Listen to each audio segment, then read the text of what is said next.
Touchdown Talk is ready to get geared up. As soon as wait for my co-host Dadpool, and we're gonna talk everything fantasy. We're gonna have NFL picks. It's the movie guy / it's the NFL guy. Welcome in, welcome in. Like, subscribe, share the live. The hottest fantasy football NFL picks. There we go. There's Dadpool. All right, here we go. Welcome, everybody. How's it going, Dadpool? Oh, where'd he go?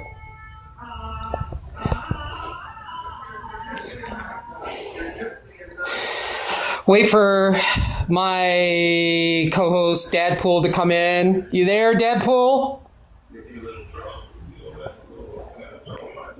I'll make sure I have everything's gonna probably... Make sure. You there, Dadpool?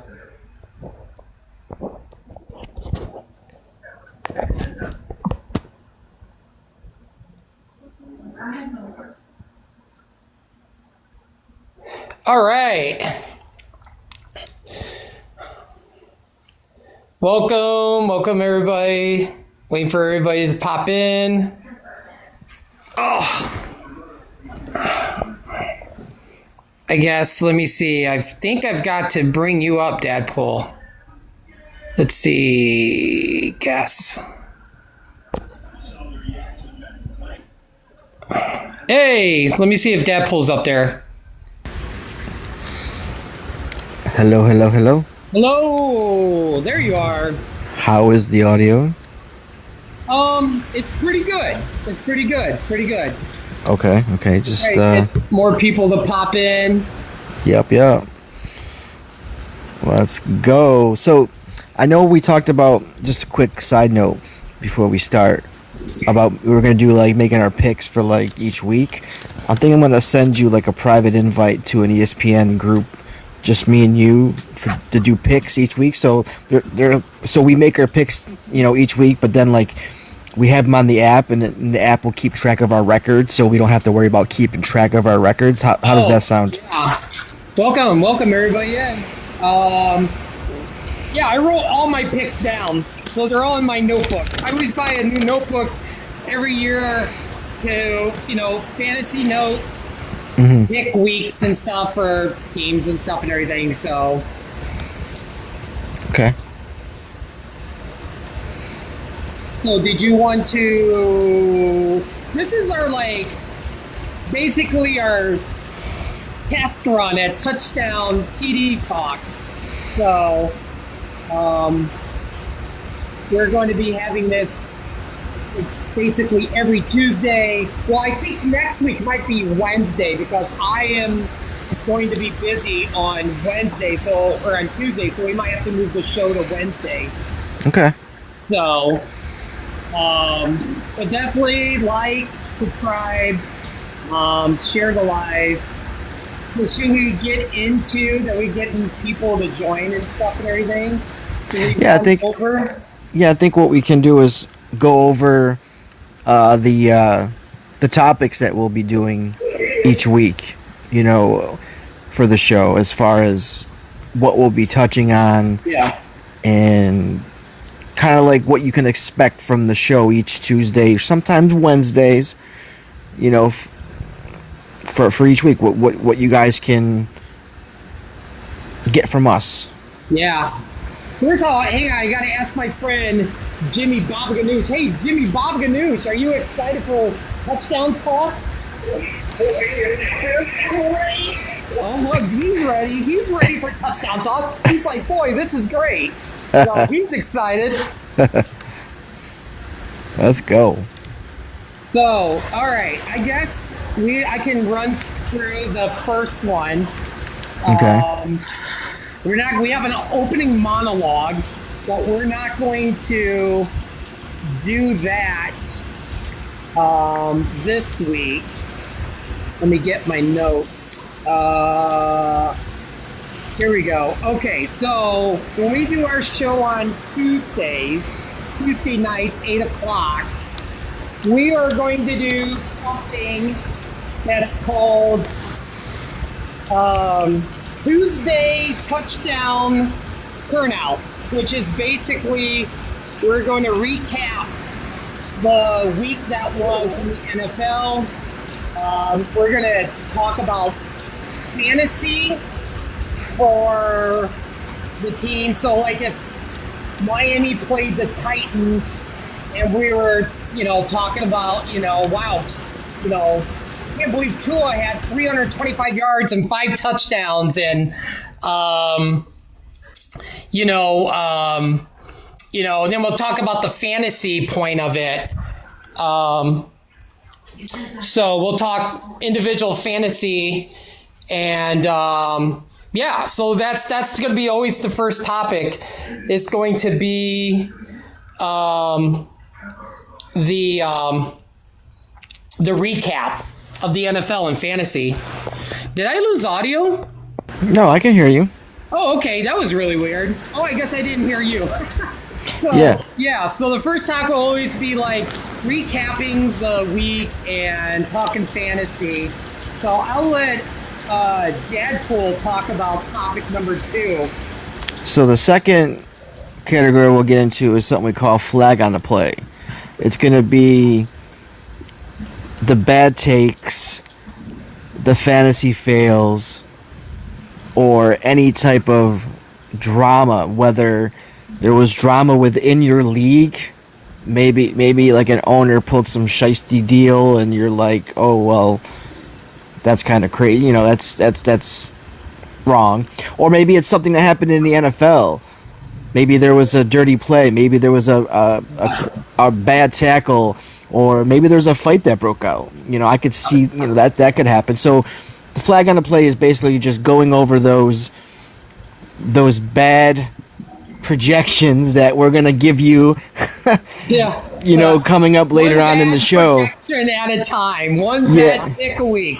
Yep. So we're gonna cover those bad takes. Like, what if I said, well, yeah, I think Josh Allen's gonna have a monster game against that Ravens defense. It's gonna be a high scoring game, and then it turns out to be like a 9-6 game, and Josh Allen has 8 fantasy points. That's we're going to talk about the bad takes, and those. It's almost like a fantasy fail. So that's going to be flag on. That's flag on the play, guys. Basically, we're going to give you bad takes. We're going to try to help you win your week in fantasy football. Yep. So, topic 3 is going to be 2-minute drill, and it's going to be basically. I guess it's going to take your guys' questions and finding out from the viewers how you guys did on your fantasy teams, or if you guys had any questions, like NFL questions, like what's your thoughts on JJ McCarthy having a bad game or something, and we all discuss it, or, asking, finding out how good your team did for the week, or how bad your team did for the week. Yeah, or if you have like a start-sit question. What I got start 2 running backs, and I have these 3. Who should I start? So we would give you our opinion on who you should start and sit. So we encourage the comments, we encourage the chat, we encourage you coming up in the box, and again, being respectful and being courteous, but come with we love the energy. Come with the energy. Come with your questions. That's what we're doing this for. We're doing it for you. We're not benefiting from this. It's all for you guys. Like, we know what we're doing in fantasy. I think we know what we're doing in fantasy. Yeah. Maybe we know what we're doing. I don't know, but we're gonna bring it to you guys. So it's all about you. Yeah. I just saw one of my friends from work. Caleb is going to be benched by week 3. That would make you happy. That's coming from a Packer fan. So, well, if you're a Packer fan, if you're a Packer fan, stay tuned for the show because you'll love my my predictions for the season. So stick around for those predictions. Yeah. Just let you know, Dadpool picks the Packers to win the NFC North. This will officially be just the NFL guy live show from going forward. So just a heads up. But yeah, it might be longer than 2 minutes. Yeah. We'll take your guys' questions. So, or your, just anything, viewer-wise. Do you want to take topic 4? Well, I could do. Yeah, it's called Ground and Pound. It's called Ground and Pound. It's basically we're gonna focus on the running backs, or just really bad dad jokes about us mowing the lawn or something. Yeah, that's like always been one of my favorite positions in football. It's the running backs. I'm not saying just because Walter Payton, my all-time favorite football player, was a running back. I'm just saying I've always loved the running back, especially like when they hand off to the running back and he just darts down the field. I just love the running back position. So yeah, ground and pound will be dedicated to like the running backs. Yeah, I'm more of a reverse cowboy position. But I'm bumping. I knew somebody was gonna go there. I really did. I was waiting for it when I just said my favorite position, and everybody's in the comment section, in the comments right there is just like cricket and wondering like where is this going? Which also I could think would be really cool to like, maybe another week would like, okay, Ground and Pound is gonna be covering maybe quarterbacks, or we could do tight ends or something. We could switch it up a little bit. Yeah, because there's a lot of running quarterbacks out there, so we could add them in. Yeah. Yeah. Then topic number 5 is going to be Pop Quiz Dad, and or is it Pop Quiz Dad? Which I do have a question. With like basically trivia questions. Yep. Maybe a couple. I don't know how many we're gonna come up with, but I don't know. Maybe we'll ask you guys some trivia questions in the live too. I just thought of that too. I'm like, I love guest interaction. So maybe we'll come up with some questions that would be interesting. Obviously, hear your guys' answers and stuff. So we got a question in the chat already. You wanna tackle that? Good start. Caleb, was it? Say Caleb? Caleb Johnson from the Steelers. Oh, Steelers. Or Najee Harris. Reporter too healthy today.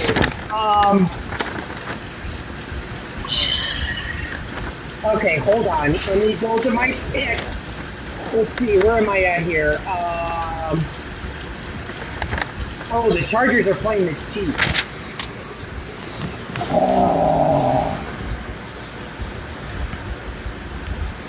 And Caleb Johnson.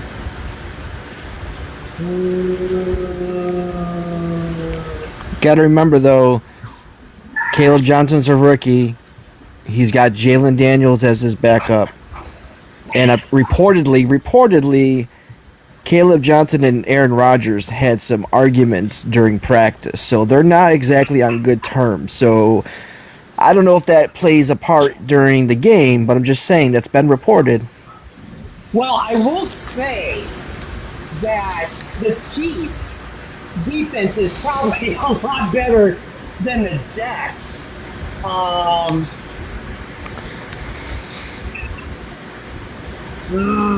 So, I don't know. Part of me, I would probably go with Caleb Johnson.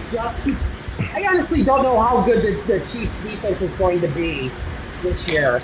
I think they're ranked pretty high in like ESPN's fantasy. Like when you go to the defenses, I know they're in at least the top top 5 or top 10. So I don't know. I was just going to say, hey, ride with the rookie running back.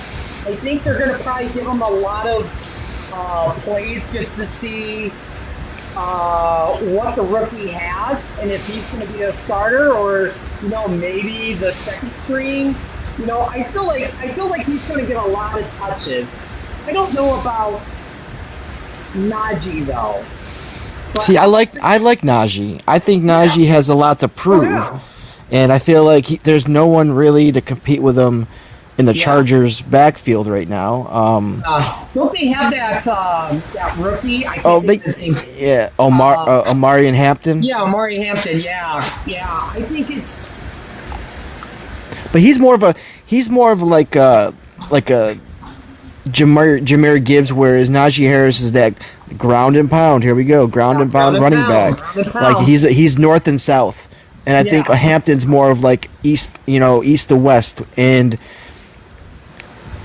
Hampton might be good for like a PPR, or I'm sorry, if you're gonna start Hampton, but I know it's not the question. Hampton would be good in PPR because I feel he'll receive. But I think I would go with Najee for him to come out and say that he's healthy and ready to go. Yeah. And I get it's the Chiefs' defense, but they're not that great against the run. Even last year when the Chiefs were healthy. And I think the Chiefs' defense is weaker than it was last year, in my opinion. I would go with Najee over Caleb. And again, if I'm wrong, you can come at me next week. But I also think what's great is that it's week 1. It's like in college football where it's like you don't know what everybody has, because it's like new players are coming in on the defense, maybe rookies being traded, free agent, they're getting used to, obviously preseason they don't really play starters, but it's going to kind of be like, let's just toss a coin up and see what happens. I feel like that could be with either way with both running backs too. Yeah. So what defense, each team's it's gonna take a little while to get into the flow. So starting Najee could be really good too. So you could do topic 6. I was gonna ask. I was gonna ask you a question, but we can go right ahead. I was gonna say I was gonna ask you something difficult. So this is 2025. So 20th anniversary of fantasy football. Who was the top scoring player in the 2005 fantasy season? 2005? Yeah.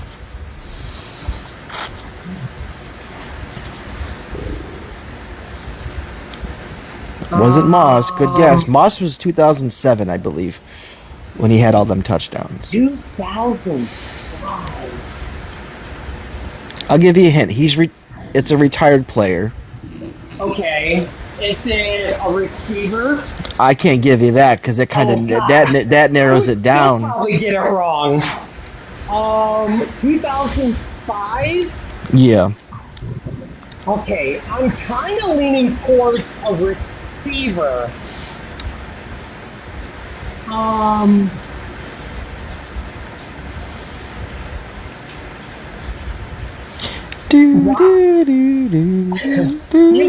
Let's see, this is 2025. Okay. Now, I don't have, no, everybody's playing when they play, but in a sense I do. I'm going to go with, the first guess that came to my mind, and for some reason I thought of Terrell Owens. No, it wasn't T.O. Okay. It was Peyton Manning. Oh, wow. LaDainian Tomlinson was second. Well, who was? LaDainian Tomlinson was second. Tomlinson. Was second. Wow, second. Just a random question, that's all. Oh, that was interesting. Mike Vick, yeah. Yeah. Wait, Teal was playing, right, in 2005? Yeah, because he was with, Was he with the 49ers then? 2005. 2005? I don't know. I'm trying to think. I don't have my NFL encyclopedia here on handy next to me, so Yeah, I don't know. For some reason, that name just came to my brain where I just thought of T.O. for some reason. That wasn't a bad guess. No, you know.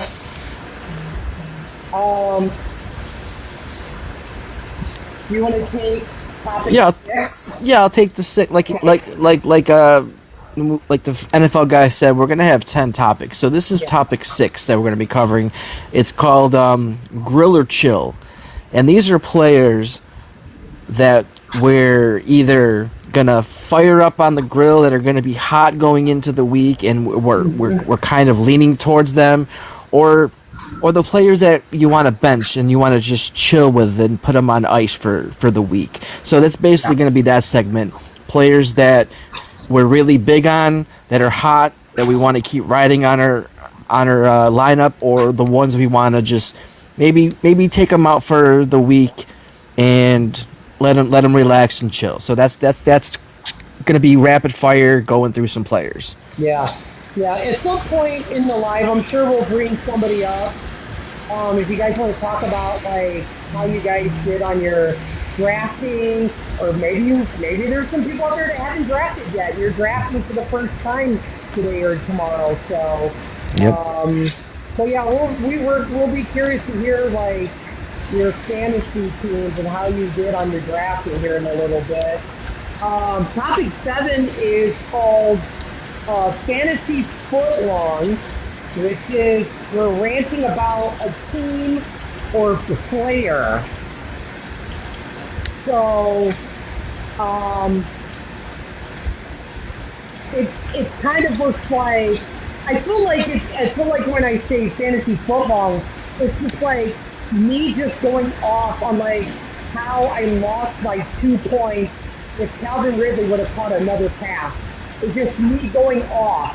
It's like, you know, or a team, you know, or just can't, or a team, you know. So, that's actually happened before.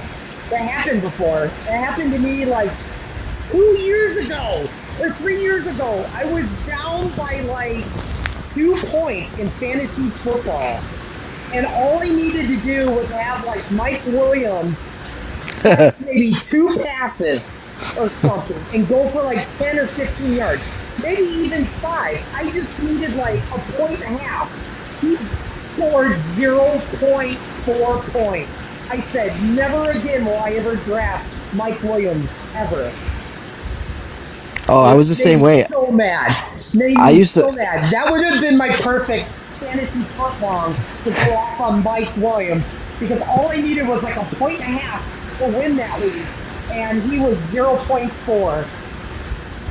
I used to always draft Graham Gano, especially when he was early on with the Panthers. Oh. And I would draft him as my kicker every year if I couldn't get the ones that I really wanted. So I would settle on Gano. And one year, obviously he was with the Giants. Yeah, it might have been a few years ago, and I was down like 5 points. Like, it's easy. It's just a couple field goals. The Giants are going to score 6 points, right? Yeah. And definitely was a Gano. He missed like 3 or 4 field goals, and I actually had negative points, and I lost by like 9. And let me just tell you, I cut Graham Gano and picked up the I don't even care. I just picked up somebody random. I don't even know first kicker I saw. I was like, "Fuck you, Gano." Yeah, yeah. I dropped Mike Williams like so fast. Yeah, so fast. Yeah.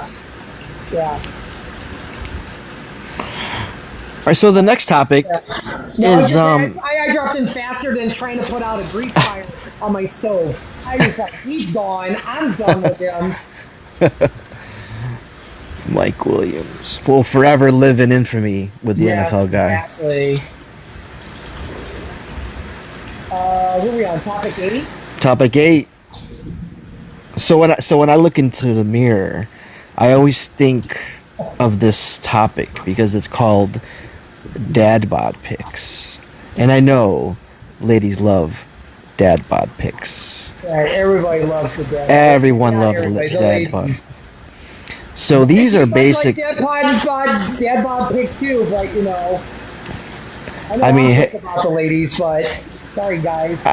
I mean, hey, I mean, if you need some, I mean, they're for sale. And ladies, come on, they're for sale. Just let me know. Hit me up. So what's dad bod pics? So dad bod pics are like that sleeper, like underdog prick, not prick. I mean pick. Well, he could be a prick too because I don't know. If I need 2 points and Mike Evans only scores a point and a half, I'm like, Mike Evans, that prick.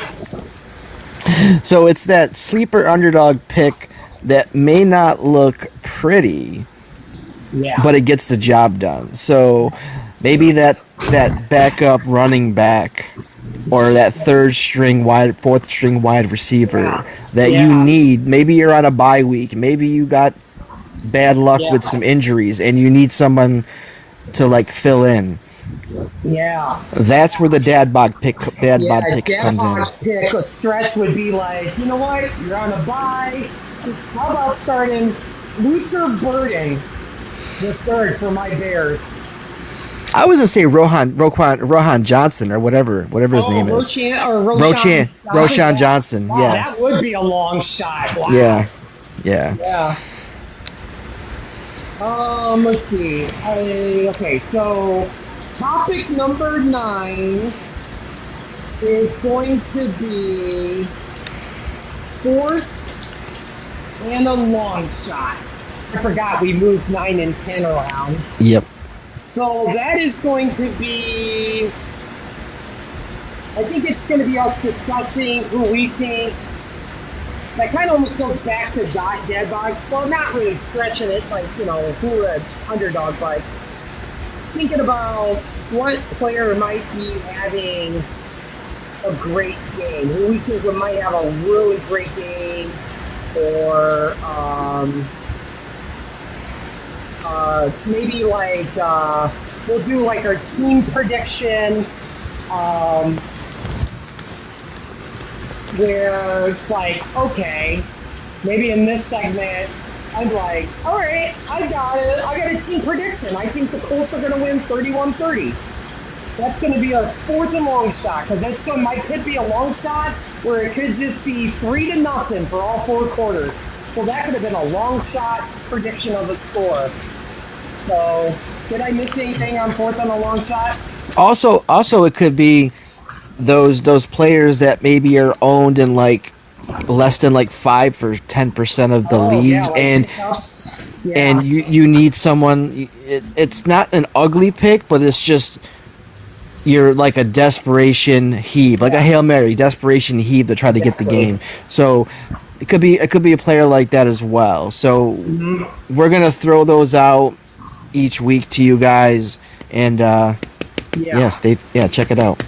Yeah, and then we wrap up the show with topic 10, which is my favorite Big Skin Picks of the Week, where we're going to pick our team for the upcoming week. I actually, 1 week, I think I only lost on one matchup. I think there was 2 weeks of all the seasons last year where I almost got every pick right on my picks of the week. Oh wow! It was crazy. I just couldn't believe it. So, but yeah, we're gonna write down who we think is gonna win for the week, and it's gonna be fun because obviously me and Dadpool are not gonna pick the same teams. It'll be interesting if he picked the 49ers, but yet I picked the Jets as an upset or something like that in that sense. So, I don't think for my picks for this week, I don't think I end up going with an upset pick. Oh, wow. I don't think I did. I guess I could probably... let me look over my pick and see if I maybe went with one. While you look that over, I'm also going to mention that I got one. Okay. You do got one? I think I got one with this pick, I think. All right, I'm gonna write that down. That's gonna be my upset pick of the week. Okay. I'll go with Well, that. we're also going to throw out, since it's week one, we're also going to throw out our division projections, predictions, who's going to win the division.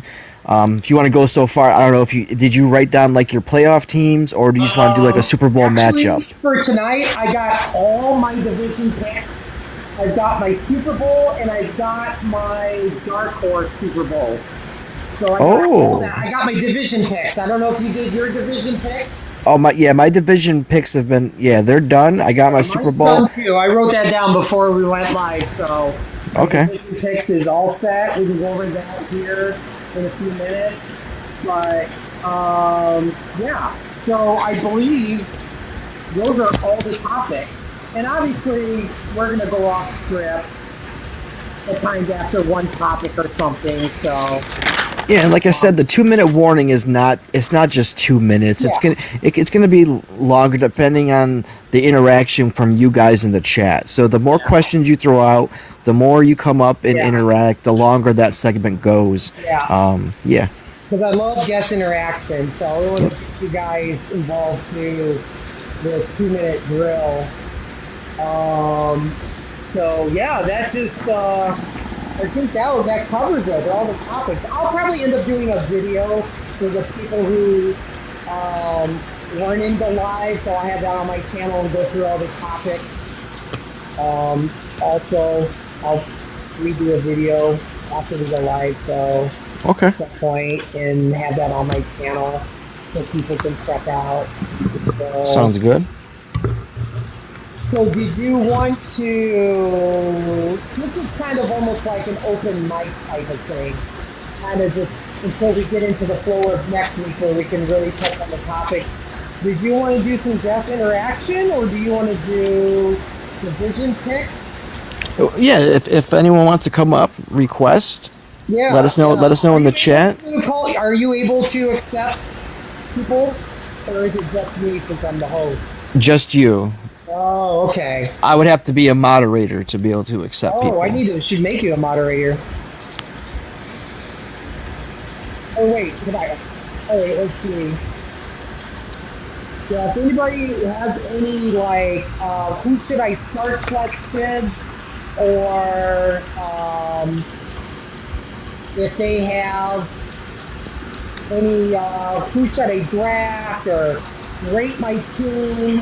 I know we did rate the teams last time we went live, which I was only going to go live for like an hour and a half just to get a feel of going live, because I really don't go live, and then we ended up going live for 5 hours. It was just so much fun. It was just like, oh my god, we've been on live for 5 hours. So. But yeah, if anybody says in the comment section about, hey, I'll come up or something, you guys want to talk about your fantasy football team, just say something in the comment section, and I will bring you guys up as a guest. So do you have any more drafts to do, or are you done? I've got like 4. Oh, actually, I know we're like NFL, but I did the Yahoo Pigskin picks. So I went, I think it's like a league with a few other people in there, and I went 19-7 for the week. Okay. For my college picks, which I was like, I think I got like 18 points. I picked TCU. That was the last game matchup I was waiting on. And I was like, wow, I actually did pretty good. I went 19-7. Nice. So I was like, oh, nice. Yeah, I don't even know. Let me look at my picks. I don't think I did too well. Oh, really? Yeah, I don't think I did too well. Yeah, anyway. I went 16-9, so yeah, I can't complain. Well, that's not, it's not bad for a first week. It's not bad. I got so close to the Notre Dame score. I said 27-21 Irish. What's that? And then it was, I got so close. I was like, wow, I almost nailed it. I almost called the score. Jeez. But anyway, yeah, I do have like 3 more drafts I'm going to do, and then I'm officially all set. I'm all set for the weekend. We're all set for Thursday. Yeah, I may do like one more Yeah, Yahoo draft. I've got 3. Like I don't want to do too much because then I get, especially with, I'm in the, doing WNBA league, which is winding down. My baseball yeah, league is winding down. I'm in the yeah. playoffs for both. And So then hockey's I gonna be don't want to forget. starting. Man, when I click on the things to get in, I go down to all my teams. It's like almost like a grocery list. It's like, whoa, look at that. But I guess we could probably get into our division picks. We can go over that. yeah. If you guys are not ready to come up yet, maybe we'll take guest interaction here towards the end of the show. Yep. All Yep. right, division pick. I guess we'll start with the AFC. We'll start with the AFC, Okay. and I guess I'll start. I wonder if I should start with who's going to win the division. I'll actually start from the last to who's going to win the division. So for the AFC East, I have the Jets in last, in fourth. Then I have the Dolphins, the Patriots, and I got the Bills winning AFC East. I was going to go with the Dolphins, but the defining factor of me picking the Patriots in second is just basically Tua's health. Okay. Because come week 13, we have no idea where Tua will be. If he'll be awesome, he's out for the season, he's day to day, something. So I just kind of went with the Patriots. So Okay. that's my picks for the AFC East. All right. So my picks are pretty similar to yours. I have the Jets in last. I have them. I mean, I had them 5-12. I have New England in third, finishing 7-10. I have the Dolphins finishing 8-9. Like I told you, nobody's gonna be 500 or better in that division. And Yeah, no. The Bills winning it 15-2. Like they're gonna go 15-2. I'm sorry. Yeah. Oh, I'm really surprised you picked the Bills. I know. I wanted to pick the Jets. Like it was a coin toss. Do the Bills go 5-12 or do the Jets go 5-12? And I was like, heads or tails. Heads and tails, just flip a quarter. Yep. Oh man. I think. Yeah, it's just I don't know. And with Tyreek Hill, he's questionable. I mean, he's been writing a questionable tag since I started drafting. Mm-hmm. A-Chain is, I think I saw, I think he's ready to go. I think he's going to be able to play. I thought I saw something that he was going to go this weekend. He's questionable though. He's got some nagging injuries. Adam Schefter, I swear I'm like, man, I get messages from like notifications to him on my phone like every 3 seconds. Just like during free agents in the trade, it was just like going off. It was like, Yeah. oh my gosh. But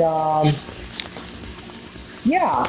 It's just something about the Patriots. I'm not saying the Patriots are gonna, it's just why you picked that was because of Tua's health. We just don't know. We just don't know. And it's, yeah. Okay. All right. Next, I got the AFC West. AFC West, all right. The Raiders in fourth. And then I've got the Broncos in third, the Chargers in second, and the Chiefs winning the division. Even though I really wanted to say I'm going to pick the Chargers to win the division, but obviously the Chiefs, that team is loaded, so um, yeah, I think the Chiefs. I don't know if it'll be close, but I do think the Chargers will be better. So I think it's going to be a close race for second and third between the Chargers and the Broncos. And that's kind of where I had it. I have the Raiders finishing last. I had them 6-11. I had the Broncos finishing third at 10-7. I had the Chiefs 11-6 and the Chargers at 12-5. Oh wow! You actually had the Chargers in the division. I had the Chargers win the division. Yes, yes. Yeah. I mean, Harbaugh is a really good football mind. So I just feel like that team is just going to get better and better and better each year. I also like Lad McConkey. I don't know. I feel like he's gonna have like that Puka Nakua type season. I will say within the next 3 years, I think the Chargers will be in the Super Bowl and we'll be talking about Chargers Super Bowl champions. Within the next 3 years, I think. That's Okay. my hot take. Okay. So, the Raiders, it was kind of like, I don't hate Geno Smith, but I just don't know if he's the right fit. I feel like he's almost a temporary player until someone spectacular goes in the draft and the Raiders try to move up to get him, or they're up there in the top spot and they draft somebody good coming out of college. But I definitely feel like Geno is kind of a temporary a quarterback for the Raiders. As much as I wanted, and I love Geno Smith, and I love what he did with Seattle.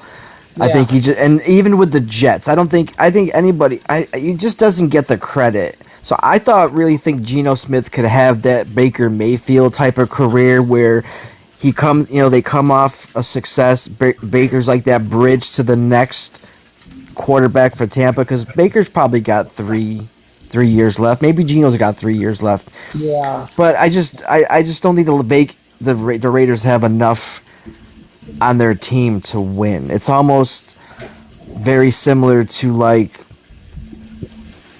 the Jets. The Jets got a lot of good players and they have a good coach, but they're just not. I just don't. It's very similar. Yeah. I want to believe in Geno and Pete Carroll and Brock Bowers, who I think is the best tight end, but I just don't know if they're going to put it all together on the field. Yeah. Okay, so the AFC North, I got the Browns in last. I got the Steelers finishing in third, the Bengals in second, and the Ravens winning division. Even though I kind of stopped for like a few minutes and I was like, I really want to put the Bengals there. But, man, it's just like always every year. It's like Lamar, the Ravens play so good, but then they just stumble in the playoffs. I feel like it's going to be another year where it's like that. And I'm right there with you. Like chat, we did not talk about this before tonight. This is what we're doing right now is first time hearing these predictions that we have for the divisions. I didn't know what he picked. I have the same division. I have Cleveland finishing last with 5 wins. I have the Steelers, Mike Tomlin getting another winning season at 9-8. I got the Bengals at 10-7 and the Ravens at 12-5. So same exact. So we're not too far off so far. Yeah. In our picks. Yeah. I have a feeling that when we get there, I feel like our NFC North is going to be off. It's going to be totally different when we get to that point. I think there's a couple divisions in the NFC that will be off on. I kind of feel. I just, Yeah, the Browns has got one of the worst teams. I think they might be. Man, I think you might honestly have to flip a coin to see who's going to have a worse year, the Saints or the Browns. Because the Saints are going to be pretty bad too. Sorry, Yeah. Saints fans, but I will say that I want to see the Saints has a little bit more better talent with Chris Olave, Rashid Shaheed, Kamara, but I don't know. I don't know. I think. And I, Oh, go ahead. Go no, I ahead. was gonna say, and obviously with this division, the Bengals, it's all on Joe Burrow's health. I mean, Yeah. he has to stay healthy. I mean, Yeah. we know what, we know what Jamar Chase can do. We know what T Higgins can do when he's healthy Yeah. on the field. Chase Brown was a fantasy breakout player last year, and I think he could continue to be a fantasy stud this year. So yeah, that's why I mean the Bengals could be, it could be Bengals first and then the Ravens second, depending on how things play out. But Yeah. you know, Yeah. I think the Ravens are obviously a better put together team. I mean, they're experienced. Uh, they have one of the best quarterbacks in the league, Yeah. one of the best Yeah. all time running backs in the league. One of the best safeties in Kyle Hamilton, former Notre Damer. I mean, he's when he's healthy, he's the best safety in the league. So I feel Yeah. like picking the Ravens was a no brainer for either of us. And injuries happen every year, Yeah. Yep. and it just makes or breaks the team. And it even makes or breaks your fantasy football team. Because I remember just having CMC for the very first time and being like, never more, quote the Raven.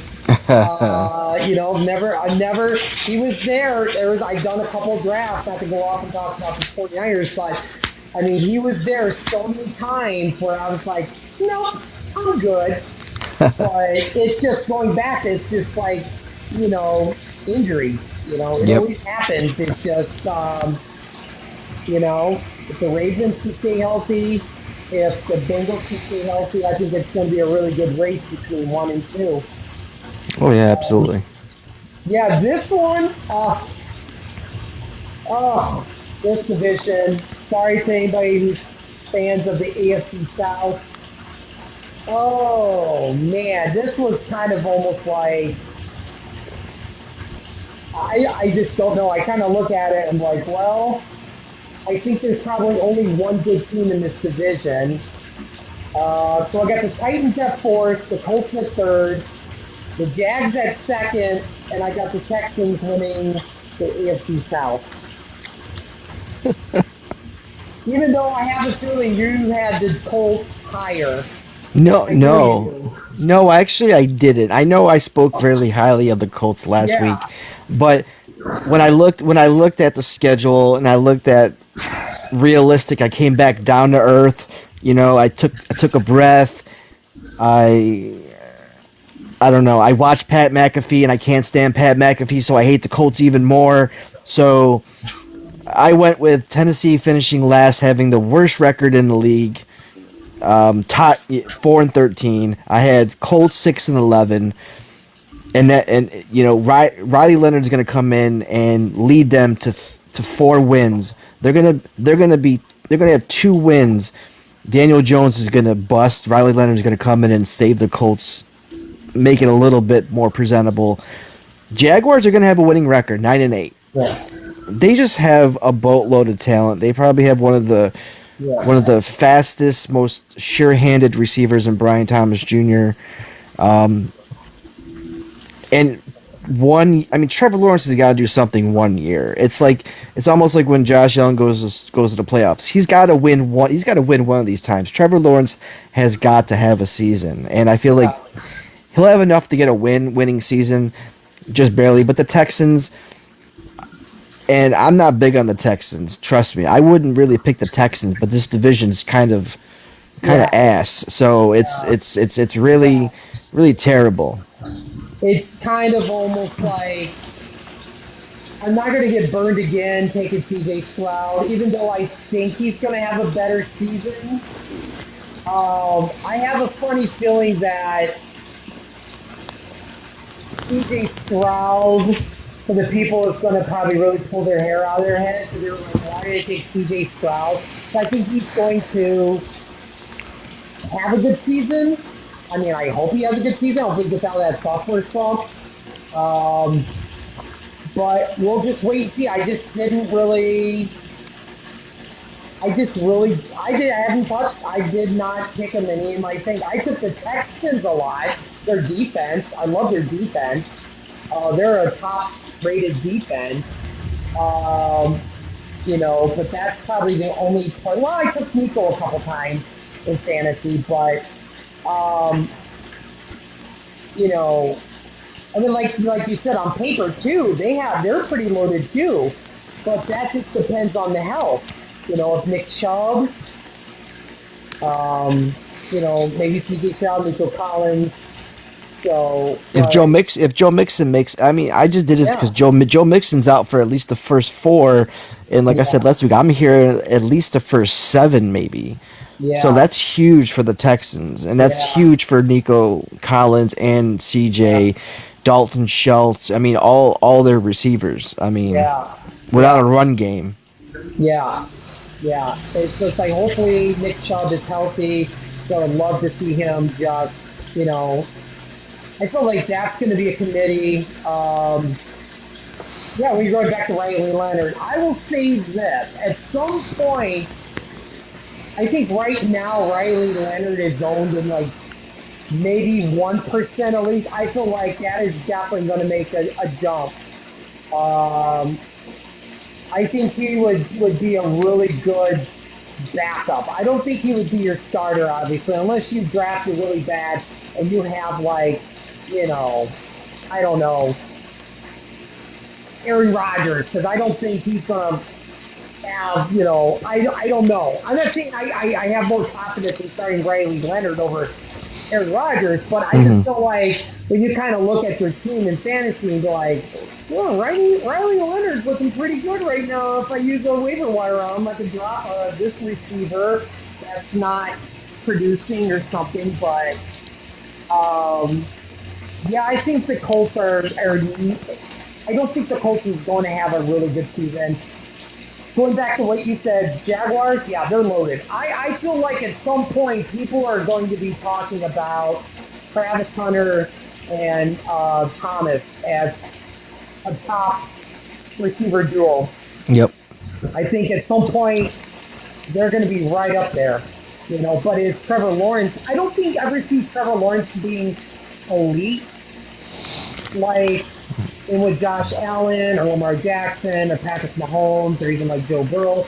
But I feel like he's the type of quarterback, that will just be good enough. Can I give you a hot take on the Jaguars? Yes. All right, hot take. I know I just said, when is Trevor Lawrence going to break through? It feels like every year we're saying that. Yeah. Well, I'm sorry, it's not going to happen this year, Jaguar fans, but you guys are going to make a trade for Shadur Sanders, and he'll be reunited with Travis Hunter, and he will lead the Jags to 9 victories this year. Oh, man. Oh. Wow, that is a hot take. I'm sweating right now. I'm sweating. That is a hot take. I just opened up my window. That was such a hot take.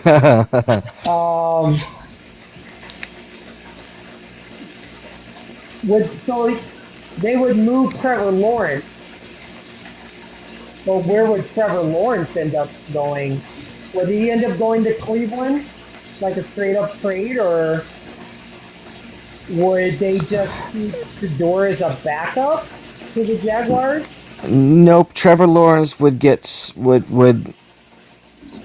start off similar to like a Daniel Jones, maybe like 2-7, 2-6 or something like that. And they're like, well, let's make a difference. Shadur Sanders sitting there in Cleveland, he's getting the short end of the stick. by this time, the Browns have already gone to Dylan Gabriel. They've moved on from Joe Flacco. Shadur has never been part of the Browns fan. They didn't plan. They never really give him a good shot in preseason with putting him in with the third string offensive line and whatnot. So I feel like Travis Hunter is going to go to Jacksonville management and say, "Look, I want my college quarterback with me. Bring him to Jacksonville. Duval." And they make that deal, and he goes to Jacksonville and turns the Jacksonville Jags season to a 9-8 and just misses the playoffs. I would like to see the Saints. I think Trevor Lawrence would be a good spot in the Saints. I don't think Rattler is the answer, but I feel like the Saints would definitely be better with Trevor Lawrence. I definitely would if they pulled the trade halfway through the season. Mm-hmm. But I would think if, like you said, obviously if Shadur's going to start Trevor leaves, I think the Saints would be a really good spot for him to go, because I feel like they need a big name quarterback.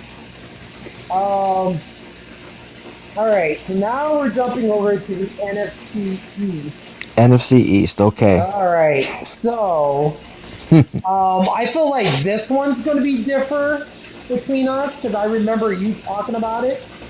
I have the Giants in last. I have the Cowboys finishing in third. I got the Commanders in second, and Eagles winning the division.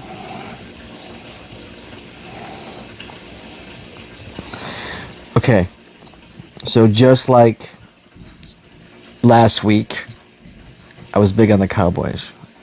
Yeah. But that was before that was before Micah Parsons said, "Jerry, do you even know what your last name is? Because you don't even know what my first name is. I'm not Michael Parsons. I'm Micah.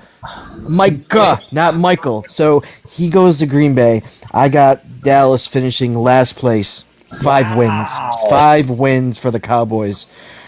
Boy, I feel like that's a hot take. They're going to finish worse than the Giants? Giants are going 8-9, baby. Wow. Jackson Dart is coming in to save the day.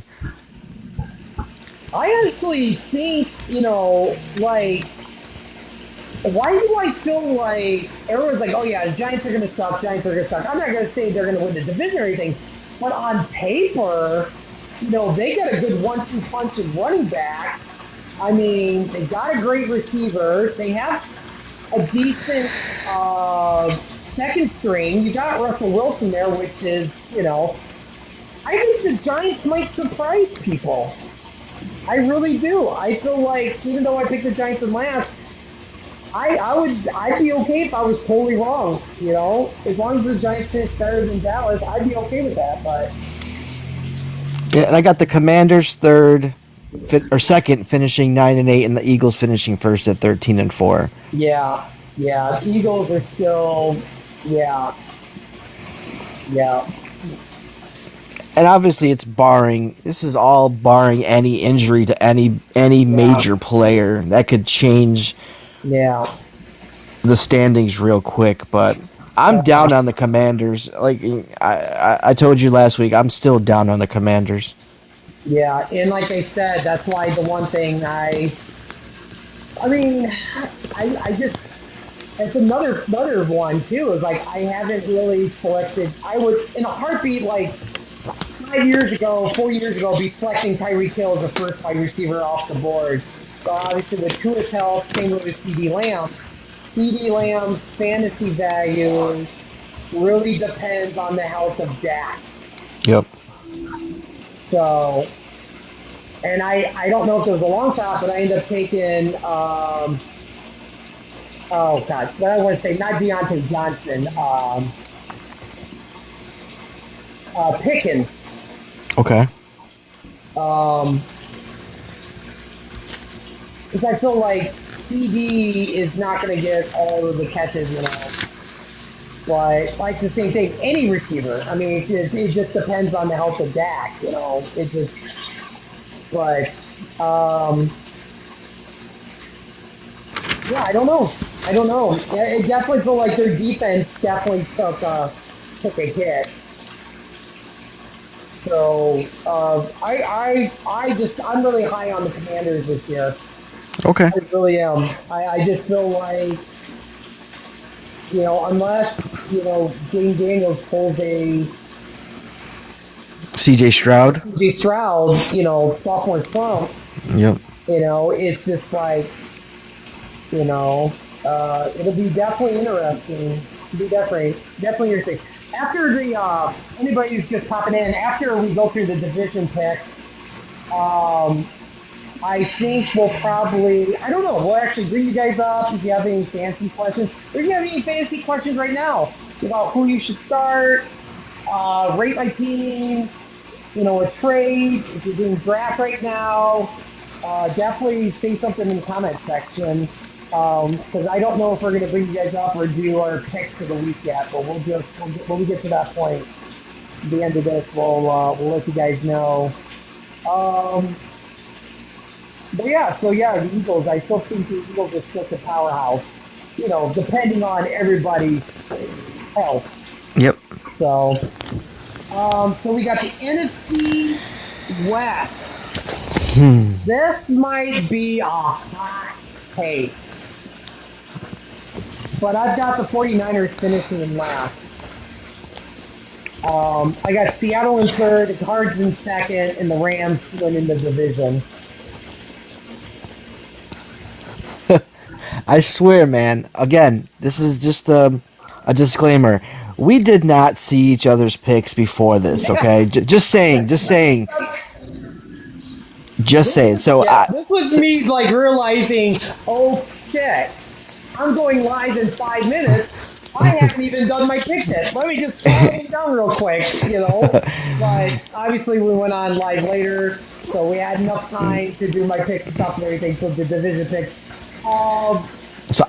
So I guess we can go through each team. The 49ers, like I said, injuries, scares me. Kittle, CMC, Ayuk. Yeah, I drafted Ayuk because I'm just like, if he can get healthy, he's going super late. He's there. It's almost like a high risk, high reward for Ayuk for me because I feel like he's the number one if he's healthy. So I'm not saying I think Purdy's going to have a pretty year, but and it's just CMC, the track record, his knees are bad.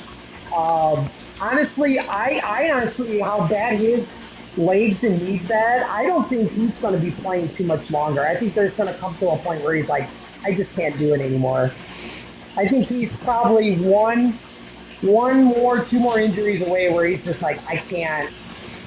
I hate to see that, but I just feel like he's just one more surgery away from just like, I just can't anymore. no, I agree. I got the 49ers finishing last at 6-11. Yeah. I thought that was going to be a hot take. I thought you were going to be big on the 49ers. Oh, no. It's just like, it just scares me. Like, the 49ers really scares me. I feel like it's like playing poker where you think you have, like, a good hand, but you're kind of scared that the other players have a better hand than you. I feel like that's drafting CMC. I feel like you're really risking your fantasy football team if you're drafting CMC. But if he plays all year, wow, you guys went all in and hit the $1.3 billion Powerball that is right now. Mm-hmm. I bought a ticket. I hope I hit. Yeah. Definitely my treat. If I hit the Powerball, I'll treat to a Bills game. Okay, cool. Yeah, especially if it's Bills and Bears, maybe one year. But yeah, it's just, even like I feel bad if anybody's like, yeah, I'm going to draft CMC and Kittle. I feel like that's a 1-2 shot. Like both of them, you're out of tight end, you're out of a running back. Like just depending on injury, just how track record is, the 49ers scares me this year. But like Seattle, I am so high on Sam Darnold. I've been drafting him so much as a backup. I still think that's going to carry over to Seattle. Having Cooper Kupp, depending on Cooper Kupp's health, Najigba is, I think, becoming a top-notch receiver. I feel like they got a good double punch with Kenneth Walker and Charbonnet. So I'm actually kind of high on Seattle. I mean, even though I pick them in third, but I feel like that success of Sam Darnold's going to carry over to Seattle. Yeah. I had Seattle and Arizona for me. I had Arizona 8-9 and Seattle 9-8. So it's a 1-game difference because they're so close. So you can like you had them the other way. I had them one way. So but we're along the same lines. We know it's going to be a grind them out division, and they're not that far apart. And to touch on Arizona to go to the next team, I think Arizona is good. I think Kyler Murray has a bounce back year, but I don't think it's enough to get them to the playoffs. That's my opinion. But he has a good enough year to prove the doubters that last year was a fluke. Marvin Harrison Jr. will be a top 5 receiver in the league this year. Trey Benson will be their top running back by the end of the year. Yeah. I drafted Trey Benson was my kind of late stash, and I was just like, I just thought he was going to, be that running back. So James Conner is still solid. I mean, he's like, oh my gosh. I did see on Fox Sports 1 where they said this is the year to draft, Kyler Murray and Marvin Harrison is going to have a monster year. So we'll just have to wait and see. So I drafted Marvin Harrison quite a bit. I don't think I drafted Kyler Murray a lot. I know I picked him up a couple of my teams. So, but I mean, I think Marvin Harrison's going to end up being like a top receiver in the NFL eventually. I would love to see Kyler Murray, have a really fantastic year. I would love to see the Cardinals actually be really good as a surprise team. And then moving up to the Rams, it's like Stafford scares me. I mean, he's getting up in age. I think I did draft Stafford as a backup because I'm just like looking on paper. I'm like, Devontae Adams, Puka. I just like the Rams, and then go Irish, Kyron Williams. So I still like the Rams to win the division, but I don't know if it'll be close with the Cardinals. But I definitely feel like the Rams winning the division is all on Matt Stafford. Yeah, I got the Rams winning 11, so going 11-6. I think even if Matthew Stafford isn't 100%, I think you're okay with Jimmy G. Like, people sleep on Jimmy G. I know he's like become a meme lately, but I feel like he still has some talent, and Puka is above everybody. Like, Puka, there's nobody that can touch Puka in the NFL right now currently. And you just throw in a guy like Devontae Adams, who is a Hall of Fame receiver. You have an all-pro running back in Kyron Williams, who seems like he gets 20 touchdowns a year consistently. And you got Blake Corum, too, as a backup. So they got a pretty good 1-2 punch at running back. All right. I got a question for you. Uh-oh. Never wish any injury on anybody. Stafford goes down for the year. Do the Rams look to make a trade somewhere? Or do they stick with Jimmy G?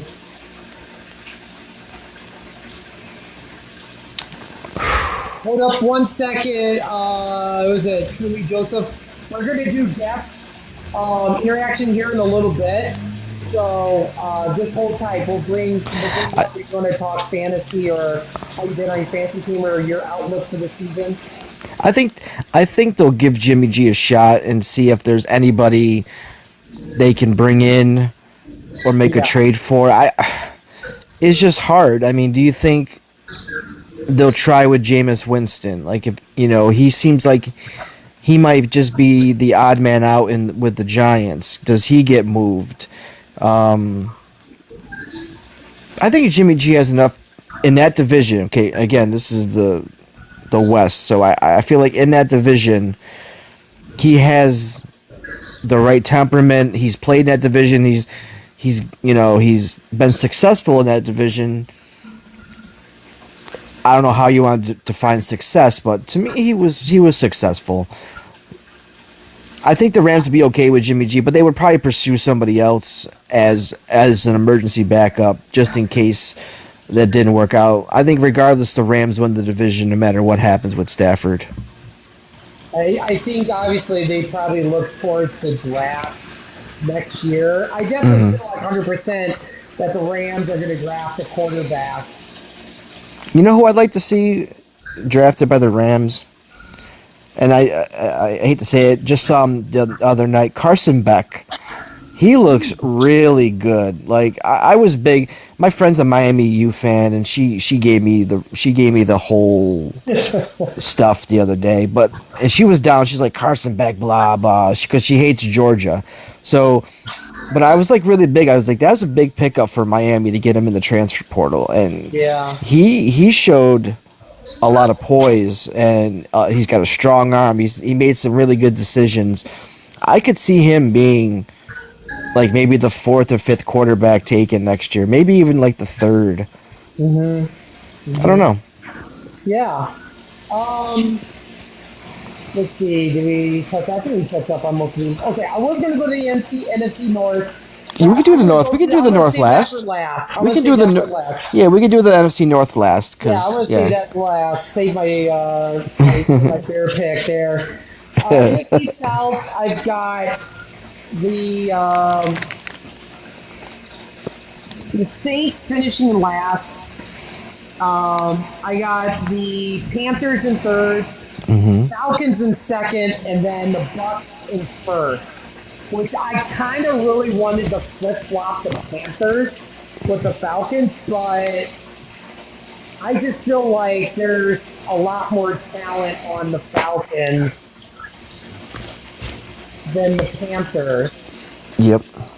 So, talking about the Saints, I guess they're going to be bad.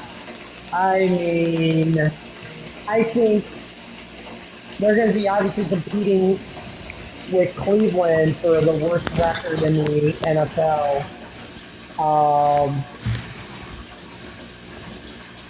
They're just not going to be, and depending if like on the health of Kamara too. Yeah, I agree. I got the Saints finishing last. I got them like 4-13.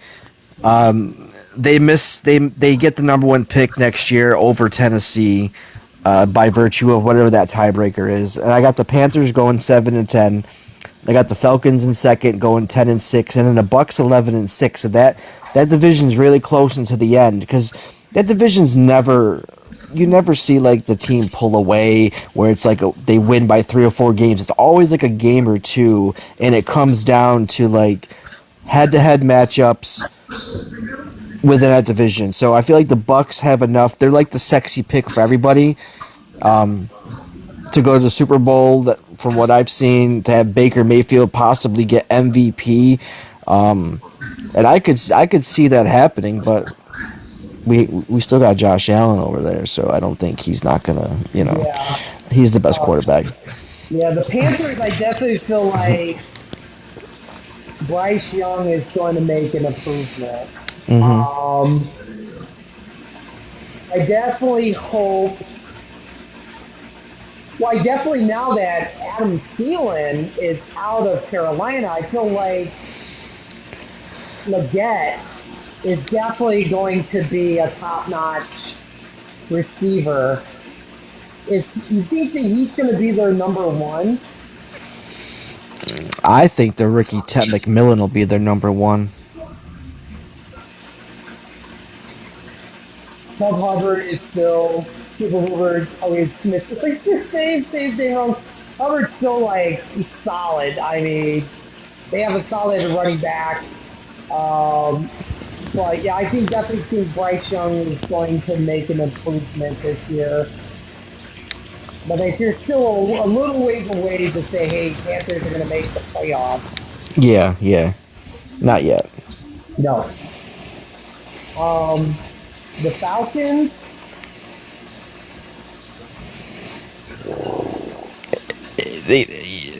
I just like they have a team that could go out and win the Super Bowl. They're that good, like on paper. Yeah. I had the Falcons as a dark horse Super Bowl pick last year. Yep. Yeah, they were, you know, I was just like, yeah, on paper, I was like, wow, this could be a good team. Bijan, I obviously, Darnell Mooney's got a questionable tag. I don't know if he's going Sunday. Is Pitts going to be the tight end that everybody thought he was going to be? I think that's all contingent on Michael Penix, though. Yeah. They kind of forced their hand and went all in, not only by drafting Michael Penix, but making that decision to bench Kirk Cousins and go with Penix. So I don't see where you can just go back to Kirk Cousins. And maybe Kirk Cousins gets like traded to like maybe. Well, I know my big take on last week was like Kirk Cousins gets traded to the Chargers because Justin Herbert gets hurt, and Kirk Cousins leads the Chargers to the division in the playoffs. That was my big take last week. But what if we were just talking about the Rams? What if Kirk Cousins gets traded to the Rams? Ooh. You know, he still has starter potential. Yeah, I think he should. Yeah, I think he's still. Yeah, I definitely agree with that. I think Drake London. And I guess him being ranked so high in fantasy. I guess everyone's expecting Drake London to have like a monster year in Atlanta. Yeah, I think in the PPR format, the targets are definitely there. He's going to have the receptions because I think last year, towards the end of the season when Penix was in, he was getting like 7 to 10 receptions a game for 80 to 100 yards and a touchdown a game. So he was definitely putting up numbers with Penix last year. Yeah. So yeah, and then obviously the Buccaneers. Yeah, Baker. It's nice to see Baker finally take off. It always seems like I get Mike Evans every year, like super late. Like, I think I got Mike Evans last year, like 11th round. I'm like, what are you guys doing? It's Mike Evans. Yeah, what, 11 touchdowns last year? he's got like what 11 straight 1,000-yard seasons or whatever it is. It's unbelievable how. And he was hurt last year too. Yeah. And he was hurt. Yeah, and it just reminds me how many people are just sleep on Mike Evans. Like every year, I'm getting him like super late. I'm like, oh my God, Mike Evans is still there. I'm going to take him. I'm like, what are we doing here? Yep. I do like Godwin. That's depending on his health too. I think he's a good. I think if he's healthy, he's going to get some touches too. I think another running back, we're just talking fantasy here, is Rashad White. I feel like is,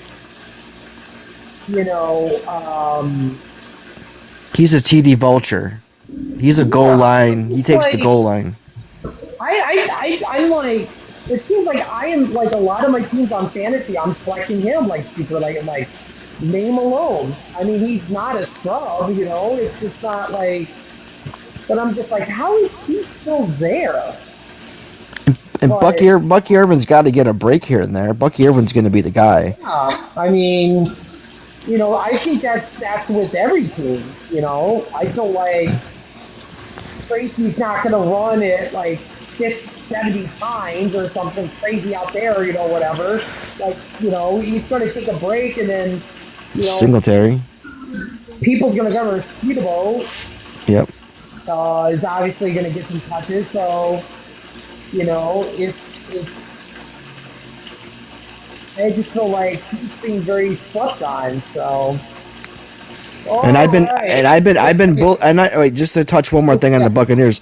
I've been bullish and really going after Mbuka, whatever the rookie wide receiver from Ohio State. Oh yeah. Because he's stepping in for Jalen McMillan, who's out, and he's been impressive. So with Godwin hurt, look for Mbuka to have like a huge game, especially the first game they're playing Atlanta. It's going to be a shootout. Yeah, definitely. If you guys, I would start any Buccaneers. Buccaneer, yep. Starting Irving, starting Mike Evans. Maybe even starting the Buccaneers defense. You know, maybe for like a some pick people six. draft two defenses, but I usually don't. But yeah, definitely Buccaneers. I think is going to could have some good points. Have some good points this week in fantasy. Yep. NFC North. Oh boy. I feel like we're going to differ here. Oh yeah. Vikings in fourth, Packers in third, my Bears in second, and the Lions winning the division. Oof. Okay. So I got Minnesota last, 7-10.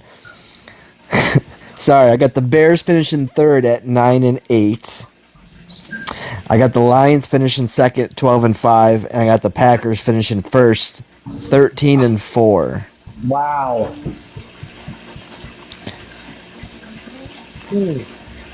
Mind you, last week I still put out that Bills-Packers Super Bowl prediction, but I didn't have the Packers being as high. I had them as a wild card. I had the Lions winning that division, but the Packers just winning the wild card and advancing through. But now when they add, I know it's Micah Parsons, and he's not like people have a bad conception of how he is and Yeah. blah, blah. But I think he changes that defense. I think he adds some spice to that locker room, and I think the Packers get it done. Yeah, it's well, going into the game, I don't even know. Like, Micah is going to have to get shots in his back just to play. So I don't even think he's like 100%. But he already promised the fans that if he's breathing and he's alive, he's playing. He's not gonna not show out for you guys. So he's already committing to the fan base. Yeah, he's definitely going to be. He's definitely going to get some shots in the back just to play on Sunday. Yep. I just like the Vikings in the house. I think. Well, I hate Michigan, and I just feel like I feel bad for Darnold, because I felt like he had such a great success, and that organization did him dirty. Yep. So I just wish, all the losses possible to the Vikings that there is, and we started the season great with a loss on Monday night, so they're off to a hot start. Okay. But obviously, it's just like we don't know. JJ McCarthy didn't play last year, so it's like, is he going to be, talked about like in week one, or is he just everybody's gonna be talking about him like, oh boy, maybe they should have hanged on to Darnold. Well, let's not forget, if Minnesota was so high on JJ McCarthy, then why, they went out and they signed Carson Wentz as his backup. So there's got to be some like, well, if something happens to McCarthy, we need someone that has experience. He's played for the Vikings before already. It just has knowledge of the offense and knowledge of, brings that Super Bowl experience, brings playoff experience, and I wouldn't be surprised if you see Carson Wentz starting before the halfway mark of the season.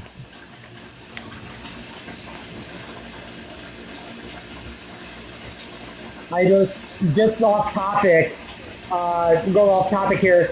Bench is clear seconds after Rafael Devers' first inning home run, leading to a 3 ejections in the Giants and Rockies game. Just wanted to throw that out there. Oh wow! So that just popped up. I just had to read that, and Oh yeah, I did see that. Like I have to watch the highlights on that. The Packers, obviously Bears fan. I could say stuff, but obviously I wouldn't have TikTok anymore. But they've got, I will admit, they got great weapons. I think Kraft is going to have a really good year. I love it. For some reason, I like him as a tight end, especially in fantasy. Golden is probably going to be their number one. I think he's going to be like their number one. Josh Jacobs is going to have a great year. I'm sure Jordan Love's going to have a really good year. But I just feel like, I don't know. And that's also, like I said, it goes back to injuries too and stuff and everything. But, see, I'm not a hater of like everyone saying, "Oh, there's too many mouths to feed," because you know what? There's no such thing as too many mouths to feed in the NFL. Because in a matter of one play, you could lose that one player, and then that mouth is going to be right there. So, like, for the Packers to have that much depth at wide receiver, I think it's beneficial to Jordan Love. I think it sucks for fantasy because we don't know who we're going to start, whether it's Romeo Dobbs, Jalen Reed, Christian Watson, if he can stay healthy, Matthew Golden, Tucker Kraft. Yeah. I mean, so it sucks for fantasy-wise, but I feel like as a franchise, as a football team, that depth is huge and that for the goes back to, Packers. I was just telling a couple of friends at work. I was like, when I was selecting Chiefs, I was like, oh, look, Xavier Worthy's there, Rice is there, Hollywood Brown's there, Travis Kelce's there. Even the backup, is it Noah Gray? Yeah. Yep. I think he's going to make a stride. I think Kelsey's on the way, down. But it's like, I there's a lot of mouths to feed in Kansas City, too. Yep. But, I mean, that's great talent. If one goes down, boom, you've still got a couple more really good players. This is probably I wouldn't say most excited, but this is probably maybe the best team the Bears has had on paper in a very long time. Coaches are great. Hope and Johnson. You have other football minds like Eric Bieniemy, who I'm like, oh my God, I can't believe the Bears got him. Antoine Randall L, C.J. Barrett. I'm like, oh my God, look at these names who are fantastic in college. Offensive line for my Bears is the best it's been since maybe they went to the Super Bowl with the Colts. Defense scares me. And it's always been defense with the Bears, and it's been offensive line. Now I feel like the defense kind of scares me a little bit, which is kind of weird because the Bears always have had a great defense. But it's like I really want to see Demarcus Robinson take a step up. I know you're going to get out of Sweat. but I don't know. I just feel like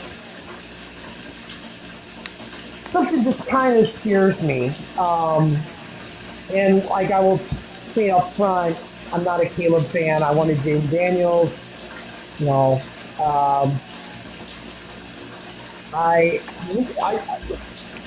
yes, this is the best offensive line. If he doesn't succeed here, Caleb Johnson this year, then there's going to be a lot of questions being asked. But they went out and improved it. With Tooney, big improvement. So Hashtag Tyson Bagent for starting Corby. Could you be? right there, right there. I'm getting ready when I get paid next week to order my Tyson Bagent jersey. There you go. Running back, I think Swift is definitely going to take a leap forward with the offensive line better. Receivers, love the receivers, even though I really wish we hung on to Keenan Allen. I kind of hate that when we just sign a player for a year. They're like, oh, okay, you're gone. I hate that. Like, I really wanted Keenan Allen to finish his career in Chicago. Would have been awesome. But DJ Moore, Doomsday, fantastic. I think Luther Burden is, I feel like, I know ESPN's app was saying, like, it's going to take an injury for him to get touches, but I feel like they're going to use him a lot. I think they really like him. Yeah, he's a gadgety player. He's like a Xavier Worthy. He's a gadget player. Yeah. I mean, I love everything with the defensive back with Brisker and Jalen Johnson. I love both of them. Cairo Santos, I would say he's not a top notch. He's kind of like he'll get it done. He'll get you three, But I think the Bears have the third hardest schedule. And I do feel like I have the Bears probably going 2-1 the first 3 games. So, we'll just have to wait to see. We'll have to wait and see. But, we'll just see what. Oh, Loveland? I don't know. Like, I can't get behind Loveland. I just I don't know. He was there so many times I didn't take him. Because I still love Komet, and I just want Komet to be there like his whole career. I also love I'm so glad he made the team, but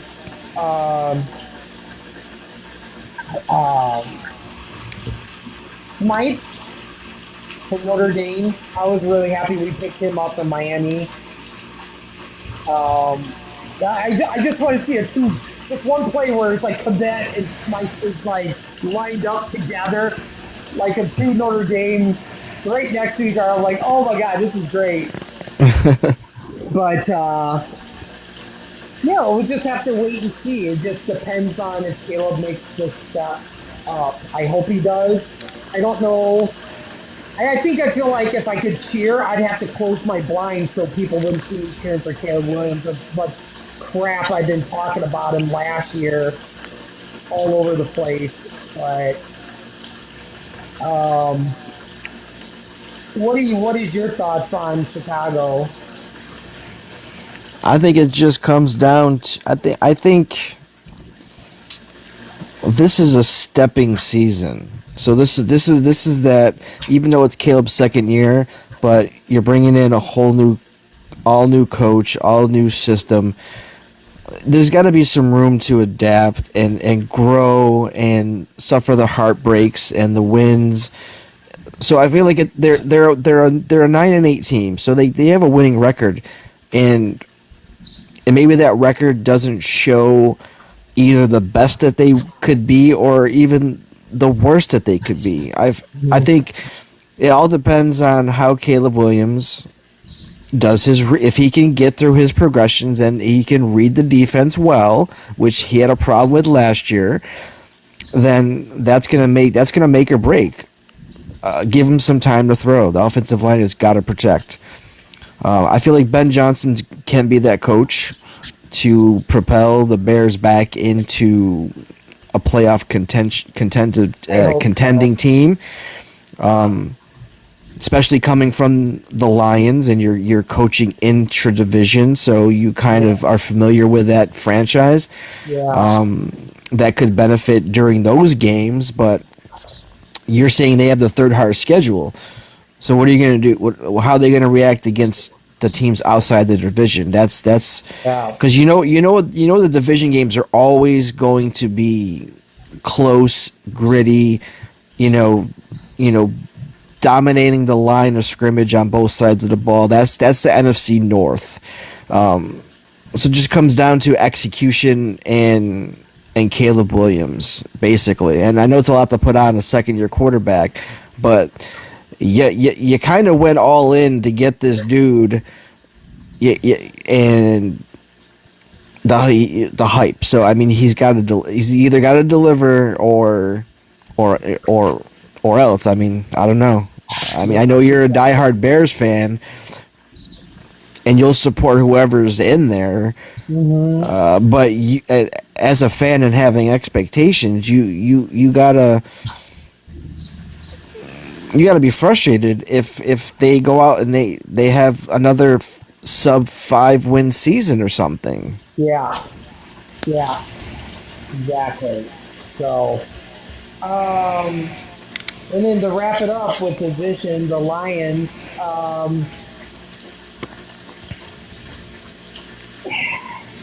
Gibbs is going to have a great year. People like David Montgomery's getting older, but I still like him. Goff. I mean, I'm sure he'll have a decent season. Hutchinson's coming back from an injury. I just don't think their defense and offensive line is as good as it was last year. But you still haven't won. You still haven't won the division though. So are you saying that the rest of the division is weak, and the Lions are just, their roster is just that good still, no matter who's coaching it, or? I just don't want to say like last year was a fluke, but I feel it's like they have to prove to people like last year wasn't just a fluke. Yeah. So,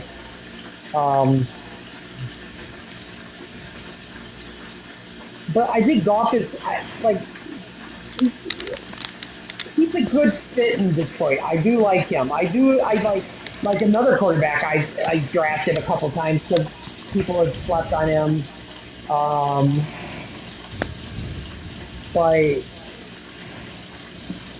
I still think they got a great coach. I love their coach, and I just feel like they could still get it done and win the division.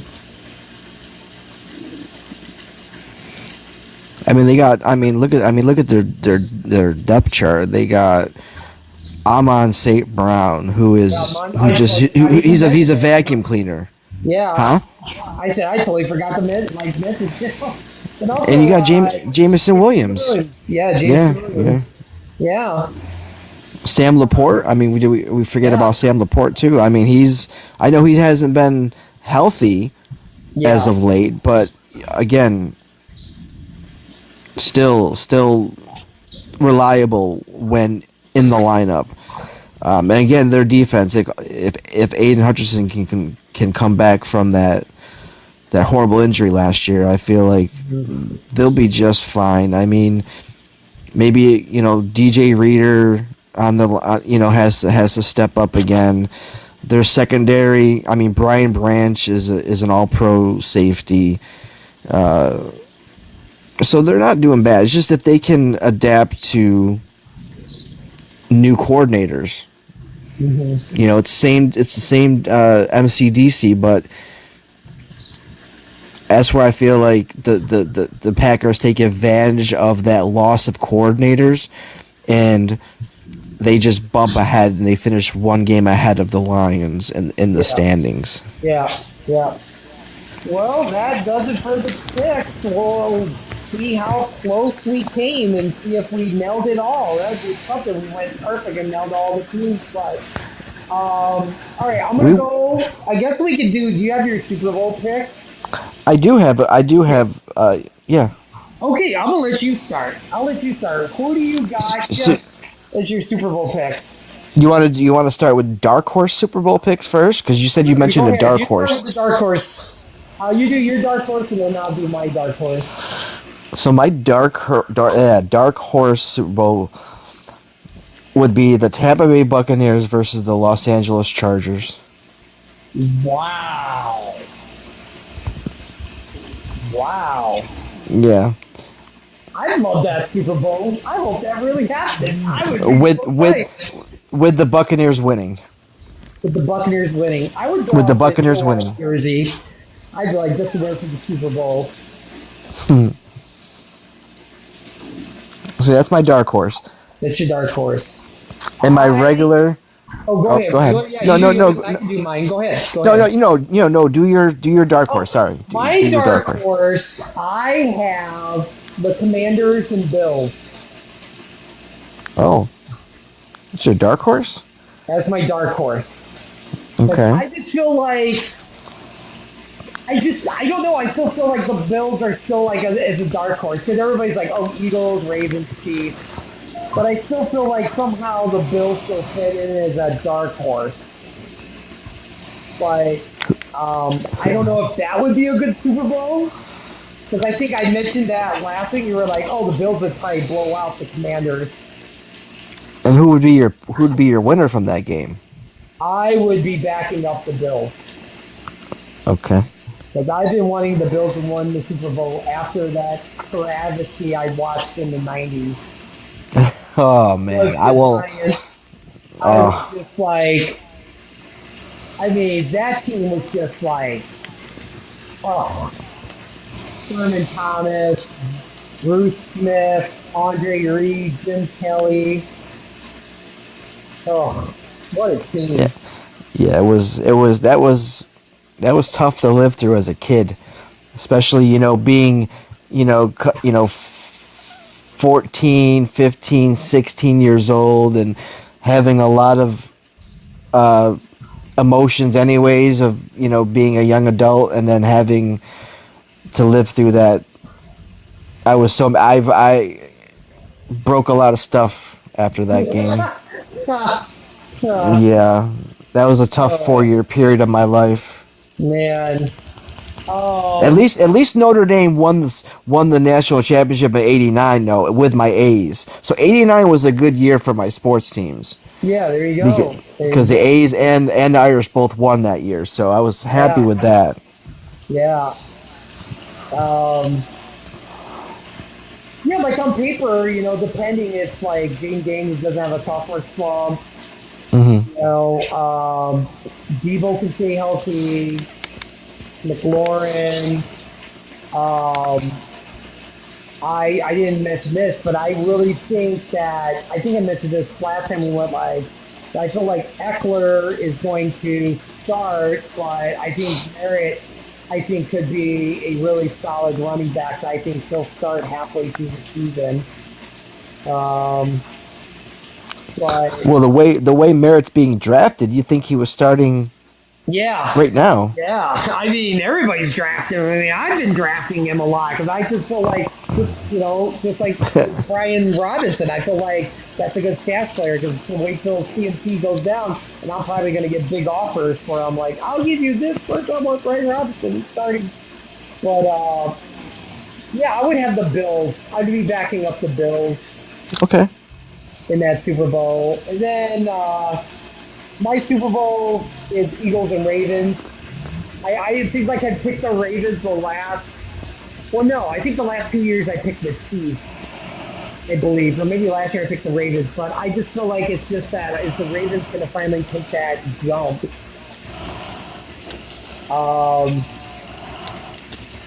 Barkley stays healthy. Is the Madden first going to get in? Hard to say. But yeah, I think Eagles and Ravens could be a really fun Super Bowl. Okay. Who's winning? I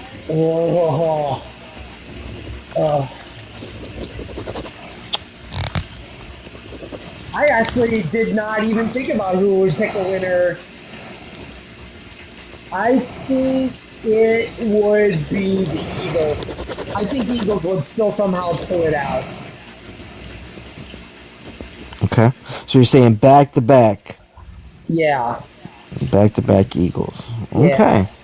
Yeah. Even though I like to see different people win each year, I don't know, that could change. I might be picking the Ravens, but I think I'm gonna go with the Eagles or the Ravens. Okay. It's like almost So- it's almost in the sense where it's like the Ravens who just like couldn't get over the hump to like get into or to get to the Super Bowl. I feel like they do it, but then like how the playoffs, I feel like they falter in the Super Bowl. That carries over into the Super Bowl. Okay. I can already know who you have in the Super Bowl. That's not a hard guess. Well, last year I picked the Bills and Cowboys. That was obviously before Dak went down, so that pick was almost half right. But this year, it's the Bills versus the Green Bay Packers. The Super Bowl 60, and Josh Allen finally delivers a title to the city of Buffalo, wins MVP in a very lopsided victory, almost reminiscent of when the Cowboys beat the Bills. Like, I'm talking like 47-13 Buffalo Bills over the Packers. I would actually go out and I would go old school and get a Jeff Burris Buffalo Bills jersey. Who used to play for Notre Dame. I would be like, yep, I'm rocking the Jeff Burris jersey this weekend in Super Bowl. Was he number 9 for the Irish? Oh, good trivia question. I'm trying to remember. I remember. I think he was. I could be wrong.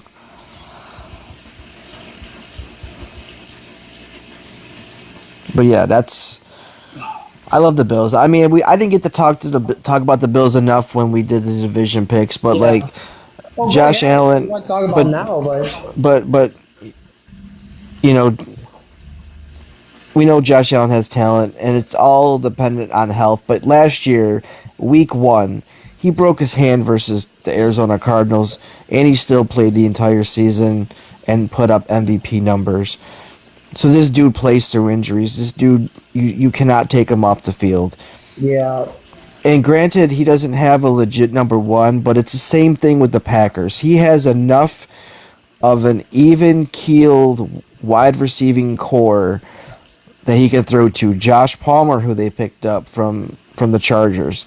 They got Curtis Samuel still, like Keon Coleman. Gabe Davis went back to the Buffalo. Gabe Davis went back. We got Keon Coleman, I like him. I love Keon Coleman. I've selected him a couple times.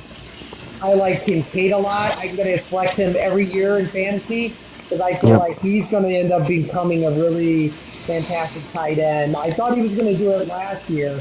I think I dropped him, but I feel like this year I think he's going to get a lot of touches. And Keon Coleman is going to have a really big year.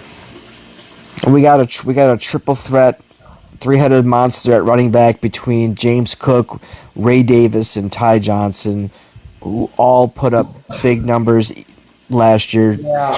I just feel like I think the Bills, if the one thing was their defense was their secondary, I think our safeties and cornerback could use a little bumping, but I feel like they'll get that through a trade. I think the Bills will trade for a secondary piece, and I think they'll trade for another wide receiver at the deadline. I don't know at this point who I would love to get T Higgins, but I doubt that'll ever happen. But I think the Bills have enough to win to finally get over the hump of the Chiefs. They'll have the best record in the league, so everything goes through Buffalo. I just think they're gonna come out and show that last year wasn't, the last few years haven't been disappointments. I feel like they're gonna come out and put out a statement year this year. Mm-hmm. I like that. I like that. All right. Well, I guess we could bring people up. If you guys want to talk any fantasy, or what do you think your team's going to do?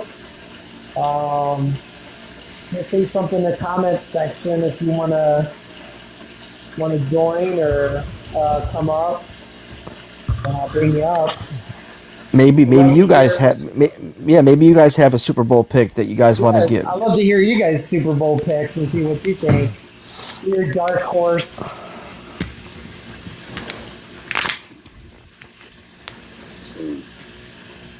Because I was waiting to do the NFL picks for the week to like the very last thing we do before we head out. Yeah, I got them all set. Yeah, I do too.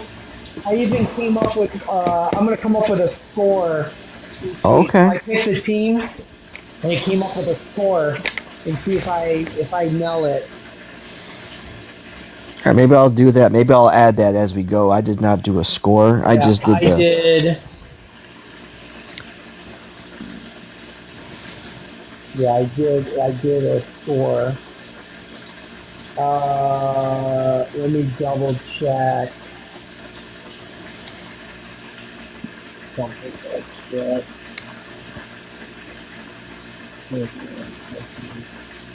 So while he's checking that, chat, if there's anyone that wants to come up, has a question, has a comment, has a prediction of their own, feel free to either leave it in the chat or come up. You know, if you...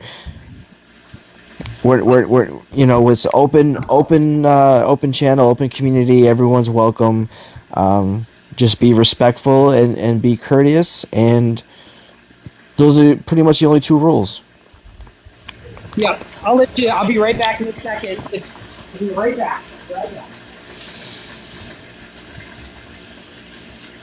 So, chat, like, who is a player that you guys are dead set when you're doing a draft that you're getting this year? Who is the one guy, despite your position, despite your pick number, who you're trying to target? Is there someone you're trying to overreach for? You have to have them on every one of your rosters. I can tell you right now, for me, I'm getting Josh Allen no matter what.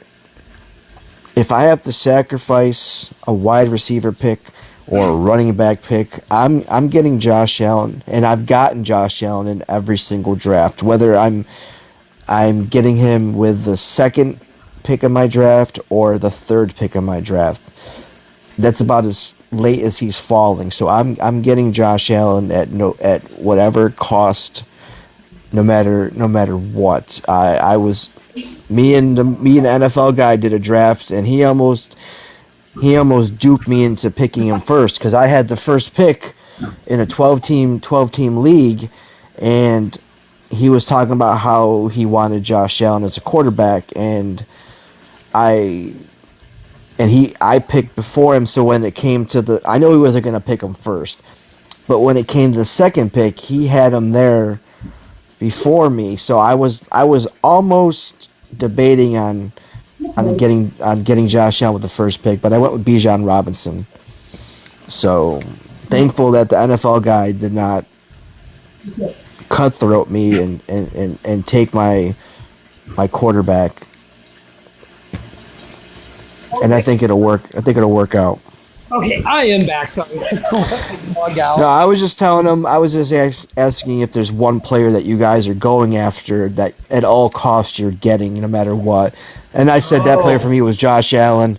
And I was telling him the story about how you almost got me scared to picking him first overall because you were saying how you wanted Josh Allen Oh no. as a quarterback, and I was scared. Yeah, I I almost was picked him with the just first pick. no, because I was just like I never stretched that too early, but I was like, I've always wanted Josh Allen. I did it on one of my drafts where I drafted Josh Allen with the I think in the second round I did, and I never usually do that. So Yeah, you just scared me. That's all. no, no, I never. Even when I think was playing back when I was where my friends from high school, we were doing it from like the computer. We did it on pen and paper, and it was just like I would never draft a quarterback. So, is there a player or a move that you can remember at any time when you started fantasy? I have one that will always be in my mind as, oh my god, I can't believe I made that move and it paid off. And is there a player that you picked up off the waiver wire and immediately won you games? Oh, I know there was. Um,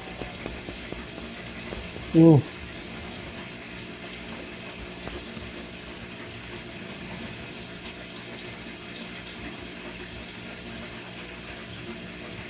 um, do you have any? Go ahead. Let me think about this. You go Okay. ahead and discuss All right. yours. And So mine was 1998 and the player was Tiki Barber. oh Tiki wow, Barber was not the starter in New York. He was doing punt returns. I picked him up because one of my running backs went down, and Tiki Barber from that point on, I think it was like I want to say it was like week 7 or week 8, and he just blew up and just rushing touchdown, receiving touchdown, rushing touchdown. And back then we didn't have apps. We drafted all hand written down on paper and kept it in a notebook. There was nothing to record online. I don't think there was an ESPN app to draft on or anything like yeah, that. no, This is all written down. And I remember, I think I still have the paper downstairs in my basement. Tiki Barber was that player that I picked up and got me to a championship in fantasy. I'll never forget it. Never forget it. I um I want to say. Oh man, I gotta go way. I'm trying to think even way back. Um, go on, get my dog. Get down. Get off my lap. Um, I would say that stretch last year with Joe Flacco when he just started like winning games. I was like, oh my god, this is Joe Flacco of old. I know he won me some games. I want to say maybe my quarterback was hurt or something, and I played him for a few games, and that's when Joe Flacco got really hot. But I want to say I think I remember Des Bryant had, I don't know if he was on the waiver wire, but I remember picking up Des Bryant. I remember there was a stretch where people were trying to offer me stuff for Des Bryant. And he won me some games.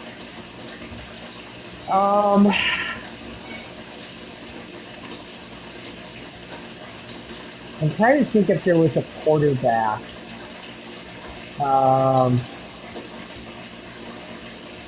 Another someone. Man, that goes way back. But yeah, that's the only one I can really think of is like a Des Bryant. I remember Joe Flacco last year when he had that couple hot streaks. I ended up picking Right. him up. And I said, what the heck? I'm going to start him. So, Yeah, that's all I can probably think of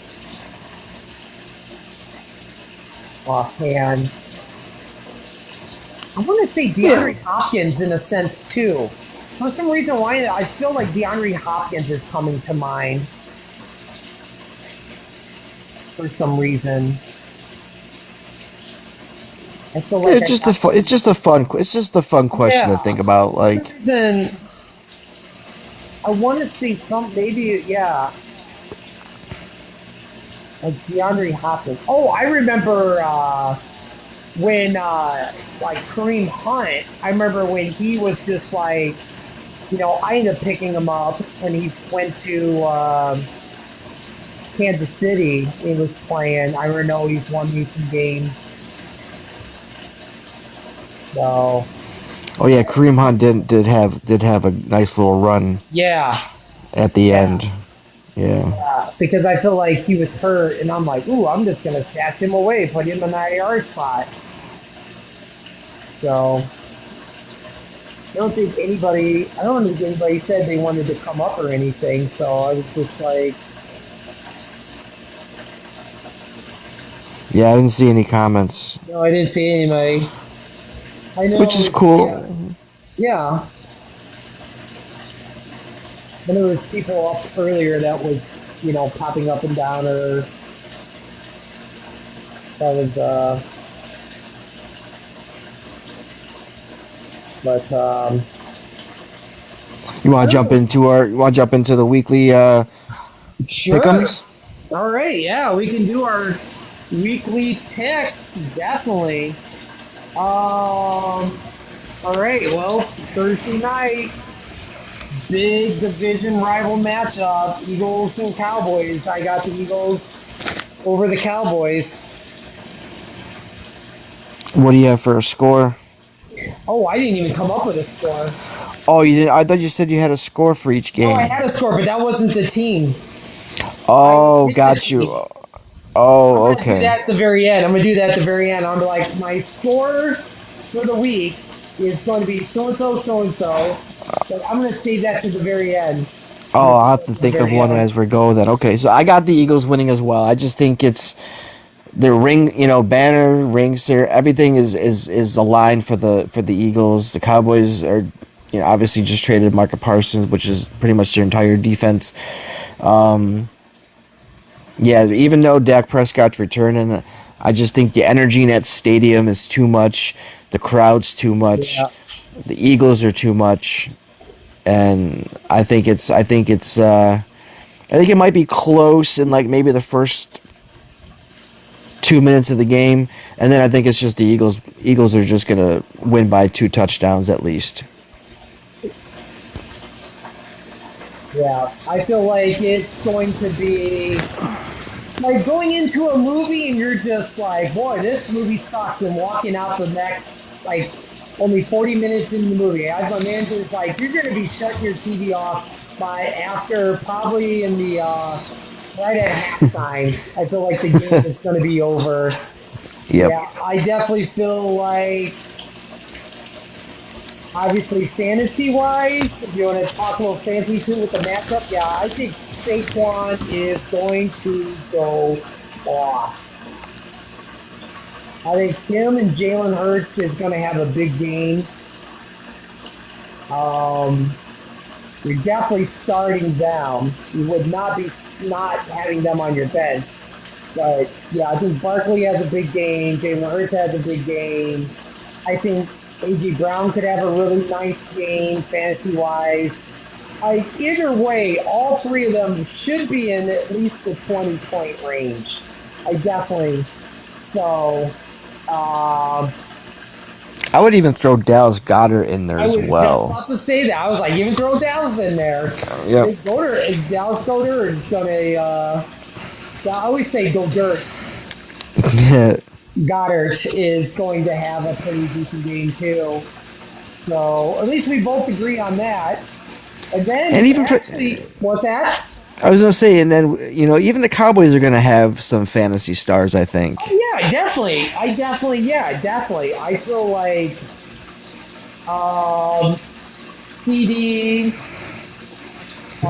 I don't know. I don't know if Devontae Williams is going. I know he's going to be the starter. Getting through that Eagles defense, I honestly would have to say I would find somebody else to start than Devontae Williams. If you're going to come up with a really bad dad pick, I would think that would be my dad bod pick of the week would be like, I don't know if you would be starting Devontae Williams against Eagles defense. I wouldn't have even draft. I don't even want to draft Javonte Williams. I just drafted him because I'm like, he's going to be a starter. He's going to get touches. He's going to get in the end zone. He was not my first. He wasn't my second. He is my, Saquon or Tyrone Tracy is on a bye. I'm going to start Devontae Williams. See, I think this is the perfect game, because the score is going to be so out there that Jaden Blue is gonna separate himself, and he'll be the starter week 2. Because Eagles are going to be pulling their starters. Jaden Blue is going to be rushing. I mean, he's going to be performing, whether it's backups or not. He's going to show that he's capable of being that number 1 guy. Yeah. I just feel like he's a player that is just on my bench, you know. I mean, if Dallas is playing against the Saints or Falcons, then I'd probably start Devontae Williams. Like, oh yeah, he's going to be as my flex. Because I feel like there's certain situations, I feel like, you know, I always look at defense too, as for the players I don't know about. I mean, obviously, you know, top-notch players, Saquon, Bijan, you're starting them no matter what defense. Yep. But there's, when you get to like certain players, it's like, okay, I gotta look at the defense, how bad it is. So, And I almost wanted to say it could have been like a Miles Sanders like grudge game, like, you know, going against his former team in the Eagles. But I just don't think the Cowboys they're gonna be forced to throw more than run. And I just think Miles Sanders is not fantasy relevant, even though he's listed. I think he's listed as like the second back behind Javonte Williams. Either way, the Eagles just going to dominate that game. Yeah. And then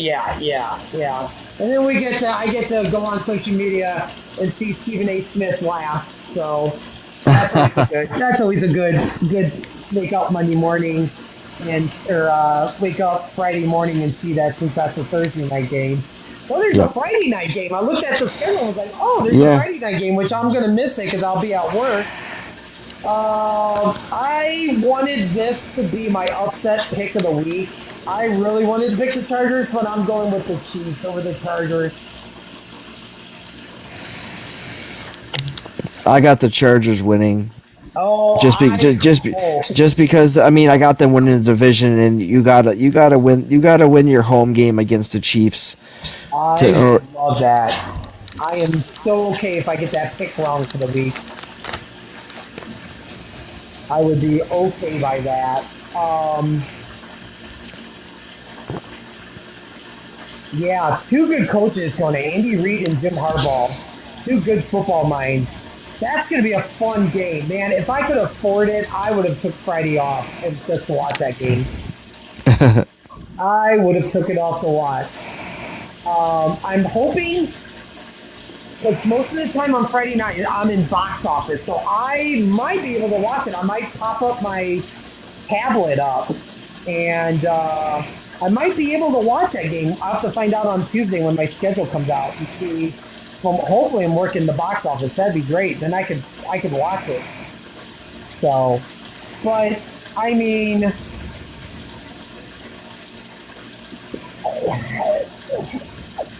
I don't know. It's the Chiefs. You know, they always find a way to win. You know. But I mean, like I said, Rashee Rice is out. Hollywood Brown was questionable. I don't know if that'll change. So, but yeah, I think it could be close. But I'm gonna go with the Chiefs. I'm gonna go with the Chiefs over the Chargers. Yeah, I think it'll be a close game. I think the Chargers are gonna probably like win by like 4, and it's gonna be like a final drive interception on Mahomes that kind of seals that game. Yeah. All right. The next matchup, I've got the Dolphins over the Colts. Oh, you're that okay? I was going right down the list. Let me see what I got. You got the Dolphins over the Colts. I have the Colts over the Dolphins. Oh wow! It's one of the few wins the Colts get this year. Because they're at home. Just because they're at home, and it's isn't it called the Loud House? So I feel like Yeah. they're gonna get the Tua. Tua doesn't really have a good home road record. It's like I said, one of the few bright spots for the Colts. Daniel Jones will try to look like, Daniel Jones of the first couple games of, was it 2023 when the Giants had a halfway decent team and made the playoffs. So I think you'll see Daniel Jones do some things. That Jonathan Taylor is going to have a huge game rushing the ball. I just think that's going to be the difference. I think the backs for Miami are kind of questionable, so I think that affects the game. And like you were saying earlier, Tyreek Hill is just not Tyreek Hill anymore. Yeah. I just was always afraid to get Jonathan Taylor fantasy wise, and I feel like he's going to be overworked a lot. So that worries me. Part of me, I kind of want to select him, but at the same time, I'm like, I got 3 more drafts to do. I'm like, if he's there, do I take him? But I'm like, so I don't know. Something about him scares me too. And they have nobody besides him. Like his backups are yeah. So if he goes down, that's a big loss. Yeah. Big loss. Yeah, definitely. And hopefully Tua, I just hope Tua can make it through the whole season without getting hurt again. So, but I don't know. I just like the Dolphins. I think somehow the Dolphins, the Colts are just. I think they get close, but I feel like somehow a late touchdown seals it for Miami. Okay. I got the Steelers over the Jets. So do I. Yeah. I feel like there's going to be a point where Justin Fields is going to be running for his life a lot. Steelers defense is really good. We'll see what Aaron Rodgers can do. It's going to be so weird seeing him in Pittsburgh. That is just going to be like, what? That is just, I mean, it was bad enough seeing him like in the Jets. I was just like, oh my God, this is so weird. But, yeah, I think they have better talent than the Jets. See, I don't think they have better talent. I think it's just really? I think the Jets Better coached. but I think that the Steelers have the coaching and the more experienced quarterback. Obviously, not the same Aaron Rodgers of old, but Yeah. and again, I have nothing against Justin Fields. I love Justin Fields, and I feel like Yeah. I think he's going to be the scapegoat for the Jets' bad season, which is going to suck because he seems like he's a scapegoat for every bad season, and it's not going to be his fault that they're going to be last in the division. It's going to be just they don't execute. Yeah. I think Sunday I might be actually rocking my Justin Fields jersey because, one, I just hate Aaron Rodgers, and I know the Jets is playing the Steelers, and I would love to see Aaron Rodgers lose. Even though I picked the Steelers, I'd be okay if I got that pick wrong. But yeah, I think Sunday or not Sunday. I keep saying Sunday. Monday night, I think I'm going to be rocking my Justin Fields jersey. Well, if the Jets lose, maybe I won't. But if the Jets win, I will. I'll make it. If the Jets win, I think I'll rock my Justin Fields jersey. So Okay. but yeah, I like the Steelers. Do you think it'll be close or not at all? I think it'll come down to a field goal. Wow. Wow. Okay. Yeah. This one was kind of a tough pick. I got the Jaguars over the Panthers. Let's see what I got. I actually took the Panthers. Oh. Oh. I think this is a start. It's a start to their season. It's going to be. I mean, it's not going to be like I said. They're going to win 7 games, but I think Jacksonville has a lot to prove. New coach and Liam Cohen, who's obviously was a great coordinator, but again, can these coordinators translate to success? And I think Bryce Young just has a pickoff where he left off last season, because he ended the season on such a high note. Once he got back into the lineup, and there's no distractions no more. There's no distractions with wide receivers. There's no distractions with running back. I think Jonathan Brooks, who was their pick last year, the stud running back, he's healthy. I think that helps out with Chuba Hubbard. I think Ted McMillan and what's his name? Xavier Legette finally has relevancy in fantasy. I've been going after Legette in just about every league, to be honest. Yeah, I really like Legette. I thought he was going to be something special last year, but Yep.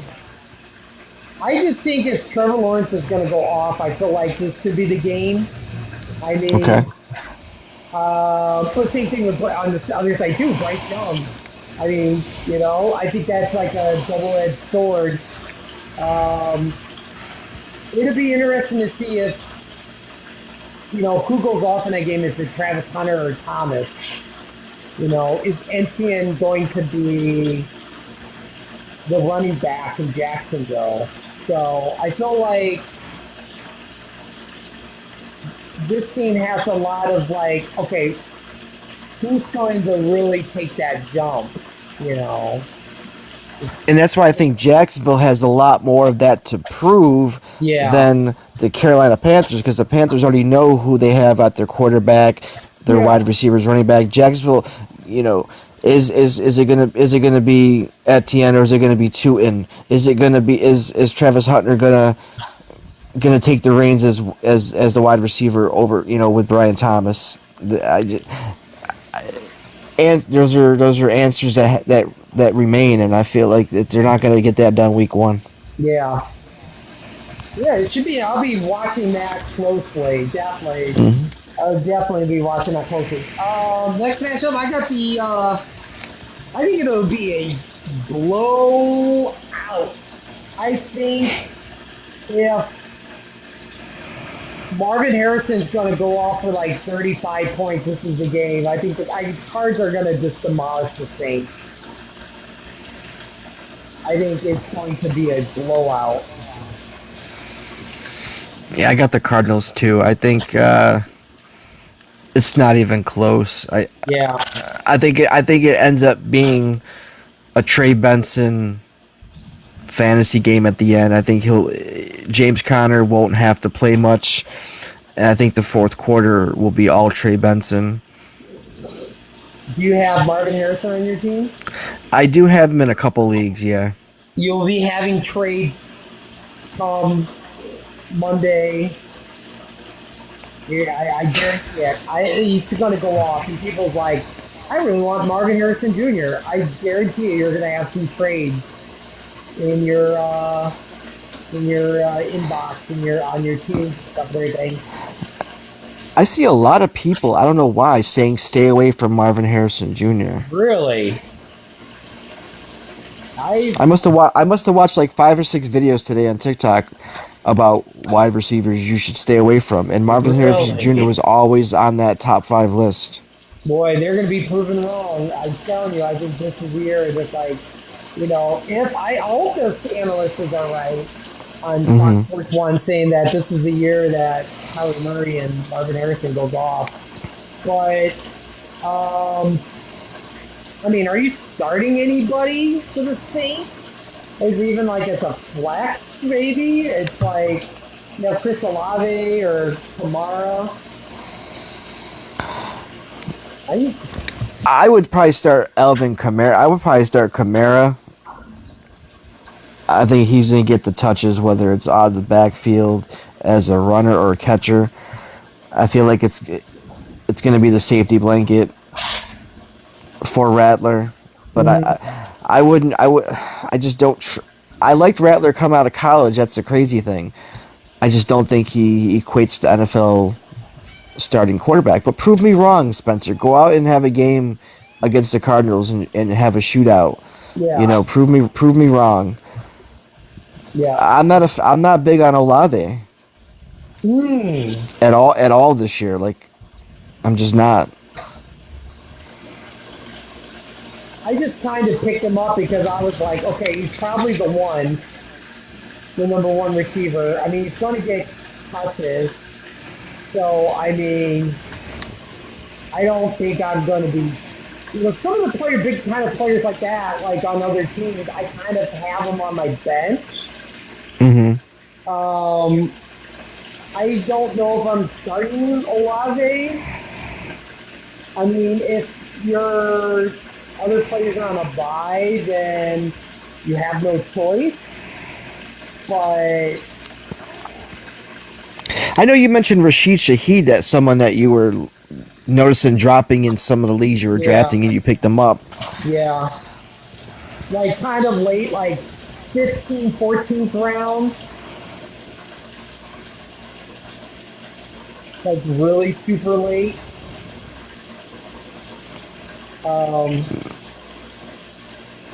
Let's see. Maybe, right. Oh, go ahead. I would say maybe the kicker might be the only one that could probably put up points on a consistent basis for the Saints. I would draft Blake Groupie. That's I'm just saying. Yeah. Draft the kicker. I've got the Commanders over the Giants. I just feel like somehow the Giants will find a way to screw something up. Bad play, bad penalty. Not saying it's going to be close, but I think the Commanders win this game.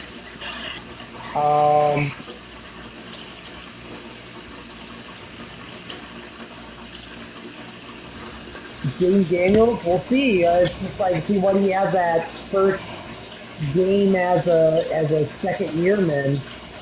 It'll be interesting to see if I really want to start Debo so bad. Like a flex if he's healthy. I mean, he's going. He's not listed as. Yeah, he doesn't have. He doesn't. So bad to sell, just to be like, hey, you should have drafted Debo. There were so many drafts where Debo was there super late, and I'm just like, wow, I'm gonna take a chance on him. But McLaurin isn't gonna do it all by himself. I think the only way the Giants lose, and I have the Giants winning this game, by the way. I think only way the Giants lose is if Malik Neighbors is not 100%. He's questionable right now, but I think the Giants have enough on their defense to stop Jaden Daniels.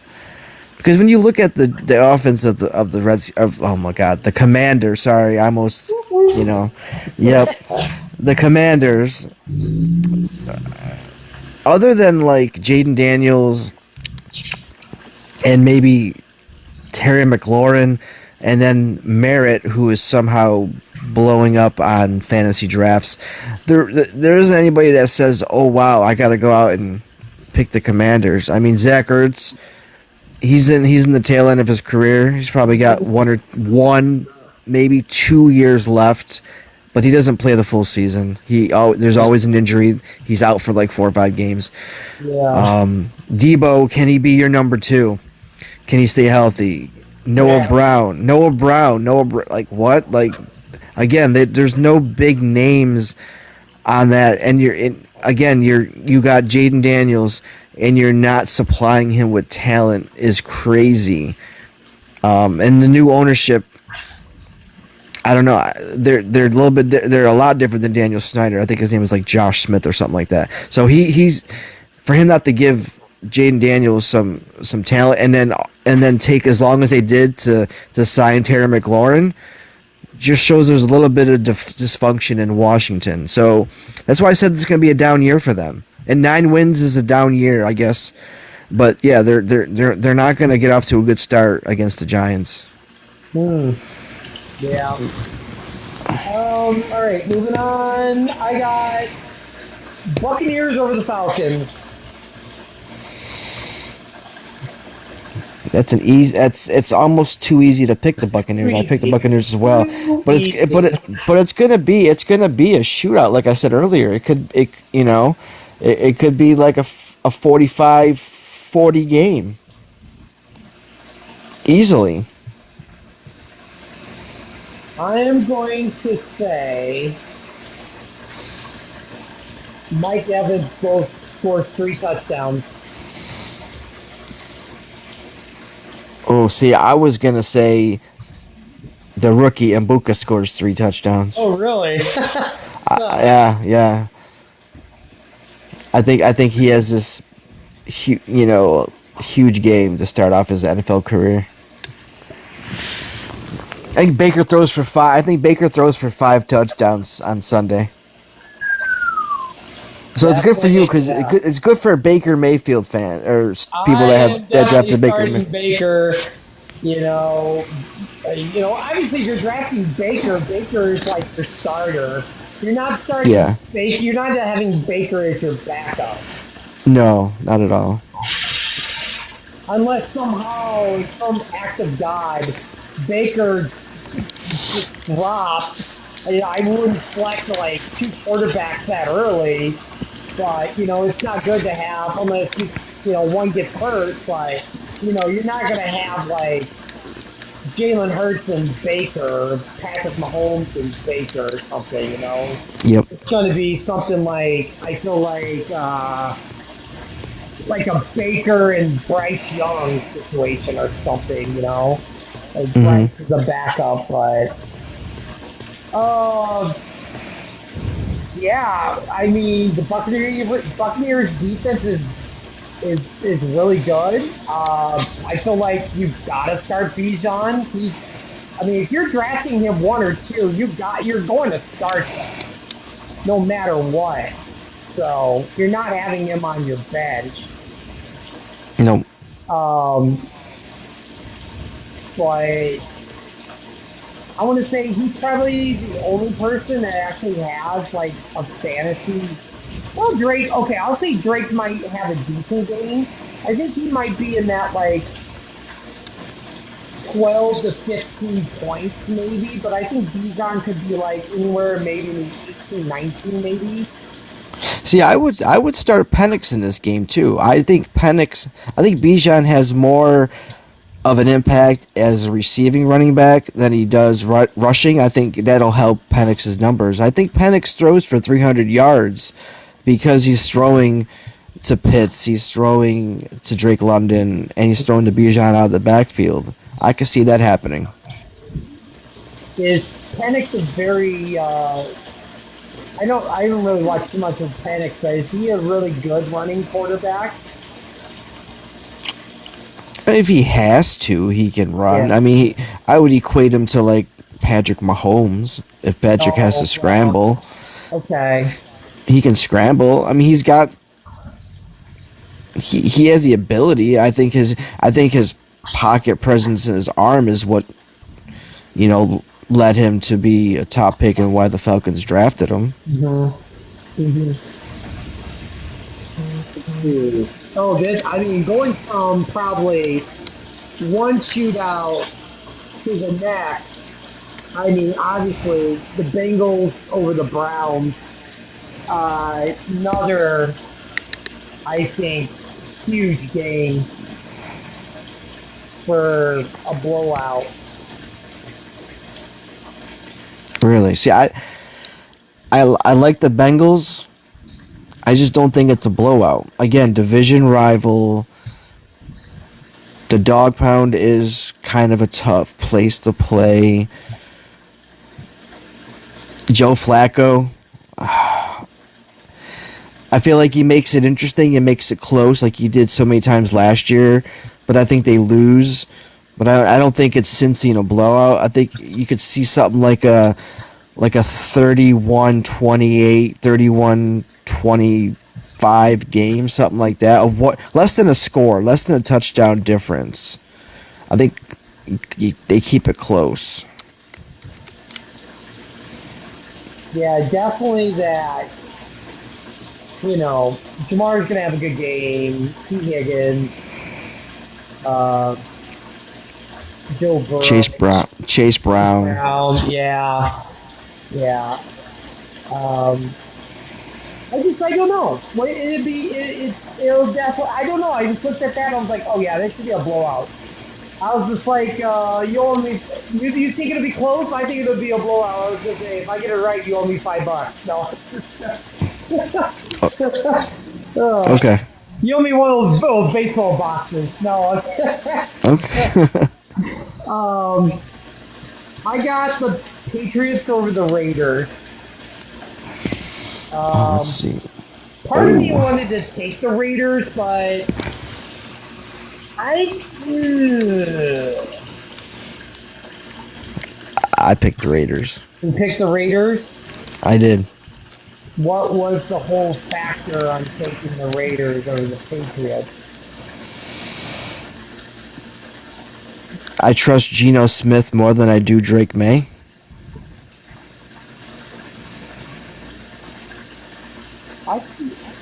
I trust Brock Bowers than anybody the Patriots have on offense.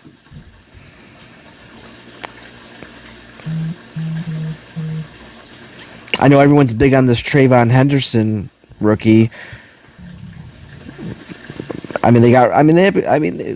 Their running backs are good, but are you really going to be able to use the running backs like you want to when you're trailing in the game and you have to throw all the time? Yeah. It may work a couple times because Henderson can get you out of the backfield, but I think Mike Vrabel, new coach, again, Pete Carroll's new coach, but I trust Pete Carroll over Mike Vrabel. I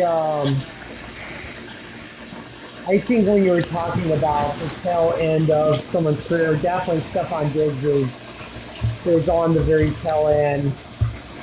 I mean, I would love to have him have success with the Patriots, but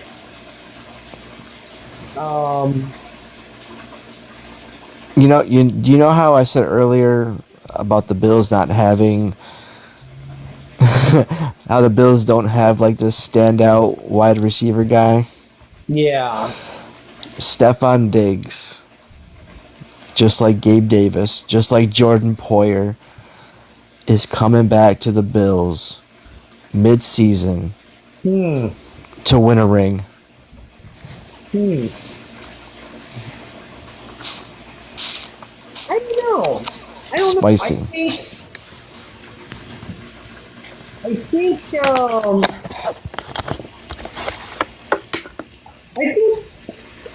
Kincaid's going to be used a lot as a receiver, though.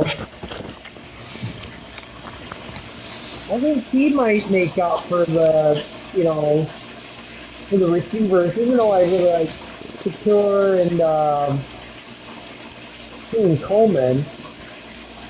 But you think that would be too many mouths to feed over in Buffalo?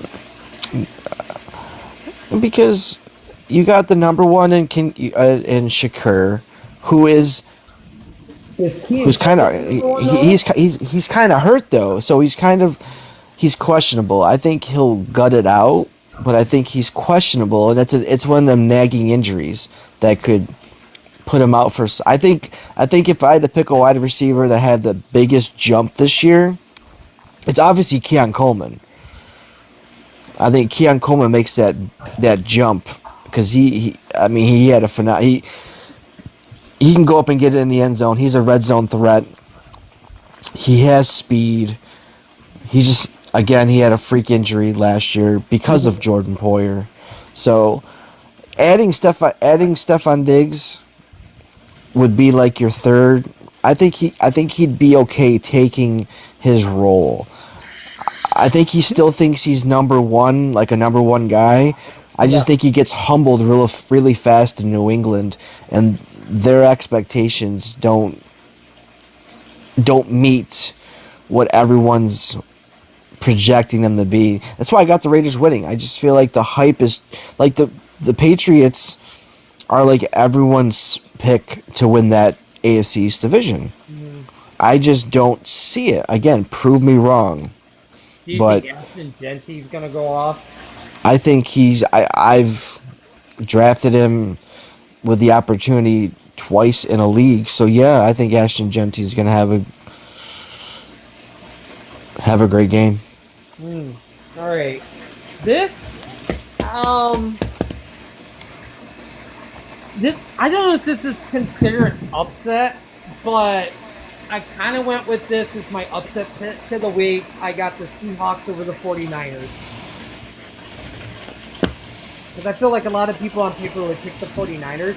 And I think it would be an upset. Would think it would be an upset if the Seahawks won. So I got the Seahawks over the 49ers.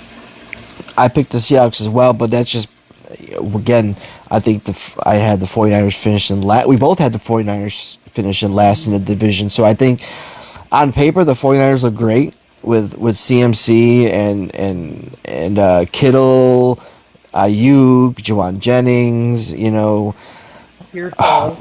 Pearsall, yeah, Brock Purdy. But the thing is, can they stay healthy? That defense, can Nick Bosa stay on the field?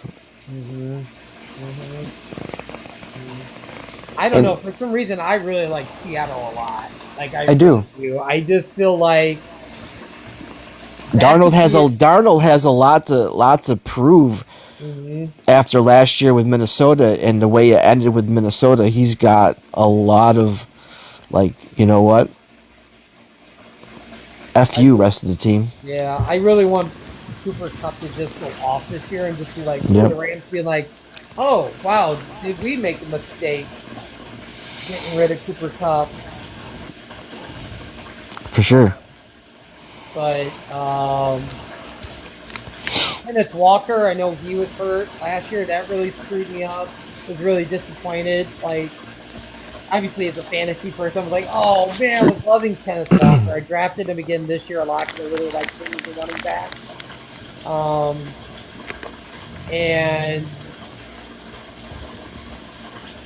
But yeah, I like what Seattle has on paper. So I don't know. To me, I think, obviously CMC and Kittle, Purdy, I think it would be kind of an upset if Seattle won that game.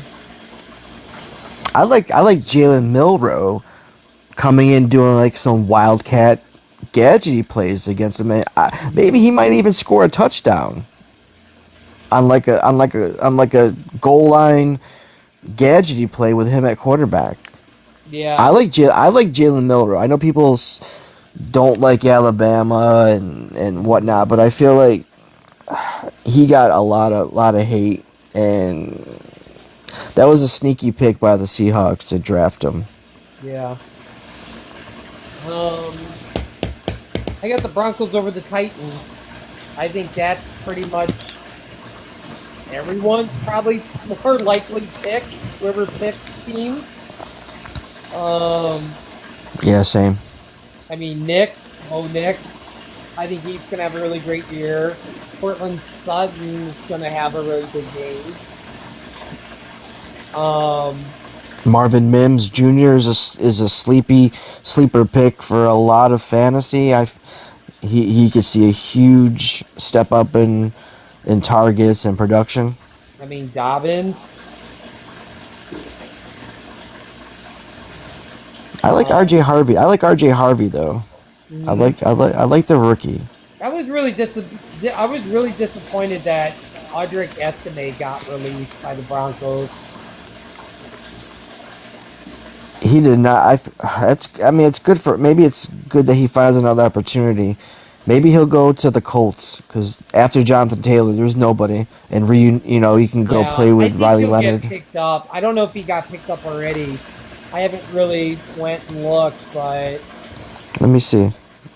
I haven't really. I'm kind of curious if Tim, and the same thing with Sam Hartman. Like, I love Sam Hartman at Notre Dame, and then he got released by Washington, so. Oh, you know who signed him? The Eagles. The Eagles signed Estime? Yep. Wow. Yeah. Oh, wow, I did not know that. Interesting. Did Sam Hartman get picked up at all? I don't know if he got picked up. He was released by Washington. Yeah, I know he got dropped. Let's see, Sam Hartman. Probably not. I would think he would make a team somewhere.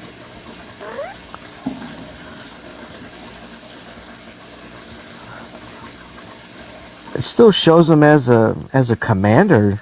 Oh, maybe sometimes they drop people and then still, pick them up and, put them on the practice squad. Yeah, it still shows that he is,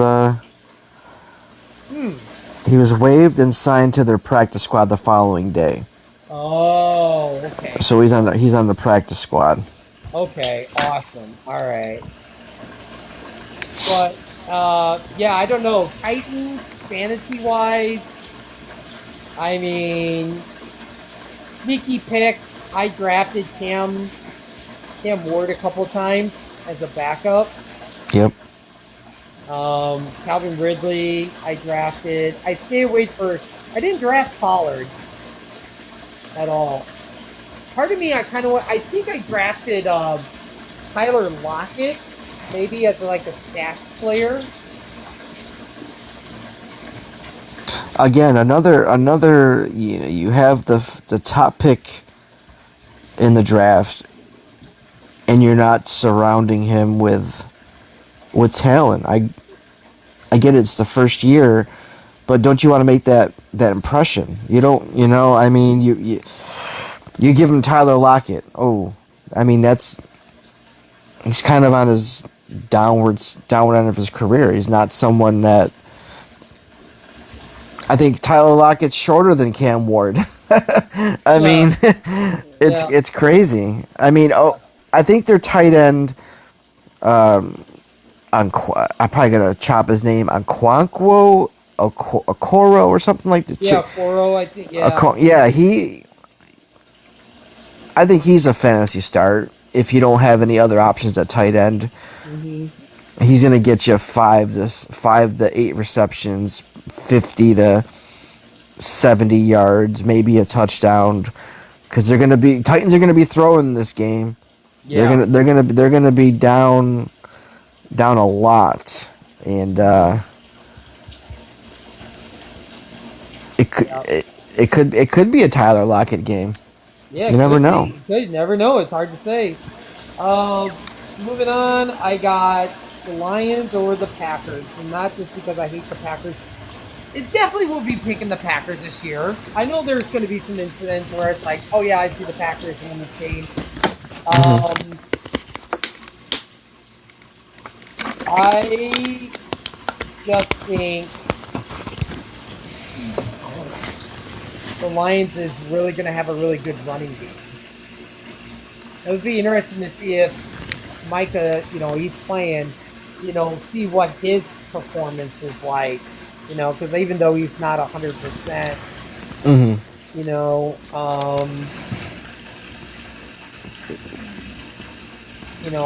see how well the Lions' defense is and offensive line, it's going to carry over until next year or carry over to this year. So, but do you have the Lions over the Packers? No, I have the Packers over the Lions. I think I had the Lions prior to the trade, and I said, well, I think that trade kind of bolsters that defense, and it kind of shakes up the looks that Jared Goff will, I just think it just rattles Jared Goff a little bit. It may, if he's going to play, which I think he's going to play, he's not going to be 100%, but he's going to give his. I think he at least forces Jared Goff into some bad decisions. Possibly this game could be decided by like a pick six by the Packers. Yeah. Yeah. But again, this is why we do this, because we could talk about it next week. Everything that we're talking about right now, we'll be able to say, oh my God, you were right about this game. Yeah. And oh my God, I can't believe you called the pick six for the game. Like, you never know. Like, this is why we do it. Yeah, it's gonna be fun recapping it next week for all the games, and it's just gonna be like, boy, was I wrong on that pick. I'll even obviously write the scores down and everything, and just so I know, just to read off of it and be like, oops, man. Let's see, who do we got? I got the Rams over the Texans. Same. I just, I mean, it's like the health of Matt Stafford versus is CJ Stroud going to perform like he did his rookie year?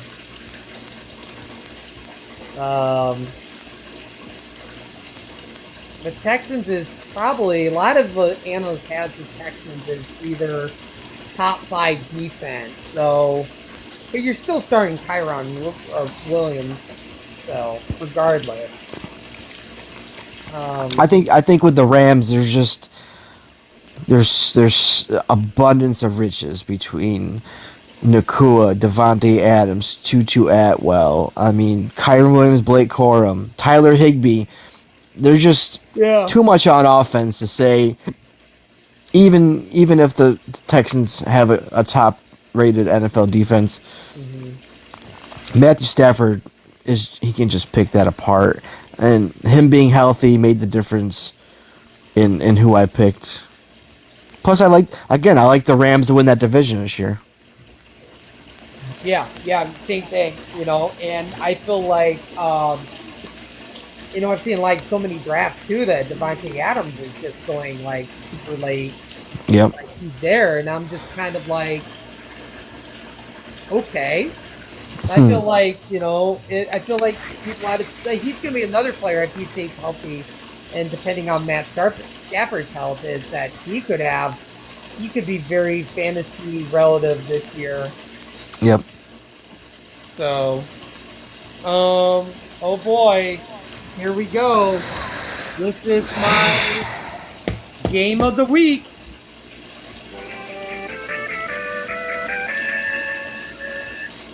Game of the week. Here it is, right here. Bills and Ravens. I got the Bills over the Ravens.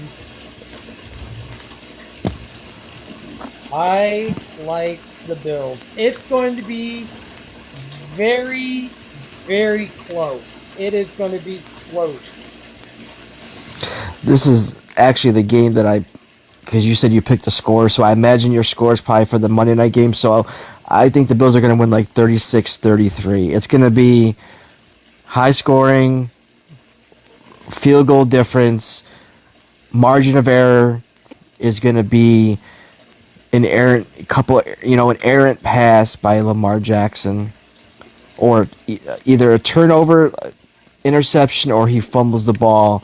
That's going to make the difference for this game. I think both quarterbacks, you're going to start. I think they still both score 30 points each. Yeah. It's just that turnover that's going to, whoever turns the ball over the most is going to lose the game. how do you think the running game will be between Cook and Derrick Henry? I think after last year's game, when the first play Derrick Henry went 79 yards or whatever it was, I think that really etched, and then obviously that made a difference in the playoff game. They knew how to attack him. I think Henry is. I think he still puts up like 70, 80 yards, which for any running back, they'd probably take it, but it's not going to be a typical Derrick Henry game. I think the Bills are going to focus on stopping Derrick Henry, and that makes Lamar Jackson run, which, again, people probably say, hey, yeah, Lamar can run. But I think that fumble, that turnover, because he's forced to make the play, is the difference. So I would start. I like James Cook. I think his potential to receive the ball, especially in the PPR league, I think James Cook is definitely a start. And I tried to get him in every league I could. Which one?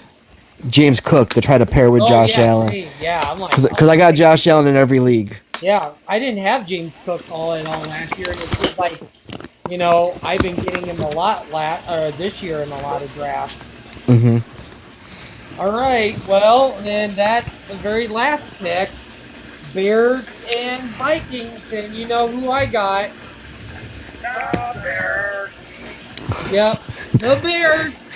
I got the Bears over the Vikings Monday night.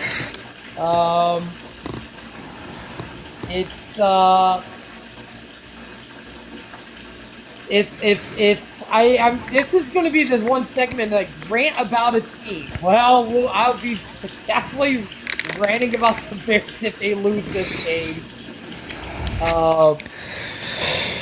I just feel like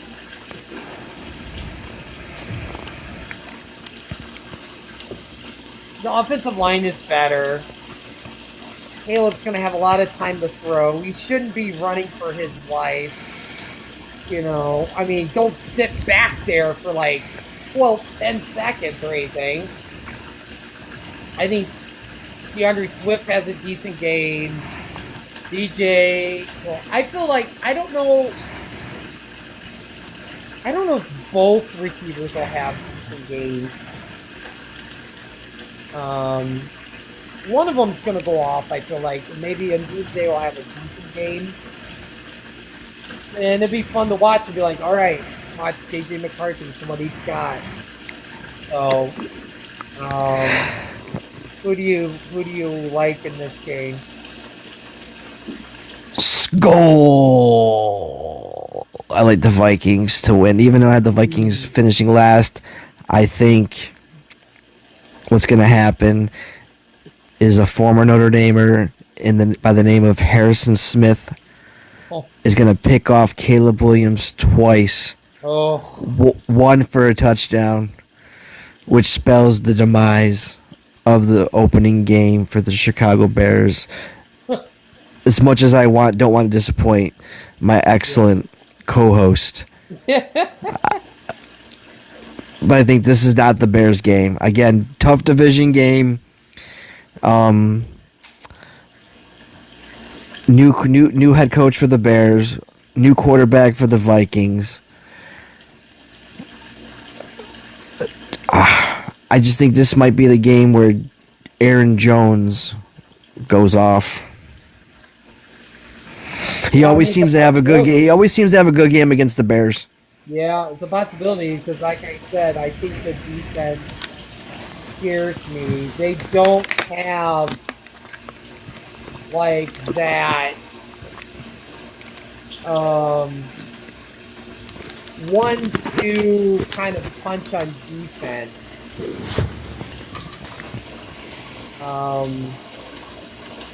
So that kind of worries me. I definitely feel like someone, if it's either Jalen Johnson or Daquan Brisker, will definitely pick off J.J. McCarthy. At least one.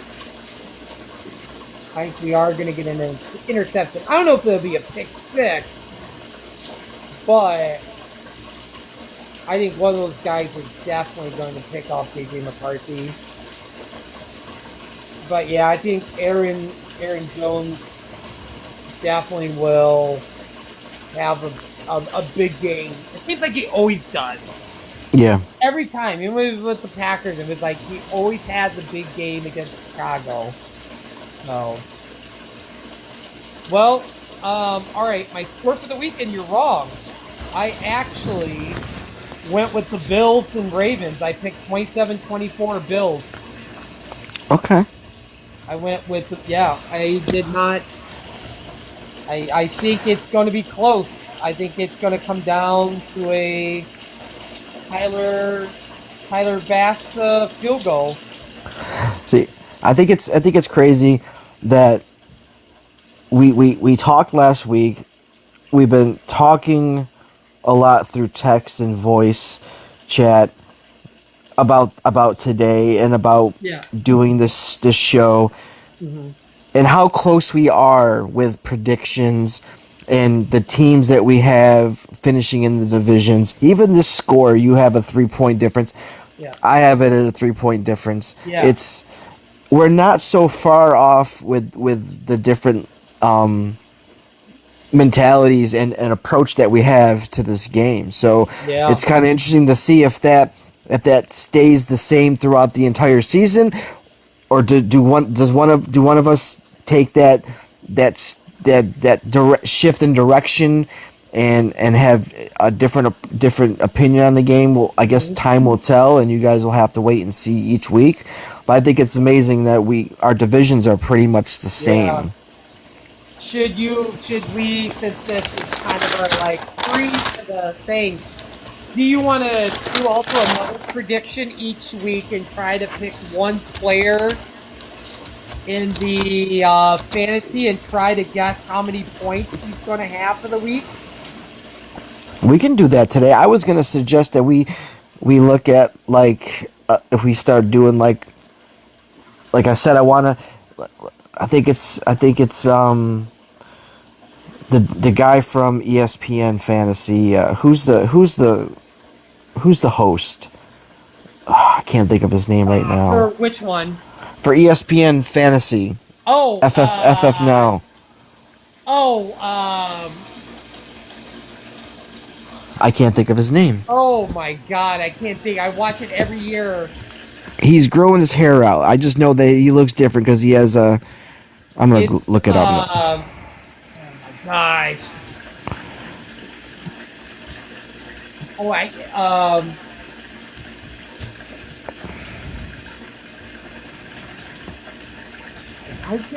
why did I just fart in the wind Yeah, I'm having a huge.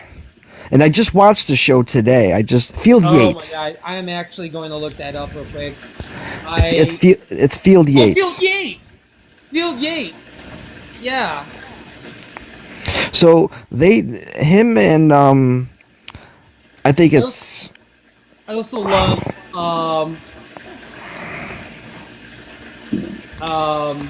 oh my God, there's also Stephania Bell. Daniel Dopp. And what's her name that does the injury report? Oh, Stephania Bell. Yeah, Stephania Bell. Yeah. I always watching that, and then without having ESPN, it's just oh shit, I can't even watch it anymore. But technically, I think I can now. I think you can. I think we're gonna if I can get it working on my damn TV. Yeah, we're gonna get that figured out for your TV. Yeah. So but they do a segment. What's that? No, I was gonna say they do a segment at the end of their fantasy show where they pick a player, but you can't. So how it goes is, if you pick a player, and if your fantasy player that's not, it's usually a player that's not drafted in a lot of leagues, that's available in the minimal percent. So you pick a player, and then that player, long shot, long shot. So if that player, whatchamacallit does that. Adam Schefter. Yeah, it's One shot. yeah, it's Schefter and Field Yates. Yeah. So Yeah. so when they pick and whoever wins gets to pick their player first, and they can't pick the same player. So I thought we could do that as part of the show. As part, so if we both picked like a player that's not Okay. been drafted that has a chance to put up huge fantasy numbers, then we can keep track. It's like a head-to-head thing. So after week one, if you win, I'm up. You're up 1-0, Okay. and there's 17 weeks, so there can't be a tie. Like it really unless we tie on fantasy points, but that's really hard to do with players. So if there's a player that you can, if you want to scramble through your league and see if there's a player that's on the waiver wire, you think could put up a huge number. Put up a huge number. Well, it's got to put up more fantasy points. So someone that's going to put up more fantasy points. Yeah, this one would be a threat. This would be a threat. Alright, I'm gonna write. If I get this right, oh my gosh, I might be a fantasy genius. You got your player?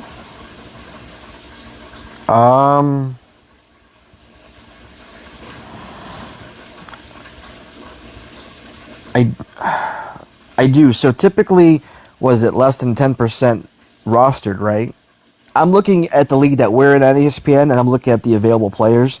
That's how I'm gauging it. So this player is less than 10% owned. I don't have ESPN on my tablet. Oh. On my phone I do, but I know he is definitely, I could definitely search this up real quick, and see how it's cut or how much he's owned. So while you're doing that, Rap God Thanos in the chat says, "Do you have a fantasy page, movie guy?" Oh, what's up, Rap God? Hey, dude, what's up? I haven't talked to you guys in a while. I don't. I just thought about doing a separate TikTok for just fantasy, but then at the same time, I just don't want to keep logging back and forth, with that. I just will combine it with just on my same channel. Mm-hmm. Let me see if I can do this. And what this.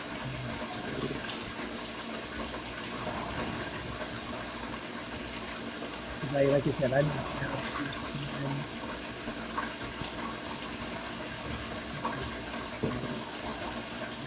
Obviously, this is like our first show, so like next week, it's easy to look up like the flex and then have all the options. It could be a quarterback too, though, but just to look up in the available players in the league that me and you're in. That's where I'm gauging it from.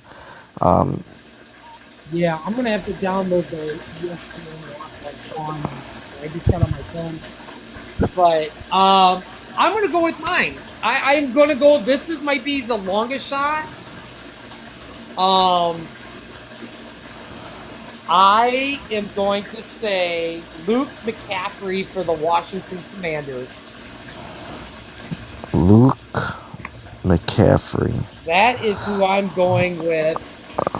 Let me see. Let me just see. Like if it's a blowout, I mean, it's a possibility that he might get a couple catches, he might use them, but that is going to be a long shot player for fantasy. Not saying he's going to score, 20 points or anything, but maybe if they use him on a trick play, he gets like 10 points or something, But that is going to be my long shot player, Christian McCaffrey's brother. Okay, so I'm going. So I'm. It's crazy. I'm gonna go the same game, but a different player from the opposing team from the Giants. I'm gonna pick Gunnar Olszewski. He's been targeted so much in the preseason. He actually put up some decent numbers. He's 0% rostered if I look up in the players in the league that we're in, he's at 0%. Wow. So I'm gonna go with Gunnar Olszewski. Oh man.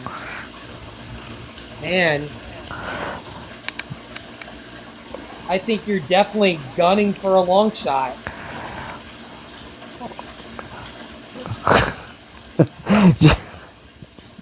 Well, you better be praying to your Luke, your Gospel of Luke, if you really want to win, because I think Olszewski is going to be scoring some fantasy points, a boatload of fantasy points this week. Yeah. That's a good pick, though. I like Luke McCaffrey. Yeah. If that's a long shot, that is going to be a long shot. So again, we'll get the points. Obviously, we'll look up the players and see how they did, and yeah. It's just a fun little game within the game. Yeah. And within the show. Yeah. So I guess we could just the last because we'll just keep on we'll stay on for maybe another 20 minutes, and just if anybody wants to come up and talk fantasy or NFL picks or whatever, definitely just hit something in the comment section or request up, and I'll bring you on. It's almost like our fourth and long shot. It's kind of like our fourth and long shot. Yeah. That's our long shot pick. Yeah. That would be like me trying to throw a 50-yard bomb down the field right now. I got on the football field. That is a long shot. So, especially if Malik Neighbors doesn't play, the wide receiver rotation has got to move up a little bit. Yeah. I don't know where McCaffrey is on the depth chart, but I just feel like if Debo gets hurt or something, somebody's going to move up. Let's see. Since you want to know, Luke McCaffrey is second to Terry McLaurin, wide receiver 1. So is he hurt? No, he's playing. He's there's no injury designation. Oh, okay.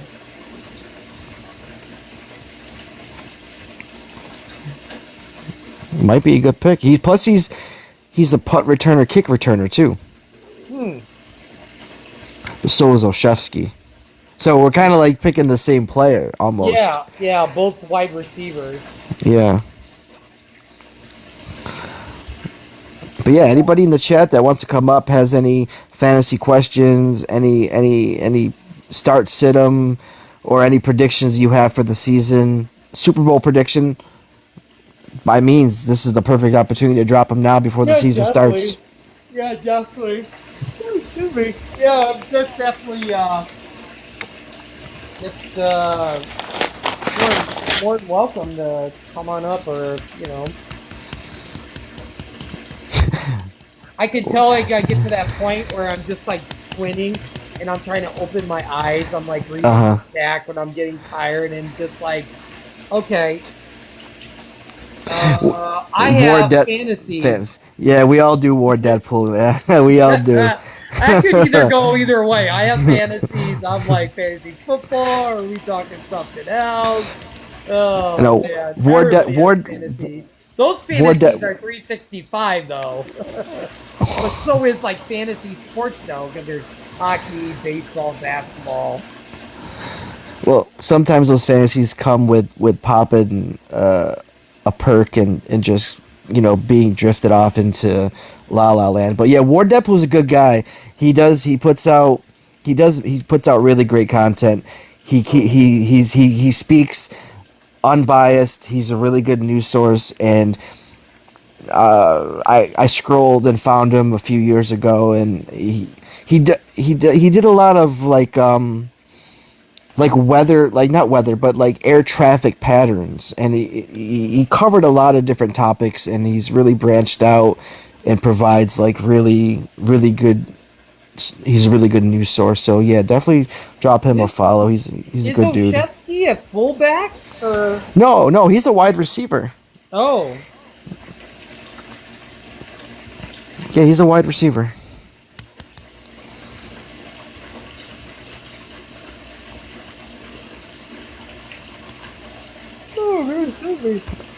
Said, did either of y'all pick up George Pickens? I think you said you got Pickens, right? I picked him up. Yeah, because I just feel like, CD isn't going to get all of the catches.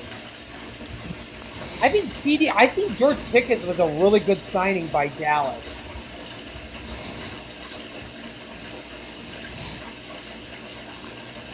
Like I said, it just depends on the health of Dak. It really does. Yeah. It just depends if Dak stays healthy. So what's your outlook for the season, Deadpool? If you're a Steeler fan, where do you see the Steelers finishing this year?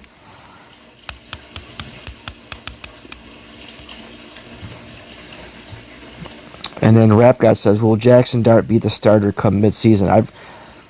I know I discussed that with you before. I think Dart takes over, week 7, week 8. Yeah, so halfway, I think he takes over for Russell Wilson. Do you think Jameson asked to be traded?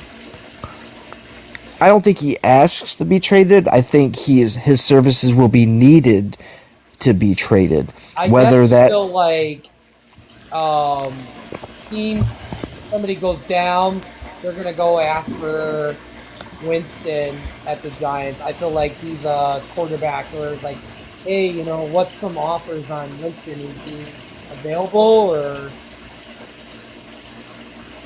Yeah, I agree, Ward Deadpool. I think the Steelers are going to have a winning season. I think he just I have him at 9-8, just barely having a winning season.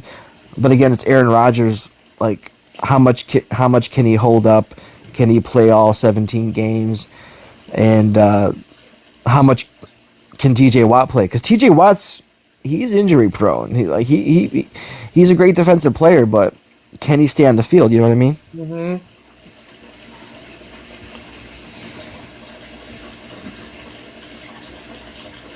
The backups at that. Yeah, I mean, the Giants are actually loaded with quarterback. So, I mean, it's not like if one goes down, I mean, Winston I think he's a decent quarterback. He shows signs of great football plays here and there. And Dart, we'll just see, Dart could be something special. Well, the thing about the Giants is they have 3 gunslingers on their roster. So it finally matches up with their wide receivers because they got Darius Slayton can outrun he's fast. Wan'Dale Robinson's got great hands. Malik Neighbors is a specimen. So you finally have a quarterback that actually throw to him because when the Giants had Daniel Jones and they had Tyrod Taylor, and when Daniel Jones went down, Tyrod Taylor came in, you saw what Darius Slayton could do. Tyrod Taylor was throwing 50-yard bombs to him. So the Giants have that talent. That's why I feel like they can make a step. They're not a playoff team yet, but they can make that step in the right direction if they fully commit to Jackson Dart being their quarterback and everyone staying healthy. We didn't even talk about Cam Scatterbo. Mm-hmm. They drafted him, so he's definitely a running back to watch out for. All right, Deadpool. Yeah, I definitely think. I don't know. You think it takes a Tyrone Tracy injury before Scatterbo gets in there? No, I think they'll use. I think again they have an abundance of riches. I know people will say Devin Singletary isn't that good, but he's a serviceable back. He's proven in Buffalo that he can be a back. He played in Houston. He did well. I mean, he did all right last year. So I feel like Scatterbo is gonna move his way up to where he'll be a, a regular back, but he's not gonna take Tyrone Tracy is. Yeah. I don't know Tyrone why Tracy people are is- sleeping. He is so good. I don't know why people are sleeping on Tyrone Yeah, Tyrone Tracy. Tracy is a starter. Yeah. Yeah, rep god. But for how long? I don't know. I don't know. It's hard to say.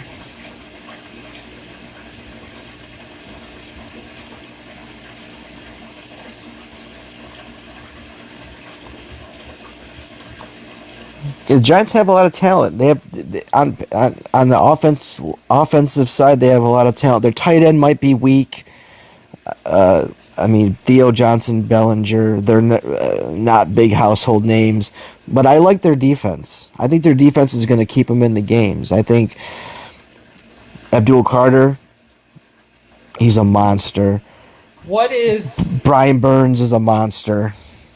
what is the Giants' flaw overall? Probably offensive line and tight end.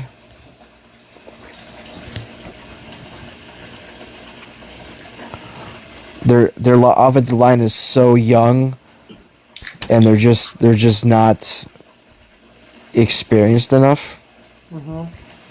I think the defense is their probably their I think the defense is their best quality. Even though they got Malik Neighbors and some quarterbacks, I just think their defense is good. I don't want to see this happen, but if they were just the Bears did something stupid like they always do, and decide to be like, okay, we like Loveland and Smite. What if we made a trade and trade Komet? How would Komet fit with the Giants? Ooh.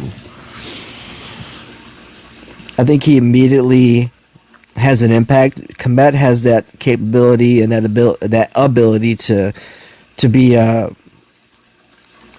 to move the chains. He can catch that 3rd and 8, and he can get that first down for you. And he has that breakaway speed. He has that burst through, like he can run through people. I think Cole Kmet, and I'm just not saying it because he's a former Notre Damer, but Notre Dame puts out great tight ends. They do every year.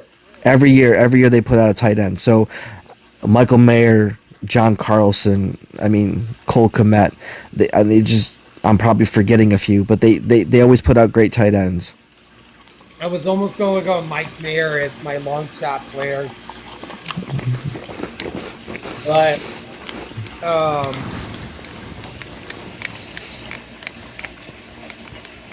I was just like, I don't know.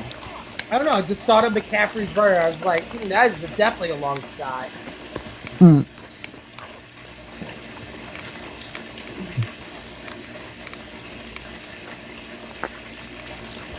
But So what's your biggest, what would be, I know we picked all the games. Out of those games, what would be one that you would say would be the biggest upset in week 1? What's the biggest upset for week 1?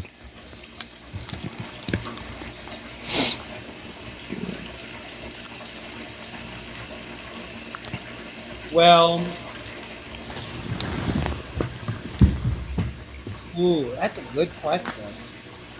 Oh man, there's so many. What's one that's not so surprising then?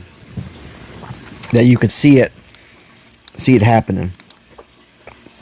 Just because it's week 1. Could happen, or just like I would be shocked if it happened.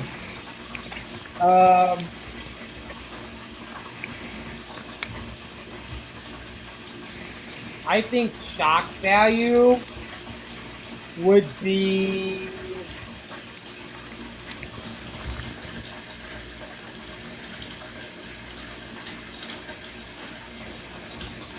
man. I keep wondering. I was just about to say this team. Gotta go back to this team. Okay, I'm just gonna say for some reason, the Titans beating the Broncos. Because I kind of really wanted to say the Saints beating the Cardinals. But I know the Titans isn't going to be that good. And on paper, the Broncos is better. So I would be pretty shocked if the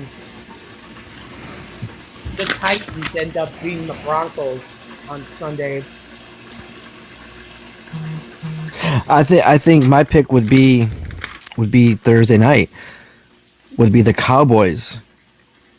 I was looking at that too. Because you I mean, just as like as a response to Micah Parsons leaving and Dak Prescott coming back, what if Dak, like I want Dak to succeed. I think he's a great quarterback. People really crap on him because he just hasn't obviously won in the playoffs and done anything. I think what if Dak comes out and has like a 400-yard passing game? Oh, Rap God, did you want to come up? Hold on. Oh, I know okay. Rap God. Hold on. Re-accept it and I'll bring you up. Sorry. He's always in my friend, the Real Pro Wrestling fans. Yeah, I see him in there. Yeah, and I haven't had my HBO Max ran out, so I am like, hey, what's up, Rap God?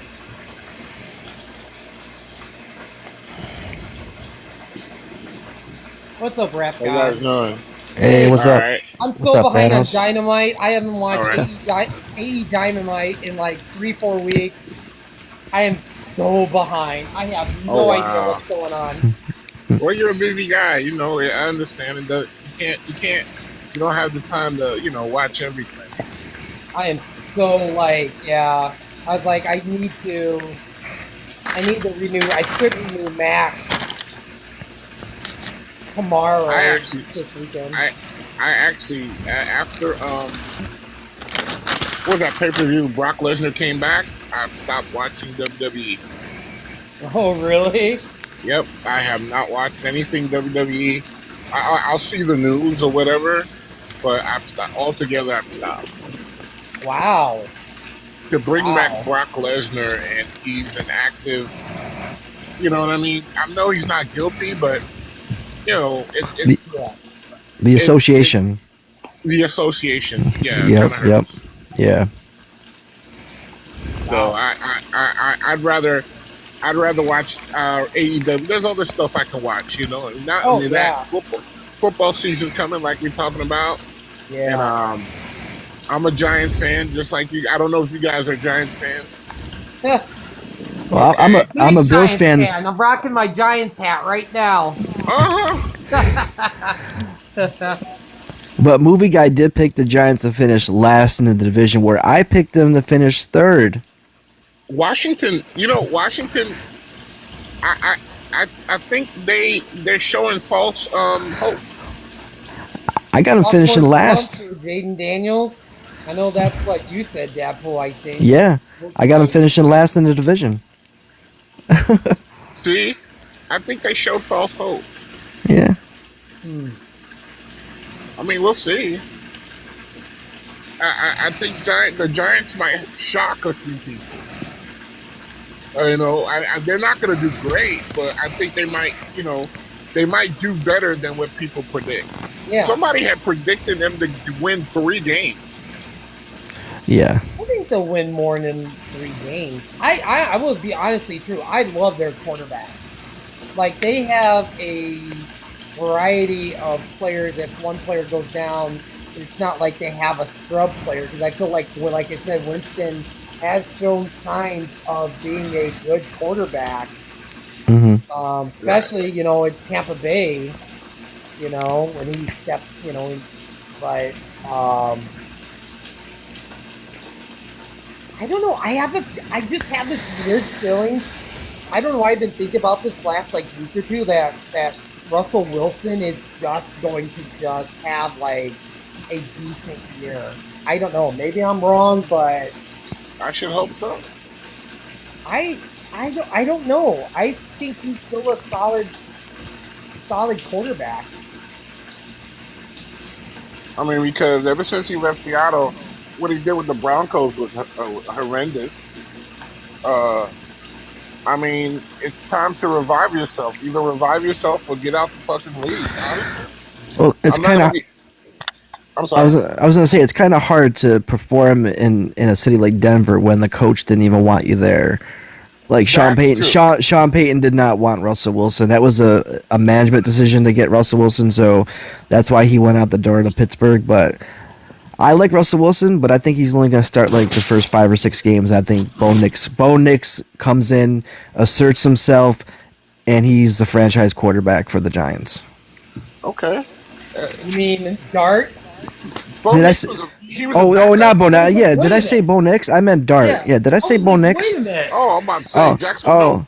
oh. I'm sorry. I was looking at a layout of Bo Nix in Playgirl. I'm sorry. I was thinking about Bo Nix too much. Sorry. What? What the Sorry. fuck? Yeah. My bad. My bad. I meant Jackson Dart. Cause Jackson Dart. Not yeah. Forget what I just Yeah, I was said. like, Bo Nix. I was like, wait a minute, did I miss something? Yeah. Sorry. Didn't Bo My Nix bad. play for? He was a backup to what college team? No, he And wasn't a backup. he was a starter for Auburn. That's right, Auburn. Okay. But yeah, Jackson Dart really looked good his last that last preseason game. He looked good all preseason. I know what people are gonna say. Oh, he's playing against second and third string, but it's the NFL's the NFL. You're playing against grown men. So, and Jackson, I think Dart is gonna. I predicted because my friend's a Giant fan. She's like a diehard Giant fan. So when I told her the Giants were gonna draft with their first pick, Travis Hunter, and then trade back into the round and get Jackson Dart. But obviously that didn't happen, but they still traded back up to get Jackson Dart. Was my point, is that Jackson Dart was going to be a Giant. I think he's going to succeed with the Giants, where Daniel Jones couldn't succeed because they thought he was going to be Josh Allen 2.0, and it didn't work out. You know, bringing Dayball in and thinking that he was going to turn Daniel Jones into Josh Allen. It's not going to happen. There's only one Josh Allen, and he's going to win it all again. He's going to win it all this year and win MVP. But that's, you know, Wait, that's what? the Bills are winning the Super Bowl over the Packers. That's my prediction. Okay. Josh Allen's going to win MVP of the Super Bowl, MVP of the league, and yeah, yep, that's what's going to happen. Oh, God. I know, the Packers in the Super Bowl. Oh, if like you were talking about like the Cowboys over the Eagles. Oh man, Yeah. you never hear the end of it. People are gonna go out and get tattoos. Next weekend is the Cowboys Super Bowl champs 25. People are gonna be like Cowboys going to the Super Bowl. Dak's getting MVP.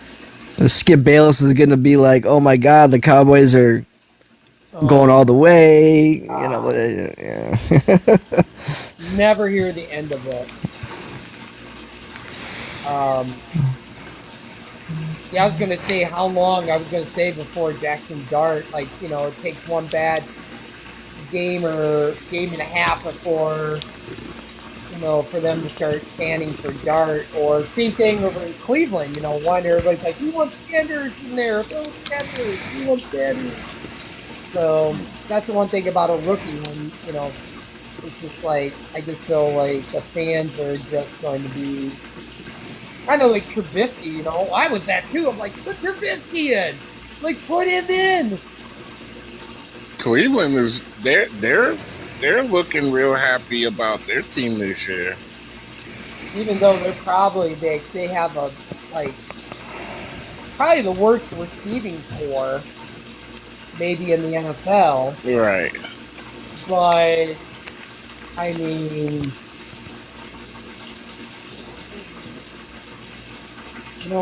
I don't know. Maybe Joe Flacco will make some magic happen in Cleveland. Well, I already told you my prediction with Cleveland. I told you that Shadur Sanders is going to be traded to the Jacksonville Jaguars because Travis Hunter is going to want to play with his college quarterback, and Trevor Lawrence is just going to again have I don't wish it upon him, but he's going to have a bad season to start, and Travis Hunter's going to be like, if you want me to stay here, you want me to play defense and offense, go out, get my quarterback that's sitting behind Dylan Gabriel and a 45-year-old Joe Flacco. Get him, because I feel like Shadur Sanders should not be third string on a Cleveland Browns team. Yeah. I'm sorry. If it was any other team, I'd be okay with it. But Cleveland Browns have no offensive talent outside of maybe Jerome Ford. Yeah. Maybe Cedric, maybe Njoku. Maybe Jerome Ford's the running back, right? Yeah. I was really kind of surprised that even Peoples-Jones left Cleveland, because he was showed some signs last year for Cleveland as a receiver here and there, and I was really surprised that Cleveland let him go. I thought he had legal trouble. Didn't he have legal trouble? Because I saw him get released by the Saints, and I was just like, he was on the Saints? I thought he was still on Cleveland. Where's he at right now?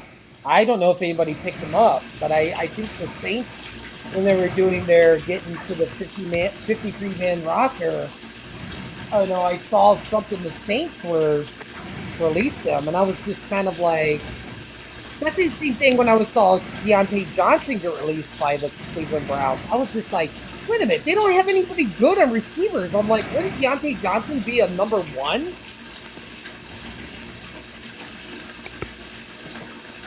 Yeah. He still has it in him. I was really surprised by that. I was like, what? I mean, I think Peoples might be on the practice squad still. I think maybe they waived him and maybe back up. Maybe up. Yeah, a lot of teams they'll cut the player and then they'll sign him to the practice squad. The Bears, man, Ian Wheeler played so good in the preseason. And I was like, I can't believe the Bears did not. He is going to find another team and be a decent running back. I just what are we doing here? How are you not re-signing Ian Wheeler to the practice squad?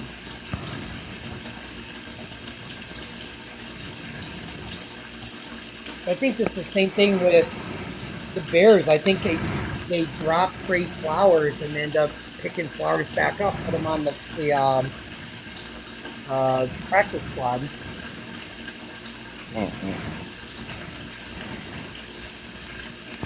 So what's your prediction, Thanos, for a Super Bowl prediction or a hot take for the season? Oh, I have no prediction, to be honest with you, because there are some teams on the AFC that I don't know about, some players, so I'm not even gonna pretend like I know Gotcha. which team is hot out there right now. But I do plan on watching this full season, and hopefully, my Giants can do well. That's all. How long you been a Giants fan? Oh, all my life. All your life? Okay. Yeah. I mean, as long as the Giants finish better in Dallas, I'd be like, yay, let's go Giants. I cannot stand the rivalry, especially with Dallas, the Eagles, or Washington. Oh, I can't stand any of those rivalries. Yeah. What was your I don't know your age, but what was your favorite player on the Giants as a kid? What made you gravitate towards the Giants and not the 29 other teams? We had all these teams. We had Lawrence Taylor, Phil Collins. We had a slew of running backs. Tiki Barber. The running backs that we've had. Uh, um, it's just that whole vibe of those teams. You got to realize since what '86, we've won 3 Super Bowls, been to 4. No, is it 3 Super Bowls? Been to 4 or 5. We lost against Baltimore. Yep. And then we lost the last one we lost. Oh man, I love. No, watching- last one we won. That was what, Yeah, 7 years away. You won 2017, 2011, and unfortunately 1990 against my Bills on a silly wide right field goal. Which Right. So we don't talk. We don't talk about that Super Bowl. Yeah. God. I think the Bills had a great franchise too, man. Back in those days, like what they went to the Super Bowl twice. Four straight years. That's right, 4 straight years. That's right. Okay. And look at they had what's his name? The running back Thurman Thomas. Yep. Oh my God, what a beast! Frank Reich. Come on, dude. Yep. Yeah, they had a team. It just sucks we couldn't get one. If we just would have got one of those Super Bowls, then I think the stigma of the losing would be would make this current team and the pressure they have on them every year a lot less if they just would have won one of the Super Bowls. That's like they call the Braves the Bills of baseball. Yeah, I mean, the Giants. I loved watching Lawrence Taylor play. He was such a beast. Oh my! Oh God. hell yeah! And I also loved watching my former Notre Damer back in the day. Tight end Mark Bravo was always a great tight end for the Giants. I've got Madden on. I don't know if I have him on 2004. The one with Michael Vick or ESPN or NFL 2K5. But Ron Dane, I loved Ron Dane. Oh yeah, Ron Dane was really beast. was like, took off to be like one of the elites. But Ron didn't he Dane, win? Didn't he win the Heisman at Wisconsin? Yeah, I believe so. Yeah. But yeah, Giants. There were some Giants players I always enjoyed watching. Phil Simms, loved him as a quarterback. Phil Simms, right? I'm glad Tiki Barber didn't get a Super Bowl. What? See, Tiki Barber's one of the reasons I loved fantasy football, because he was. We were talking earlier about, was there a player or a move that you did in fantasy football that kind of, was a game changer or was like a really good memory? And Tiki Barber was that pickup for me when he returned those punts for touchdowns and those kickoffs for touchdowns, and then he became a starter after that because he was so good. Like he just rushed, like he had that great tail end of the season. That was my love for, like, I'm obviously not a Giants fan, but I love Tiki Barber. And he should have gotten a ring. Like I just feel like they did him dirty, like they did Eli Manning with the whole consecutive starts thing. Like I feel like the Giants ownership does players too dirty.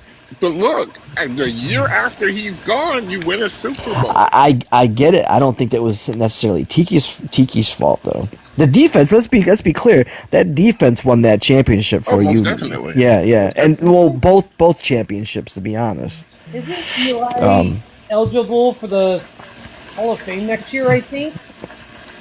No, he was eligible this year. Last year and didn't get it on his first try. No, he didn't go in on the first try. He probably won't go in on the second try either. Oh, wow. My hot take with my friend who's a Giant, I said that Eli wasn't going to be a Hall of Famer. No. He's a... Wait. No matter what, he's an instant Hall of Famer. How so? He's got 2. He's got 2 Super Bowls. But there's other players that have 2 Super Bowl rings that Even with his numbers, I think he's going to the Super Bowl. I think he'll be. I'll say he He'll- goes in his last year of eligibility. I was gonna say if it's gonna be it's like the last year of eligibility, or like when it's like the time when all the veterans vote and they have to let somebody in. That's what. And not only that, you got to realize who he is. He's a Manning now. He's a Manning. All right, let's talk about the Manning. How about let's talk about Arch Manning? I like the fact that he took accountability. I know. I'm just saying. Did you see him take accountability for? You know what I mean? Everybody talks about the Manning family. You know, especially when we got Eli because we were supposed to get Phillip Rivers. Yeah. So when you think about that whole deal, Eli was like, "No, I want to go to New York." So here it is. He goes to New York, and you know he did us great. He got us, some Super Bowls. I mean, that even with the defense. I get it. I get it. I have to. As much as everybody thinks, that they're privileged guys. His brother was a ring general, dude. I get it. And if that draft, if Eli didn't request that trade and he goes to the San Diego Chargers, I think the Chargers win a Super Bowl title because they had LT, Antonio Gates. I think he does enough to win a title with the Chargers. I mean, that's just, I get it. I get it. But still, I just don't. I don't want to admit that Eli Manning is good, but he's okay. I don't know. Look at that first Super Bowl you went to. Yeah, I know. On the road, dude. Well, I know the wild. With John Elway, what would that been like? True. John Elway didn't want to play for the Colts. Yeah. You're right. What would that have been like? That would have been like, man. That would have just changed everything. So it's like this. How about the Falcons quarterback? Do you think he's Hall of Fame worthy? You know who I'm talking about. He just retired. Matty Ice. Matt Ryan? Yeah. No. You don't think so? I don't think Matt Ryan is a Hall of Fame quarterback. I don't. Go ahead. I'll let you. I for some strange reason think he will, regardless of him not winning a Super Bowl, he will be in the Hall of Fame.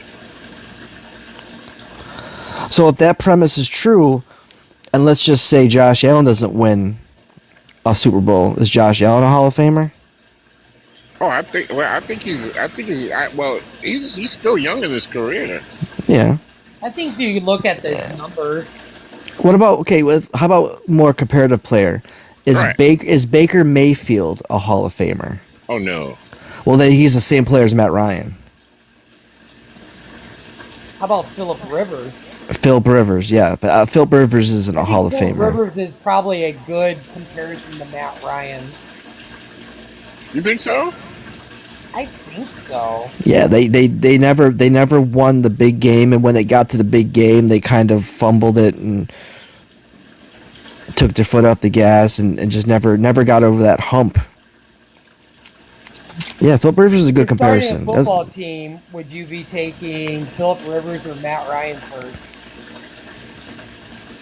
Oh, Phillip Rivers. Yeah? I think so. That's interesting. If I had to choose from those two, I would choose Phillip Rivers. When you said you think Atlanta Falcon, I went back thinking of Chris Miller. I was thinking Jeff George. George. Like, wait a minute. But I want Phillip Rivers, man, because he can get it between the sheets, and he can get it between the pylons, because that dude has a football team already as like he has like 12 kids, so he has enough for a football team. So he can get it in. If he has enough energy to do all that and play football, then I think I'm taking Phillip Rivers. Just saying. Okay, is Doug Flutie in the Hall of Fame? No, but I think Doug Flutie should be in the Hall of Fame because he transcended that quarterback position a little bit. I think he did some things that I think he influenced like the Michael Vicks, you know, even the Josh Allens, the Jalen Hurts of today's Lamar Jackson, just because he had that ability at a small frame. And didn't he kick? Didn't he like do some drop kicks or something in the NFL too when he played? Didn't he? Yeah. Didn't he drop kick a couple field goals or something? Like The earliest, I can still remember Jim McMahon playing, but I'm trying to remember. I don't remember Doug Flutie playing for the Bears. I know because I have his rookie card, but Right. I think Doug Flutie got, again, and I'm a Bills fan. I'll take it back to when Doug Flutie was playing. Rob Johnson got hurt because Rob Johnson was supposed to be the big shit coming out of USC. So the Bills had Rob Johnson. He got hurt. Doug Flutie became the quarterback. Doug Flutie led us to the playoffs, and then Bills? for the Bills, and then Doug Flutie gets benched for Rob Johnson in the playoffs, and we lose in the playoffs. Worst decision ever. Yeah, look it I up. remember him for the Chargers, but I don't remember him for the Bills. Yeah, Wow. Doug Flutie played for the Bills. Yeah, because remember he had Flutie Flakes, the cereal Flutie Flakes. Like after the Chargers? This is like end of his career. He played for the Bills. Okay, yeah, because he was with the Chargers before. Yeah, that was. I like Doug Flutie, but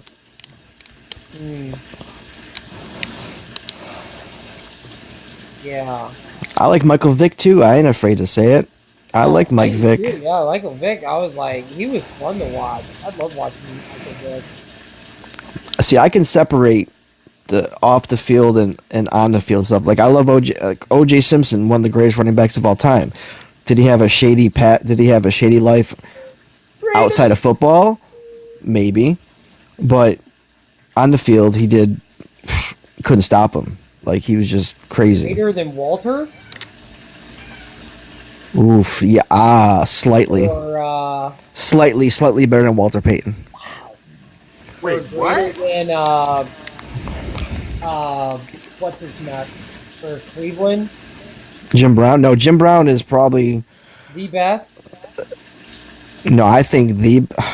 Oh man. So here's a hot take. This is getting into like. The best running back of all I love this guy, Rap God. God. Rap God really brings out the debate in me. I love this guy. He's got to come on more often. I love this guy. I've watched you like in like real pro wrestling fans, and I've so like great. Oh, real quick, that could be totally like ground and pound. Yeah. That would be a good ground and pounding talk. Best running back of all time, LaDainian Leon Tomlinson. Oh, I'm sorry. Yes, LaDainian Leon Tomlinson. And I'm a Bills fan. I think Thurman Thomas is the great, but I think LT just put up numbers, and he became that back where he was a rushing threat and he was a receiving threat. I think LT, if he. I just wish he would have won a Super Bowl. I really think that would have solidified. He's still a Hall of Famer, but I just wish that. It's so like when people's like, "Oh, the greatest basketball is like Kobe, it's Jordan, it's LeBron." I always like to separate it from like your like 80s, 90s, 70s. So yeah, maybe what he played in the 90s, or early 2000s, or like, late 90s, early 2000s. Yeah. You know, I think for a case there, but all time. Well, I got Jim Brown second. So. It's so yeah. Barry Sanders is nowhere near there. Barry's in the top 5. He's top 5. So let me tell you my top 5, and then in no particular order. Okay, top 5 running backs. See what you guys think. Barry Sanders, Jim Brown, LT, Walter Payton, Emmitt Smith. No particular order. You can even throw Marshall Faulk in there, maybe. Marshall. Marshall Faulk is. Come on. That last year, Emmitt Smith, it was hard to watch, dude. Oh, not the one he played with Arizona. No, his last Dallas year. Oh, the last Dallas year. Okay. It was hard to watch, dude. Mm-hmm. I would put the Bucks over Marshall Faulk. Ooh. Okay. The Bucks over Marshall Faulk. Wow. I would put Bettis. That's saying because I'm a Notre Dame fan.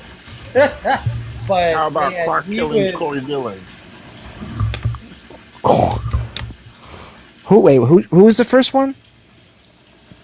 Clark killing Corey Dillon. That's what a buddy of mine used to call them for the Patriots. But no, not Corey Dillon. I wouldn't call Corey Dillon. Wow, that's rough. What about the Vikings running back? Peterson? Yes, Adrian Peterson. I guess if we go by like what the movie guy says, if we can separate into like eras, I think if we did like you would have to, because I feel like we're leaving a lot. We're leaving like there's a lot of running backs right now that are really good. I don't want to give the great label to any of them just yet. Oh man, but there were so many in the 70s and 80s. Like your whole list could be 70s to be honest. Between like Dickerson and Dorsett and even John Riggins. I know he didn't have the flashy, but he scored touchdowns and he ran the ball. That was a tough Redskins offense, and the offensive line was nasty. But Walter Payton, Gale Sayers, there's so many in that time frame that really transcended the sport. Can you imagine if those guys played today with the rules? I say it all the time about like Jordan. They'd be like ballet for them. Yeah, can you imagine some of the quarterbacks that don't have that Hall of Fame status? If they played in a league right now, they would put up ridiculous numbers. And there's a lot of football players would not survive the 80s the way Tom Brady would. Just like Michael Singletary, Steve McMichael, like tore your head off. Yep. Like when they tackle you, just like with a lot of the NBA players, like going up against Olajuwon and Ewing, or Tumbo. No. Rick Smith, Charles Oakley, Rodman. I really want a time machine and somebody put LeBron James in that era and see how great he is. Seriously, with the I would do that. So what I would do is I would put LeBron where Jordan is and Jordan where LeBron is. I guarantee Jordan averages 50 points a game. Exactly. Guarantee it. No lie. You don't realize what. Oh, anyway. Oh my God. If you're, I'm just gonna say, like going back to football, like I love. 80s, 90s football was great. Would the Nigerian Nightmare, Christian Okoye and Thurman Thomas? Christian Okoye, hell yeah. Well, Christian Okoye and Thurman Thomas being the top 10 best running backs of the 90s. What was that corner? It was a corner. It wasn't even a corner. With the Raiders. Marcus Allen?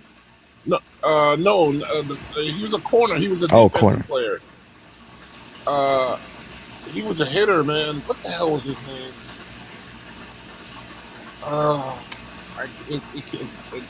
It's not coming to me right now. But No. yeah, you had some defensive players. Oh my God, in the '80s and the '90s. Yeah. That was my favorite time watching football. I mean, I love football now. I mean, it's still my favorite sport, but I mean, I think the '90s was like the perfect life to experience, whether it was movies, music, or sports. I feel like that was you cannot duplicate the '90s in any way, any fashion. I think it's just the best. Like if you go from like like 85 to like 2000 is like the best period for anything, whether it's sports, music, or movies. I think you. I mean, tell me I'm wrong. I don't know. yeah, no, you're right. I agree with you 100%. 100%.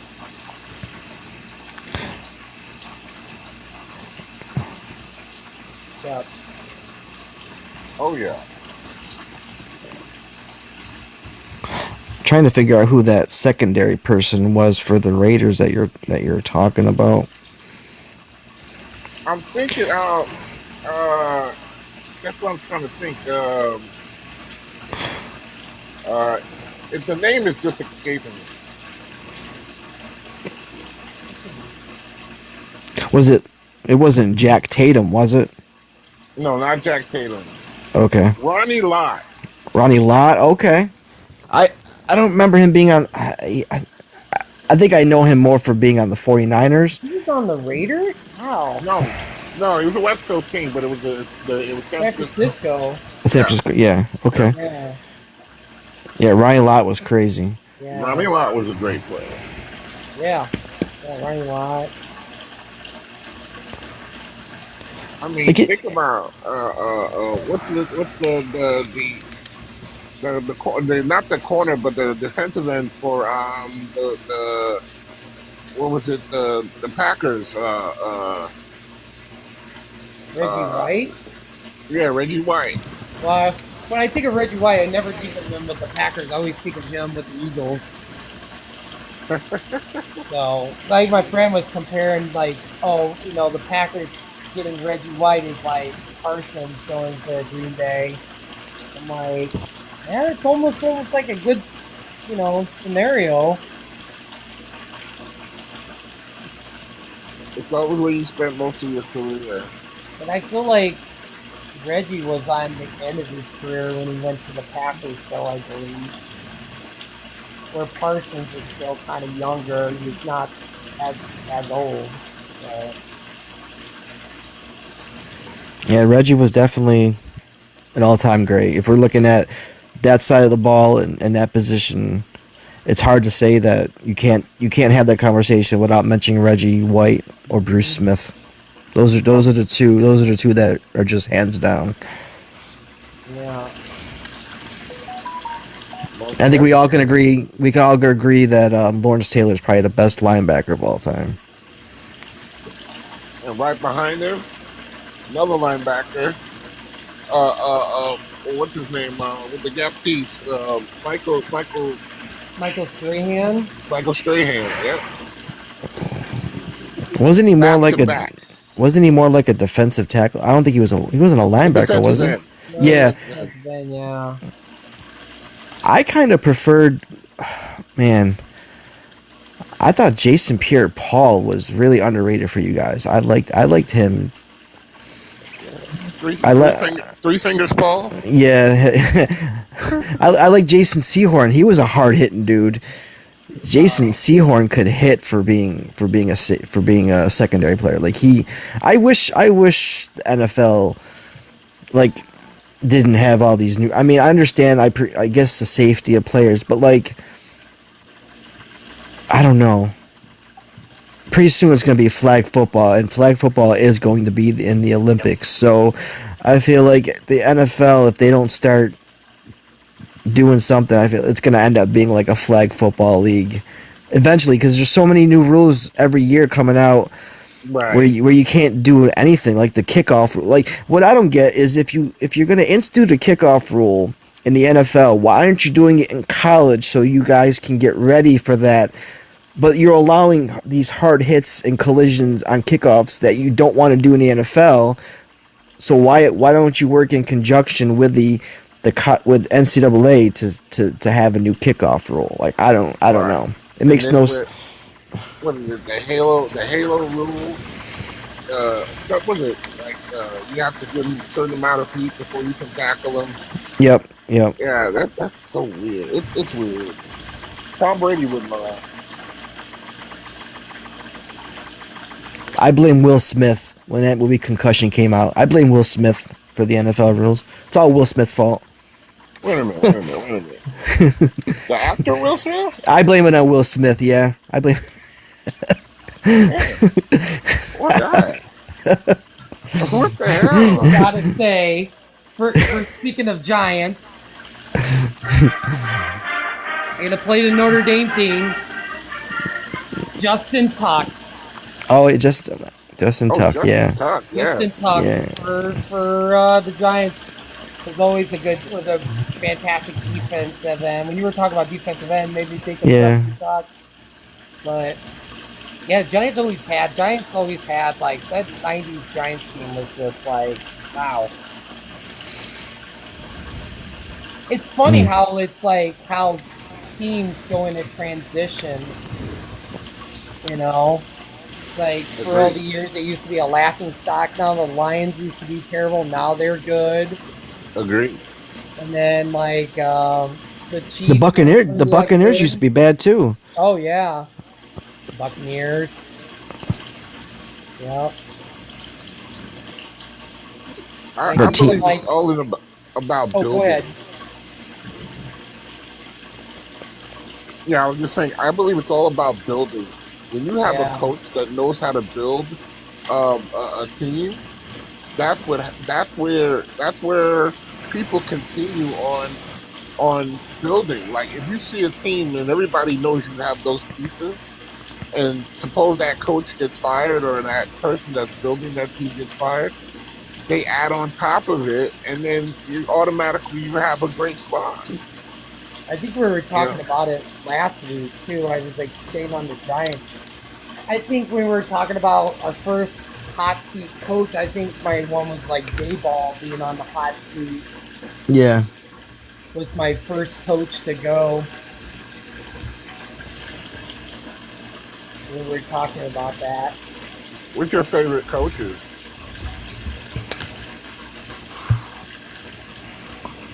Like of all time or like this season? Yeah, of all time, and top 5. Ooh.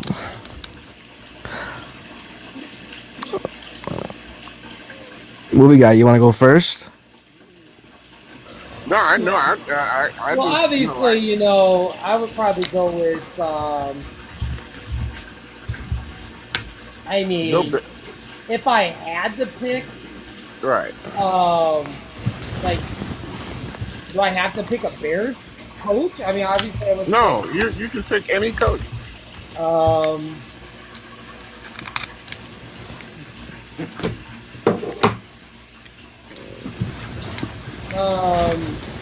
I will probably say. Oh man, like I wouldn't say like Chuck Noll for the Steelers was such a really great coach. Oh, nice. Yeah. I mean, not to butter you up, Dadpool, but Mark Levy. Yeah, Marv Levy is pretty nice. For Bills was great. I mean, Bill Parcells was awesome. Of course. I like Bill Cowher. Bill Cowher. I mean, Bill Cowher was great. I think my favorite coach to watch was probably Jim Mora. Well, that was a pathetic coach. Our whole defense sucked. The offensive sucked. We sucked. I love that interview. I watch that once in a while during football. Like just seeing no one could catch the ball. There's no Rudy Poo, Right, Jim Mora had the best interview after playoffs. Sucked. Couldn't get the ball down the field. Couldn't pass the ball. The defense was sucked. The offensive line sucked. It's a piss poor performance. Like, oh. But I think Well, for I always had coaches I always enjoyed watching on the sideline. So, I think if we're gonna throw in coaches about, I think, and I'm not just saying because I'm a Notre Dame fan, but Lou Holtz. Lou yeah. Holtz was a great coach, and I know he only, it was college, it was Notre, a couple stints here and there, but it was Notre Dame mostly. I just think that he got the most out of his players, and like Newt Rockney, he just motivated the team. And I think if you're gonna look at all-time college coaches, then Lou Holtz has got to be up there. I mean, if I wasn't a Notre Dame fan, I'd probably be a Penn State fan because I just love Joe Paterno. Like, he was such a great coach. It feels so bad that his whole like legacy is tarnished. Yeah. And everything, but I don't care. He's still, is like, a fantastic coach.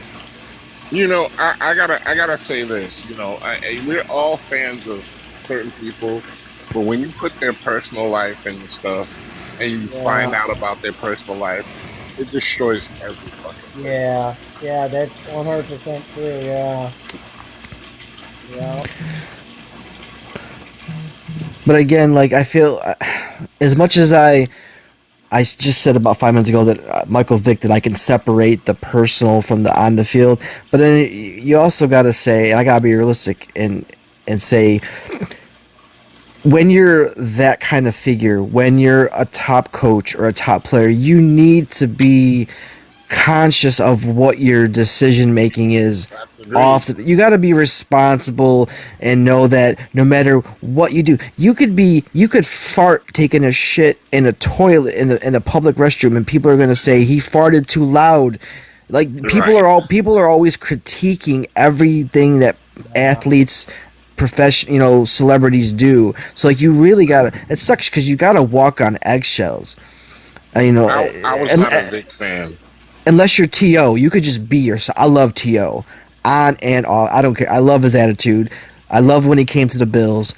I think T.O. is the top 5 receiver of all time, if not the second top receiver of all time. I think we all know who the number 1 is, but I think he's the number 2 receiver of all time.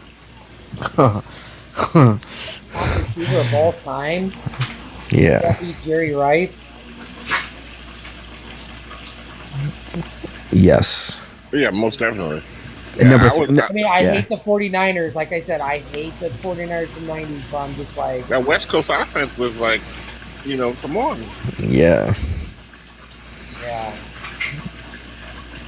It didn't matter who was in QB for the 49ers. Like, you went from Joe Montana to Steve Young, and it didn't skip a beat. Yeah. Well, and Steve Young was a runner. Yeah. And he was left-handed. So, oh, wow. So, like, I mean, I don't know. People don't talk enough about Steve Young and what his impact on the game. I think he might have been that first true, other than like maybe Randall Cunningham. Like Randall Cunningham, Steve Young, Mike Vick were all those, they all created that running quarterback that we see with Allen and Lamar Jackson and maybe even like CJ Stroud. He runs a lot too. So like they transcend. I think of people that transcend the game. I think those should be Hall of Famers, even if they don't put up rings. If you transcend and you change the game somehow, then I think that makes you a Hall of Famer. Is there any quarterbacks right now that you think is top 10 greatest of all time? Everybody keeps thinking like Patrick Mahomes is, but I'm just kind of like... Aaron Rodgers, I hate to say it, but Aaron Rodgers is the top 10 quarterback. I remember number-wise, because he's only won one Super Bowl.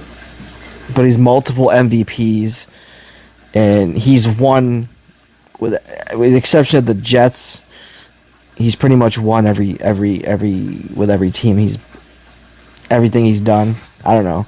I think his story's great. The way he fell on draft night, because he was big hype, and then he got drafted by the Packers. He had to sit behind Brett Favre and study and learn. Almost similar to like Patrick Mahomes. They drafted him, and the Chiefs had Alex Smith. Alex Smith at the time was a top quarterback in the league at that time.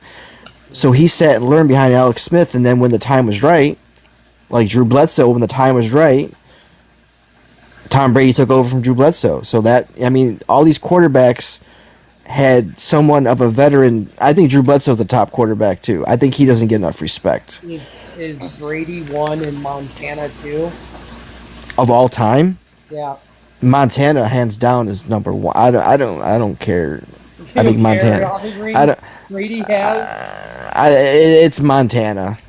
Yeah. Yeah. Again, it's transcending the sport. Like, I don't know. Yeah.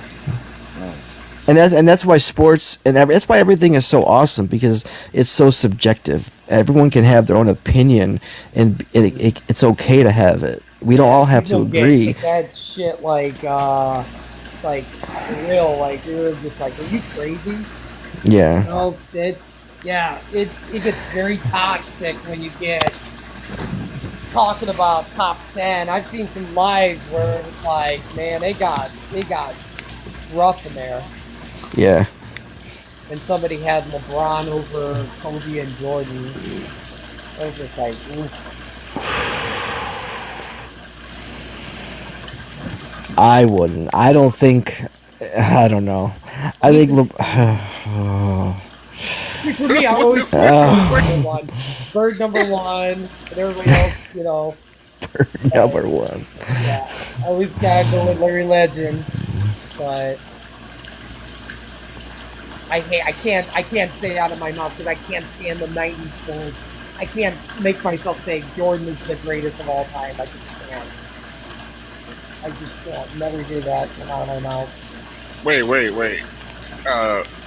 Well, I don't think Jordan's the greatest of all time.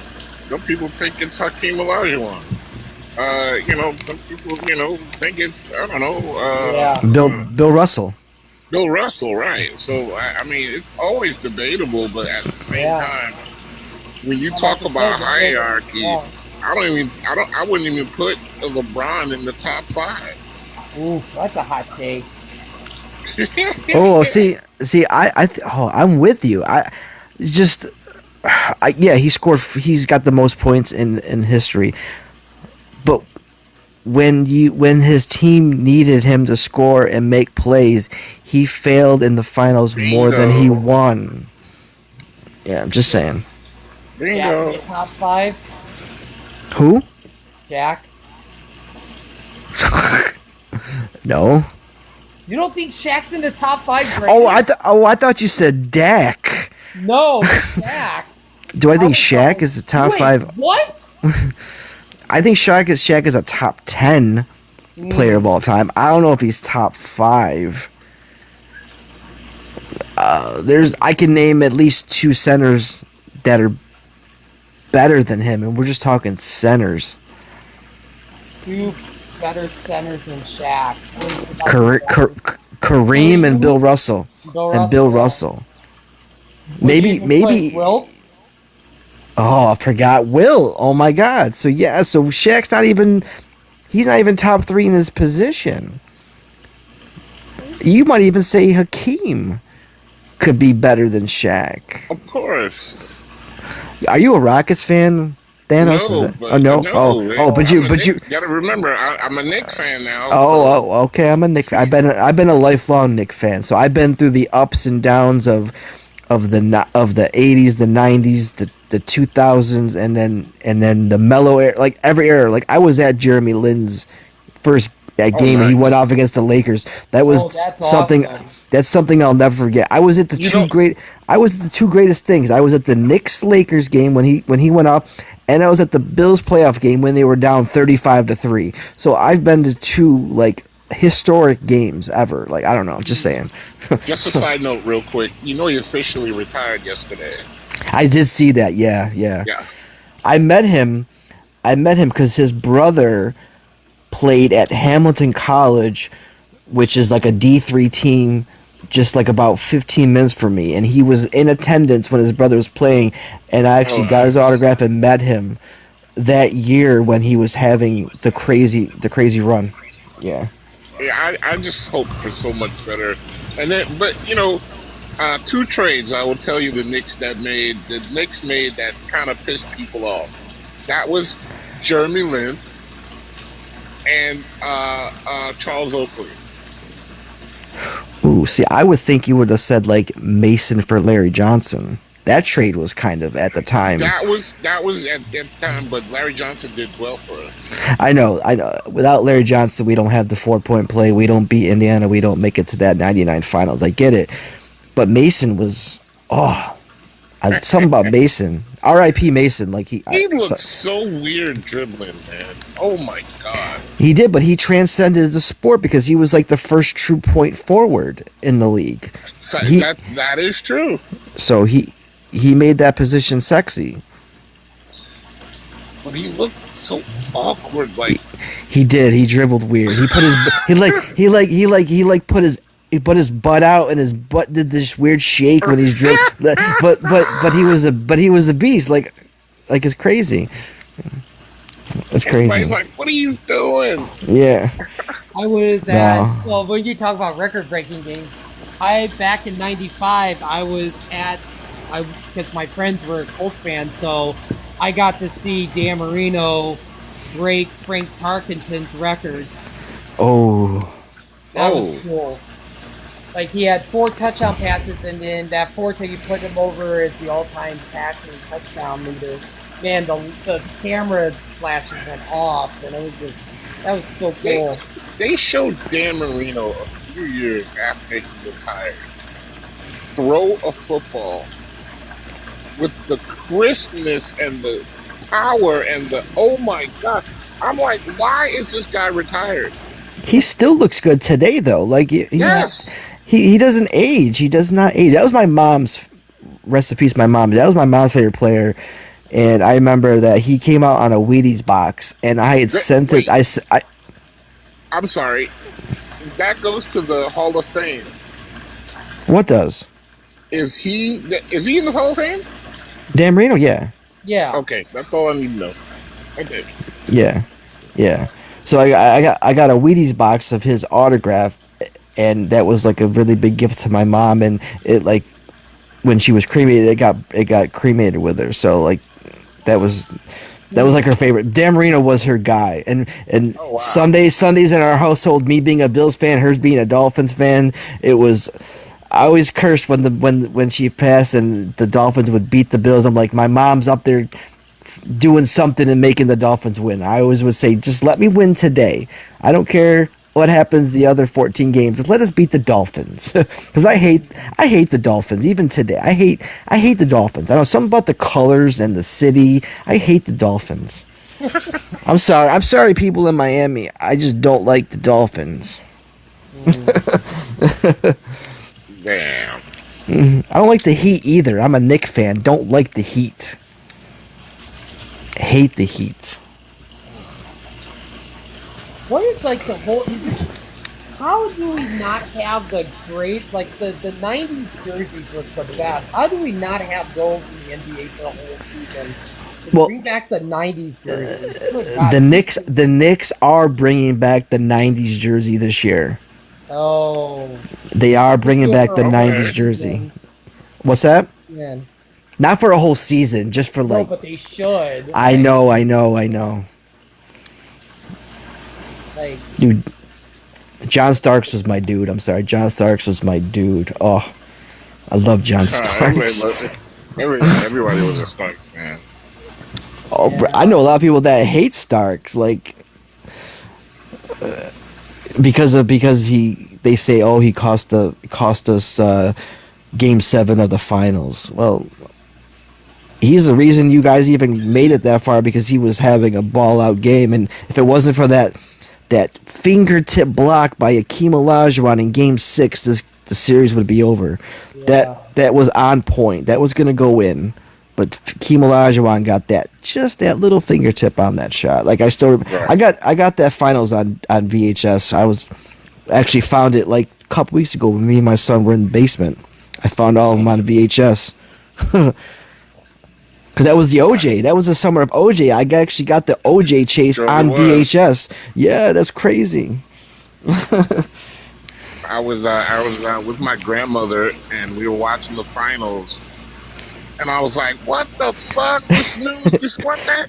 Let's watch the game." And it's like OJ Simpson. I'm like, "Fuck." Celtics fans, of course, I would hate the Knicks. Of course you would, yeah. But I will say that I love watching Patrick Ewing and Charles Oakley. Yeah. Anthony Mason. Oh yeah. Again, Knicks did Oakley dirty. Not only by getting rid of him, but the way they're treating him. Not with the whole not being able to come to a game type deal. That's crazy. He's a regular customer of mine. Is he? Oh my god. I worked in a gas station in Georgia, and he came in the store, and I was like, "Yo, what's your name?" He was like, "Charles." I was like, "Bro, automatically I fanned out." Yep. Real nice guy. I used to see him like every 2 or 3 weeks at my job, and he would just rap real quick. He would buy some sex pills and get gas, and I was like, okay. But he was a real cool dude. And I said that incident with the owner, he was like, the owner is an asshole. He is. Scott Dolan's horrible. Yeah. So it's kind of soured me to the Knicks, but I'm still a fan. Especially when you watch the games like in the playoffs, and all the former Knicks are like in the front row by the baseline, but you don't see Charles Oakley. You see everybody else. It's it's disheartening. Yes. So like, let's just say, because I know they mentioned they were teasing this. It's like, what if like LeBron went to New York? Lakers. No. There'll be a riot in New York. Oh, see, I kind of wanted LeBron when he was.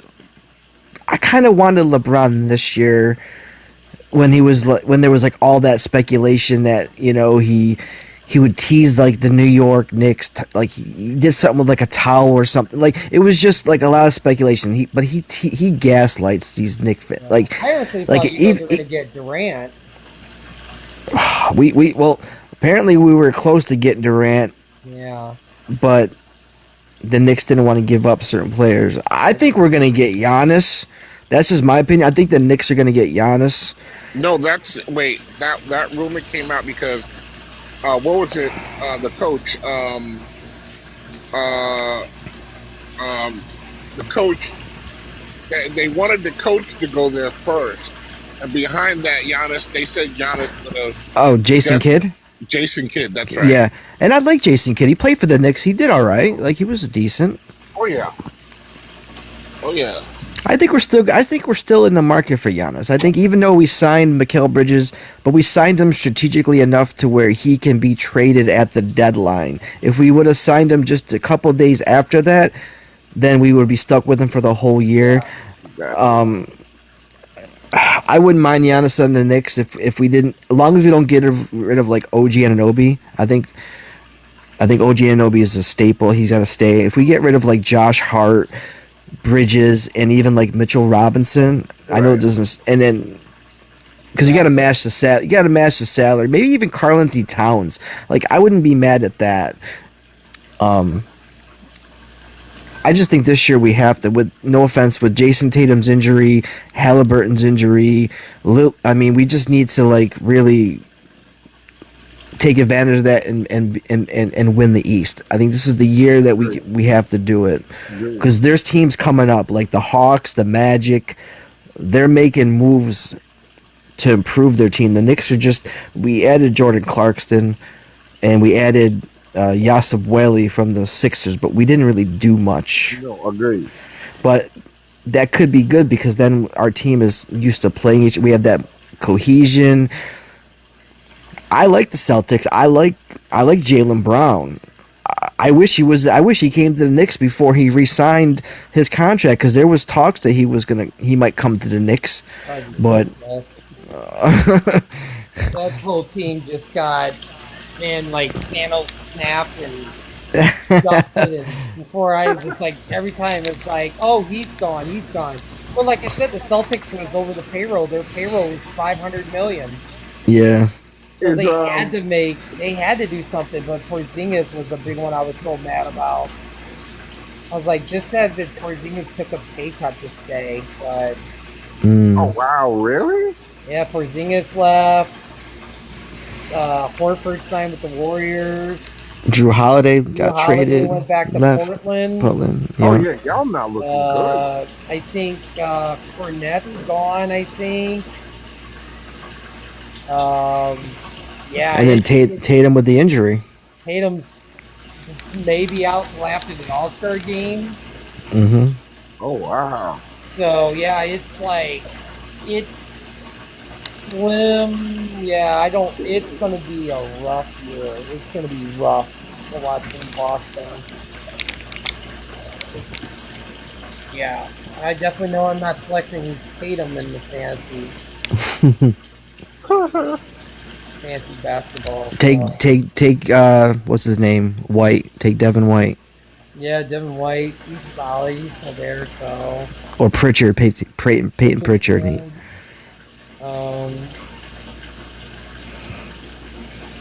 I think we got rid of Porzingis and got, like, I think it's Boucher or something from the Raptors.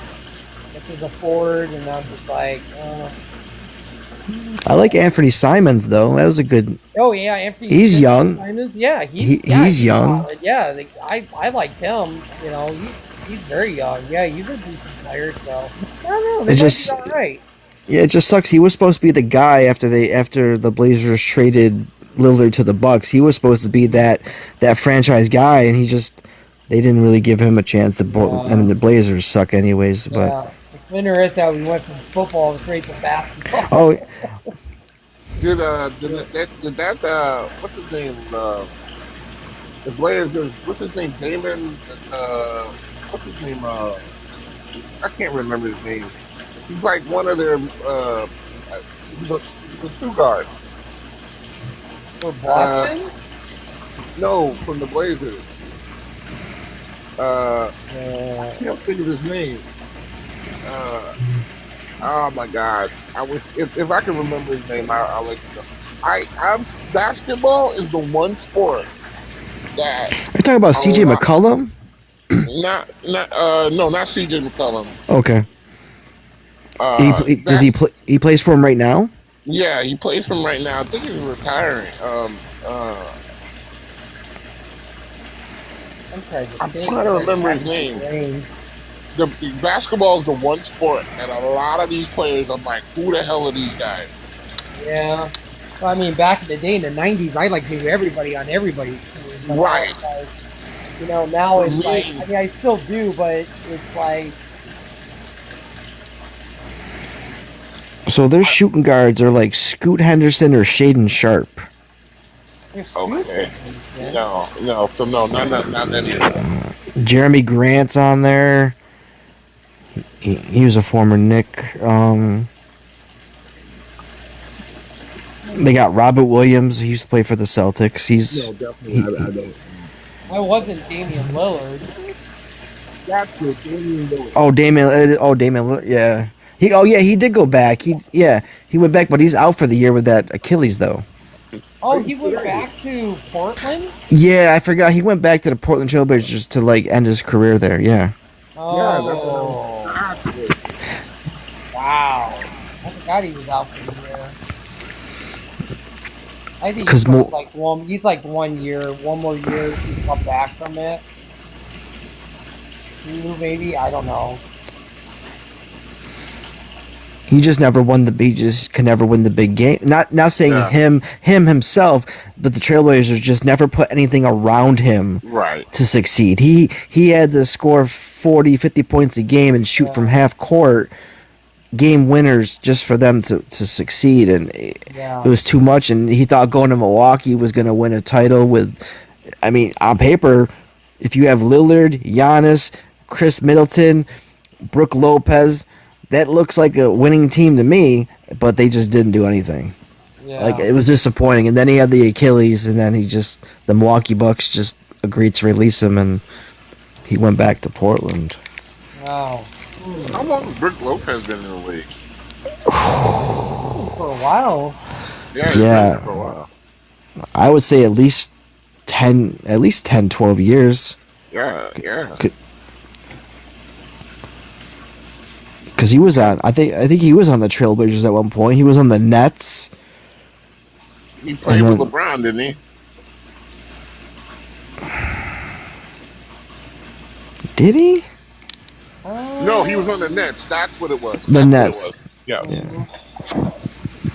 I think he might have played with like KD, and when the KD had Kyrie and Harden, I think he might have been on that team for 1 year maybe before he went to Milwaukee. Like he's had a solid career for Milwaukee. Like he's a guy like I would pick up since this whole show started with fantasy. Like I would pick up Brook Lopez as a fantasy center. I just think he gets double doubles every game, and he'll throw like two blocks or something. So he'll get you some good fantasy points. Since we're going to bring this, trying to bring this back to fantasy, but Yeah.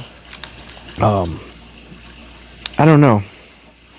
It's just there's so much parity in the league. It's kind of hard to do like a draft for fantasy NBA because there's just so many good players.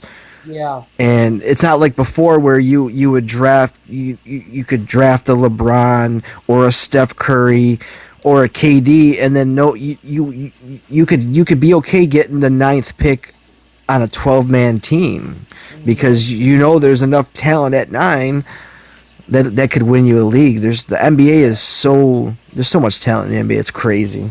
Yeah. It feels like OKC has all the talent though. Yeah.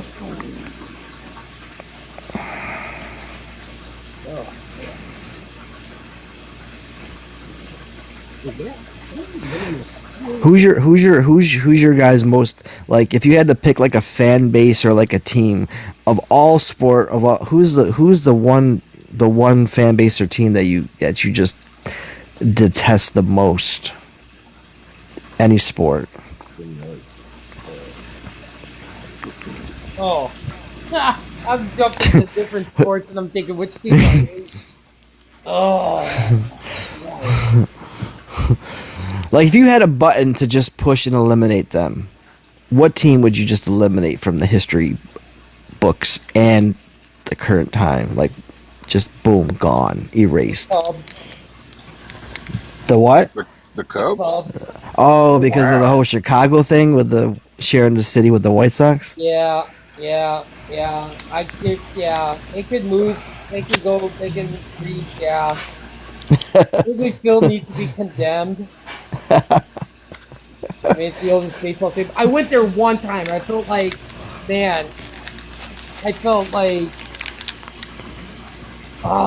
it was, yeah. But I went to Ryan Sandberg's retirement game. Oh, nice. So, R.I.P. Ryan Sandberg. That's crazy. Yeah, I can't believe. Yeah. Sandberg's last game, they were playing against the Marlins, I believe. And it was kind of weird because Andre Dawson was on the Marlins. It was just so weird. So used to see him on the Cubs and. Did you see that story about, speaking of Andre Dawson, that he wanted to go in as an expo, but they wouldn't let him go in an expo in the Hall of Fame. Oh, really? So, yeah, they put him as like a Cubs. Like it was a whole, like, look it up. It was like recent where he came out and said, yeah, they forced me to be the Cubs. I wanted to go in as an expo, but baseball didn't want an expo player in the Hall of Fame. Yeah, because doesn't it usually go by like where you had the best stats? I feel like you can pick. You should be able to. I think you can pick your own, right? You shouldn't. I thought maybe it's not. Maybe it's not. I think it's baseball is like wherever you had the best stats at, you go in at. But he says something about the voters would not let. Yeah, maybe baseball votes on, but they said And the voters did not. They said they wouldn't vote for him to be an expo. Like they had, like it's crazy. Tim Raines So he, went in, but I think he went in as a White Sox. I think because I remember I don't know if he went in as an expo. I doubt. so so Andre Dawson doesn't go to the Hall of Fame. He boycotts the Hall of Fame. Yeah, I think they brought that up just this year because of someone mentioned where's Andre Dawson on stage or something. Damn, Tim Raines, boy, that was a player there. Rock Reigns, he's crazy. Didn't he go in? I wonder what he went in as, because I know he went in. But did Let's he go take in a as look. an expo? Or did he go in as the White Sox? I can't even remember. I was just looking it up too. Maybe you find it before I did. It shows an expo. Yeah. Maybe that's why Dawson. Oh, I don't know. I just know that Dawson wasn't happy that he had to wear a certain hat. I think it was a Cubs. I think he went in as a Cubs.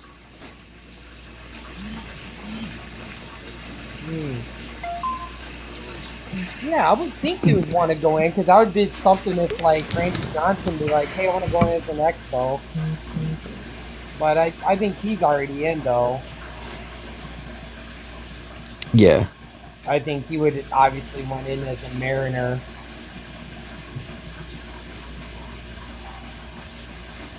Oh, would McGuire go in as an athletic? I would think I feel like Absolutely. I have a feeling because of the home run race he would go in as a Cardinal, but I just remember like how dominant he was in the late 80s and 90s with Canseco, like going as an athletic. Yeah, I'm not saying just because I'm an A's fan. I think Canseco and McGuire should be in the Hall of Fame. I think Bonds should be in the Hall of Fame too. Yeah. Especially when it was legal at the time. Like it was nothing illegal that they were doing.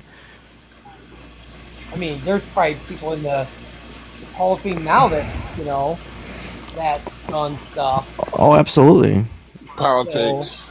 Yep, it's all yeah. Yeah.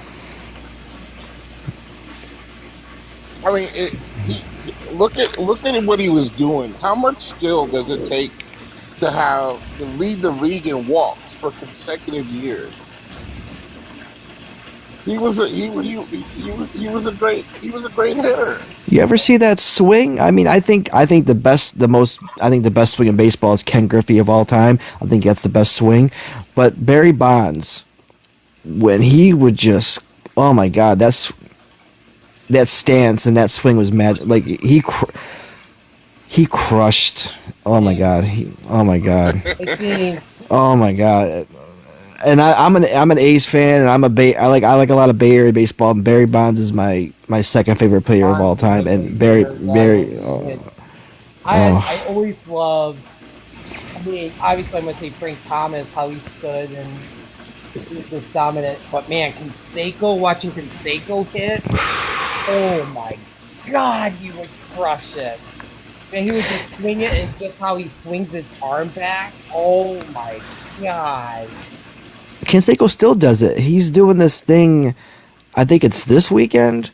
Him and his brother Ozzy are having some charity event, and they're betting $10,000 who can hit the most home runs with a softball. Because Ozzy Canseco says he's the greatest softball hitter of all time, and Canseco's like, well, I'm the greatest baseball hitter of all time. Well, let's find out, and let's find out on a softball, because Canseco did like this thing last year where he said, okay, I'll challenge 20 people.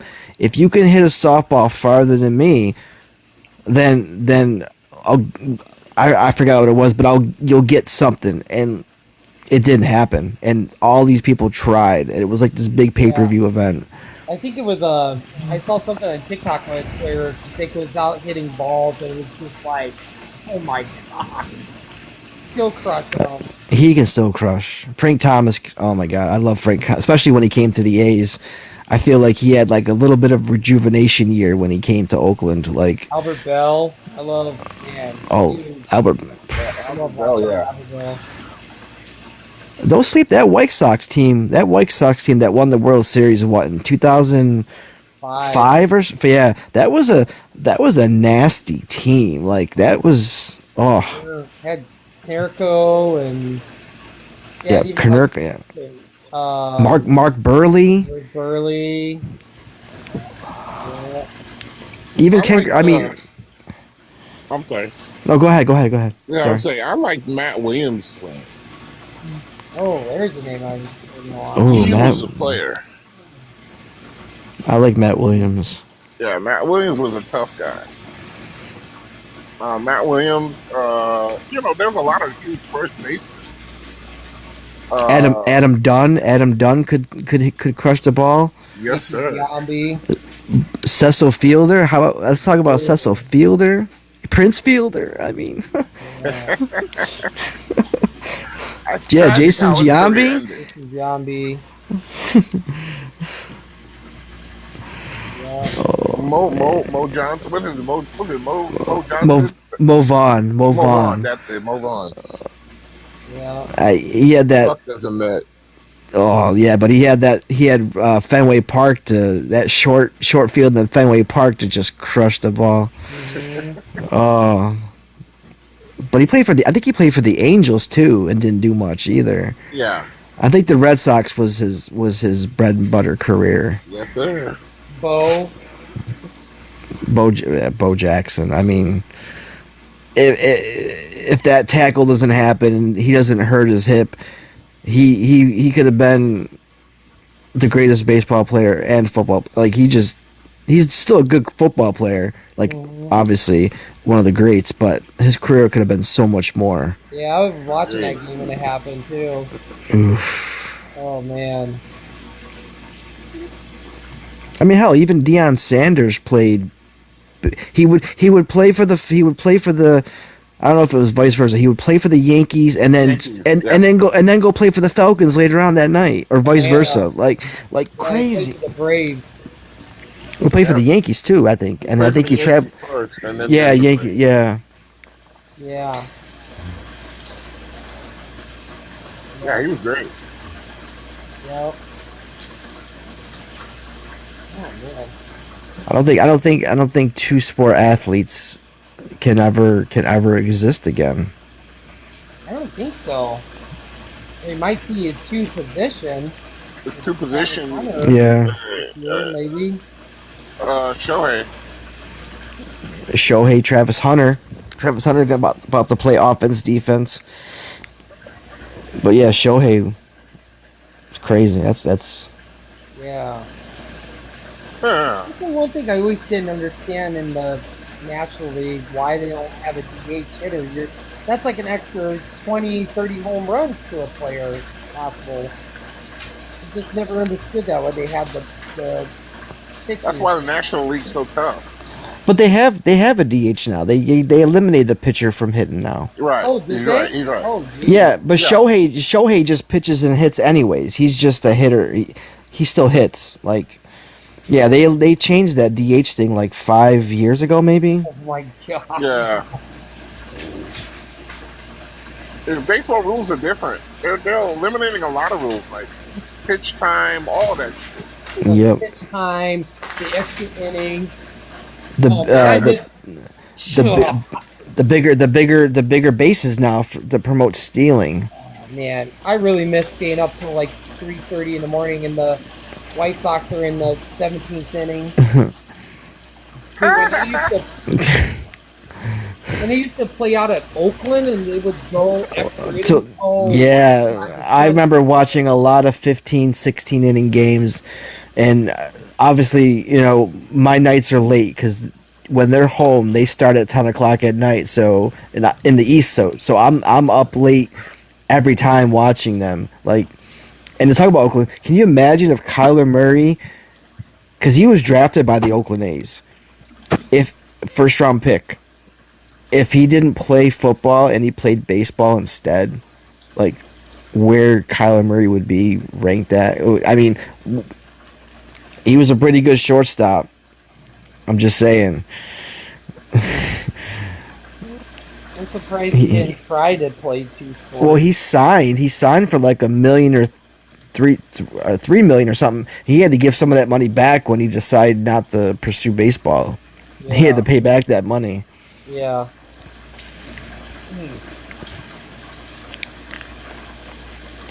I know Jeff Samardzija, Notre Damer, played football, and then he pitched for the Cubs. Yeah. He played for Notre Dame baseball and football. Yeah, Kind of like Charlie Ward.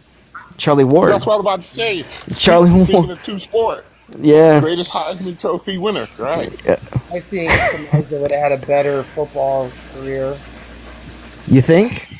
Oh yeah, he was a big guy. Yeah, I say he was too short. I think he was pretty tall. But how do you win the Heisman and not go to the NFL?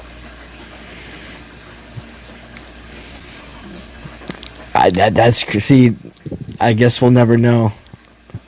So from what I heard was he was too short. What was his height? Oh, he was. Charlie Ward? Yeah. Not tall at all. I want to guess 5'11", but don't let me lie. Let me look it up. Charlie Ward.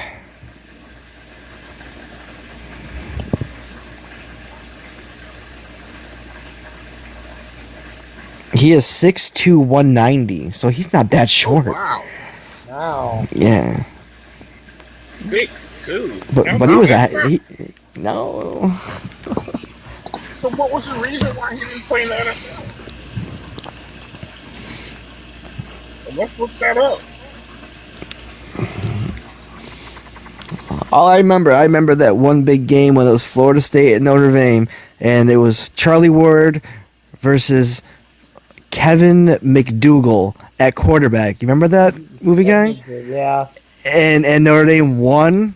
Yeah. Oh my God, that was an epic. Oh my God, epic ending. Like, and then you're like, who is Kevin McDougal? But he upset. He led them to like one of the biggest games in Irish history, I think. Let's see, Charlie Ward. Oh, he wasn't drafted. He wanted to be drafted in the first round. Oh, that was it. And yeah, and then they drafted him for basketball in the first round. Yeah. Oh wow! I want to say the Knicks took him like 21 or 23 or something. It wasn't early, but I think it was I think it was in the 20s they picked him. Don't. I don't know. He was undrafted in the NFL. No, I mean the NBA. I think the Knicks drafted him like 20th, like in the 20s. I think he wasn't like a top 10 or top 15 pick. I think the Knicks drafted him in the late 20s. He was a first round pick. Yeah. Okay.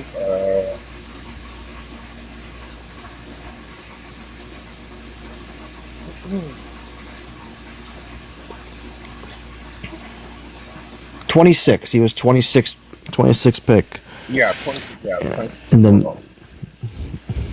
I love Charlie Ward. I got a Charlie Ward jersey. He was also drafted by the Brewers. Oh wow.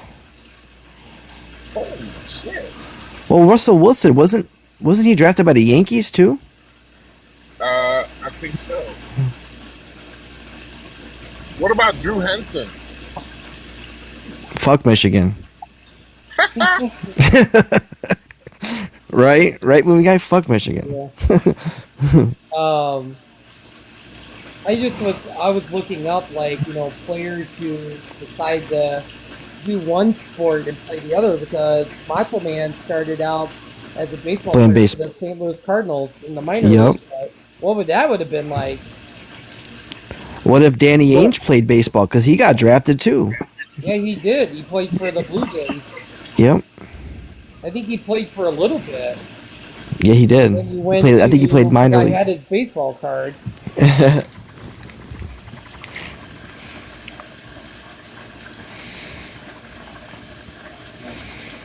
I mean, LeBron could have played football. Apparently, He played in high school for a little bit. Can you imagine LeBron like a tight end? Oh my God! Like, I think honestly, LeBron's a tight end. He would probably be the best tight end, one of the best tight ends.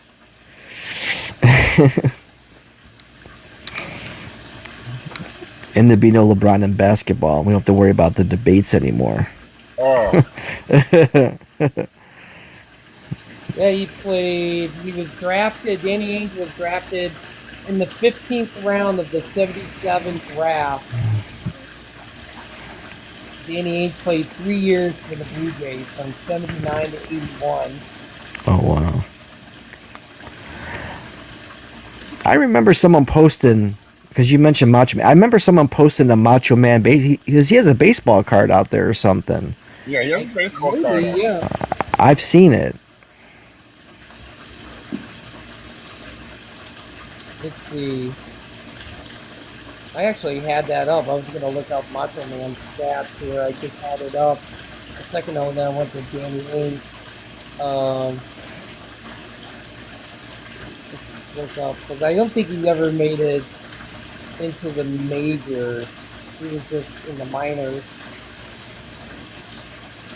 Randy Popo. A 254 batting average with 16 home runs and 129 RBIs in 289 games. This next year when he was playing for Tampa in the minors, he had 9 home runs and 66 RBIs Oh wow! back in when he was 21 years old. That had to have been like in the mid '70s, right? That was 74. 74. Okay. Yeah. Mm. He played 2 years in 71 and 72 with the Cardinals in the minors. So I got a debate for you guys, since you guys, I like wrestling. I'm not like as much involved as you guys are, but I do like me some wrestling. So who, in your mind, is the best superstar outside of wrestling? Like actor, maybe a musician. So what wrestler is more of a superstar outside of wrestling than wrestling? Personally, I'd have to say, I honestly, when it comes, it's probably The Rock, Yeah, I and mean, then John Cena. Ooh, Whereas what about Batista? Batista's up there, but he's not. I don't think he's as serious as he's had an extensive career as much as John and The Rock. Oh, interesting side note. So have y'all found out about the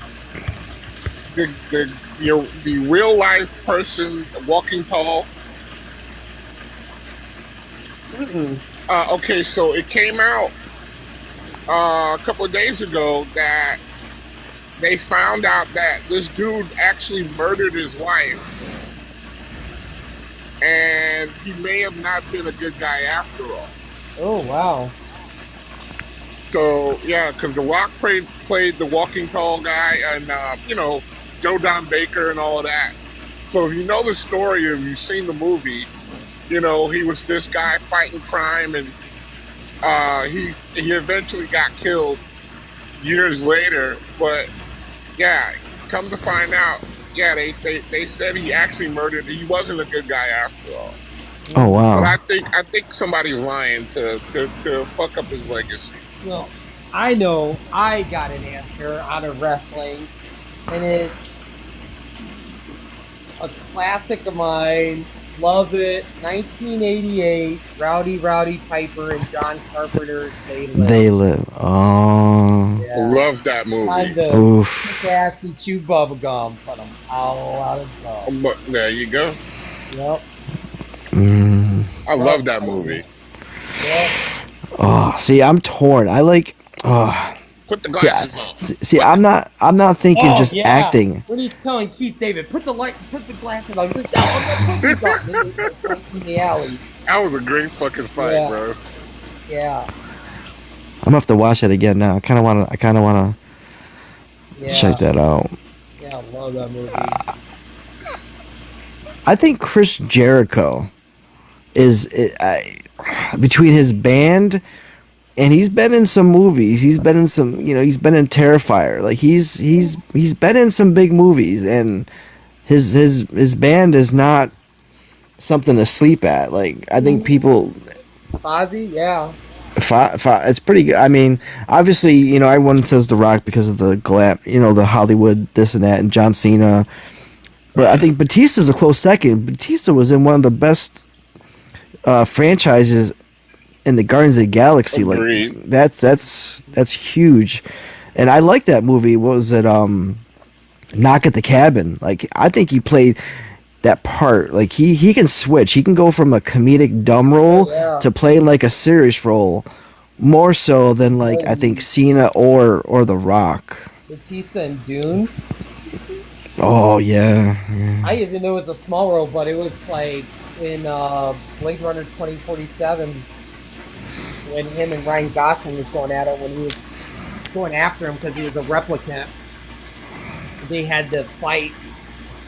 Ryan Gosling had to fight Batista there in his plane. See, I'm only saying this because there was like something like a week ago where there was a debate that people were saying that Batista was the best wrestler turned like entertainer of all time. Like there was like this debate. That's the reason I asked, because I remember recently seeing something about that. When you put it all in context, though, I'm not trying to be funny or anything. They're all horrible, but I love Peacemaker though. I don't know if you guys seen the first 2 episodes of this new season, but let's just say it's James Gunn is. Oof. I thought the first season surprised me. I don't know if I'm gonna watch the second season. It's I'm debating about it. I'm like, if you saw Superman, you got to see Superman first though to understand this season though. right. But yeah, it's definitely worth a watch. I mean, the first episode, like I said, is really wild. Like I can't believe like they did that on TV. Like, but yeah. Okay. well, I'm sure you haven't heard about that. I haven't heard anything from Peacemaker. I heard about it. I heard Pro saying something about it, but I wasn't paying any attention. Gotcha. Mm. Yeah, there's a lot of swinging going on. Uh-oh. Yeah, it's But so, what was it? One of the episodes after he had sex in the first season, and he was fighting that alien creature. Mhm. That was pretty, weird stuff. So I guess maybe I'll check it out. It's definitely. I mean, Peacemaker was a surprise. Like I'm not really a big John Cena. Like I was never a John Cena fan until I watched Peacemaker, and I really became like a John Cena fan. And I started watching a couple movies that he's been in, and I'm like, he's not that bad. I think when we watch wrestling, some people, I'm just saying, some people in general, really attach themselves to the in-ring character way too much, and they don't look outside the ring sometimes. And I think that goes both ways. Sometimes we attach ourselves to a character, and then and we just ignore, like when you first came in, you ignore what they've done that are bad and just focus on the in-ring. And I think John Cena is a great wrestler. I just think some of his acting is not that bad. Me personally, that's just the way and Peacemaker sold me for John Cena. Okay. Yeah, That's just like The Rock. The Rock. Yeah. I'm not a big Rock acting fan, but I do like Walking Tall. I do like The Rundown, and All right. I do like the movie. I don't remember the name of it. Is it San Andreas or something? Yeah. Where like the city is like Right. under Right. like Yeah. the earthquakes or something. I think he can do some action roles. Fast X. I like the Fast X movies or the Fast and Furious movies. So I love his character in there, Hobbs. The greatest That's just rock, me. The greatest rock movie will Tooth. always be Jumanji. Okay. I thought you were gonna say the Tooth Fairy. I've No, never seen Jumanji. Jumanji. The first When he original plays Jumanji. the Yeah. kid, but he's The Rock. Oh my god, it's so funny. Him and interacting with Jack Black. When like Jack Black is the black guy. He's like, man, I am in a fat black dude. And, like Kevin Hart. Oh god, it's hilarious. I don't really like Kevin Hart that much, but he's hilarious in the Jumanji movie.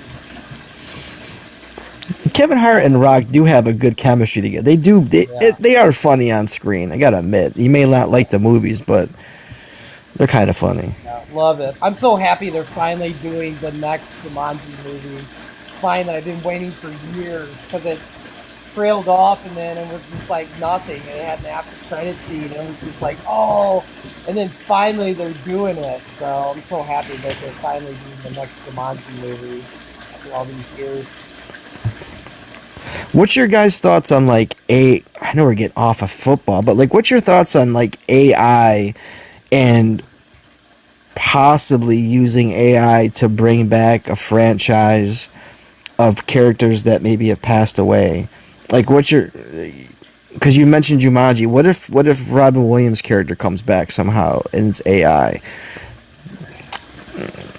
Or what if you do like a Back to the Future and you have an AI Marty McFly? Because they're in Fast X 2, they're bringing back Brian O'Connor, even though what's his name, Paul Walker's passed away.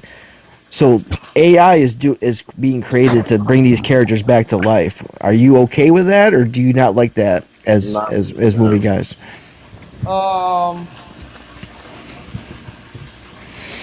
Even if the family says it's okay, and they say it's okay to use their likeness to recreate the character that they passed away. So, like, you're still not okay with that? I think it's getting better. I think we're relying too much on AI, way too much. I mean,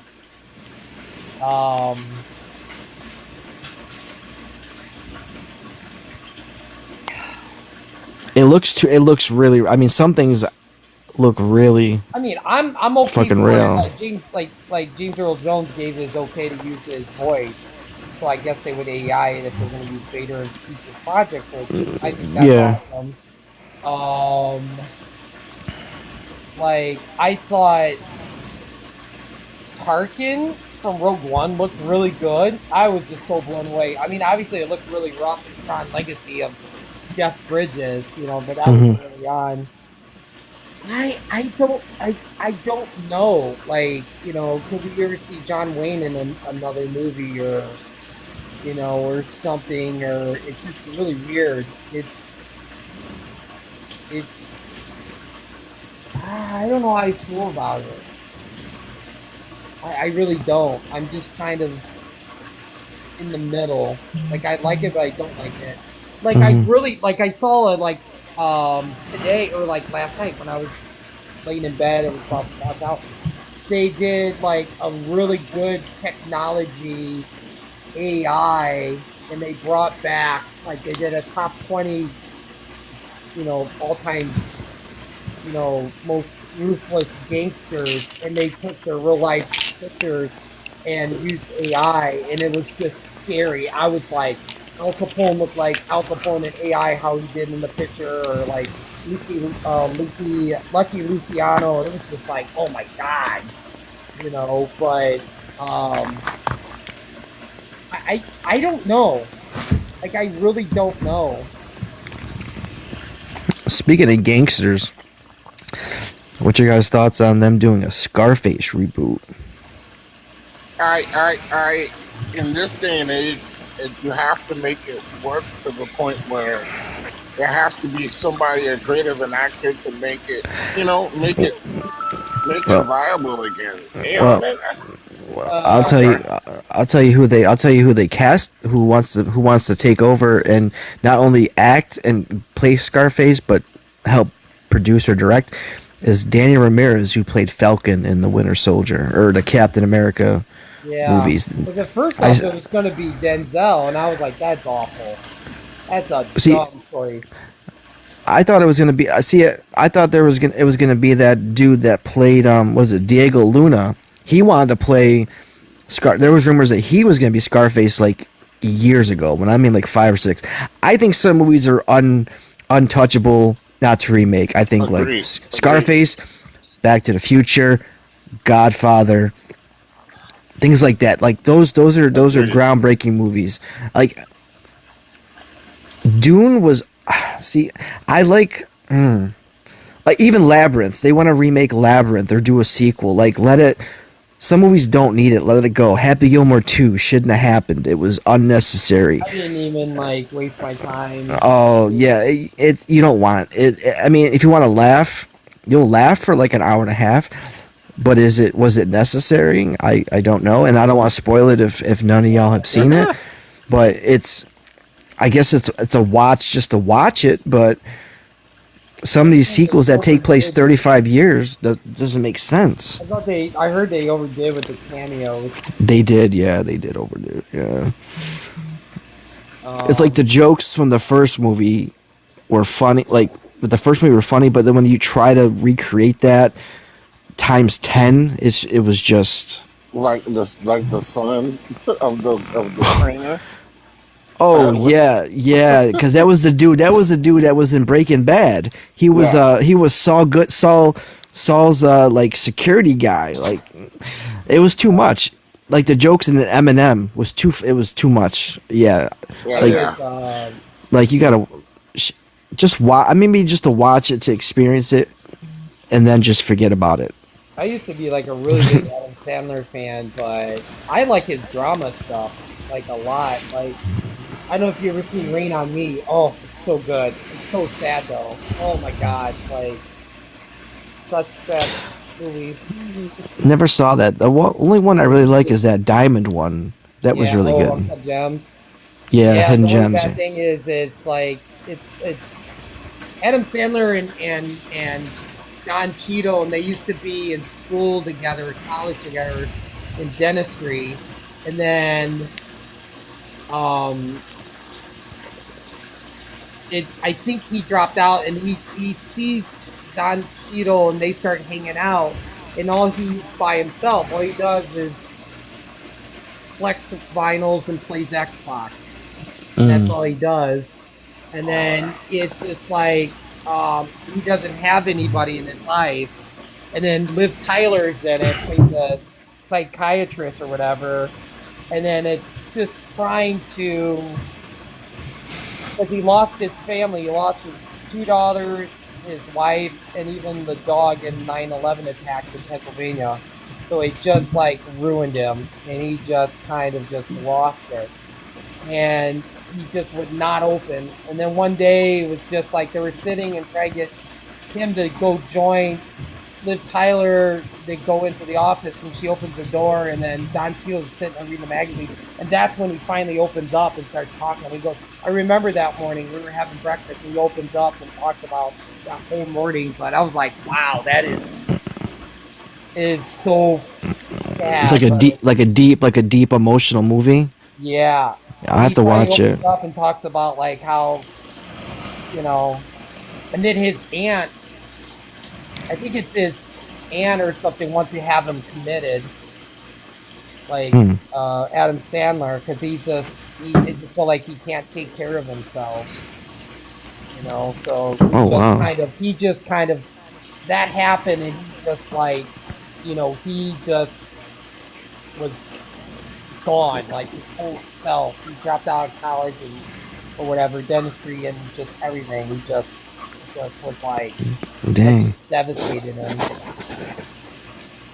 Like such a great movie, but that's why I'm just kind of like I used to I ran like his movies into the ground. Like I used to watch Happy Gilmore and Big Daddy so much. I just made myself sick of them. I just can't Billy watch Madison. so much. No, I never seen Billy Madison. What? Yeah, What's the matter? You got something against penguins? I've never seen it. You don't like the penguin? Yeah, Oh man, that's crazy. yeah, yeah. Like, What franchise are you on to now, movie guy?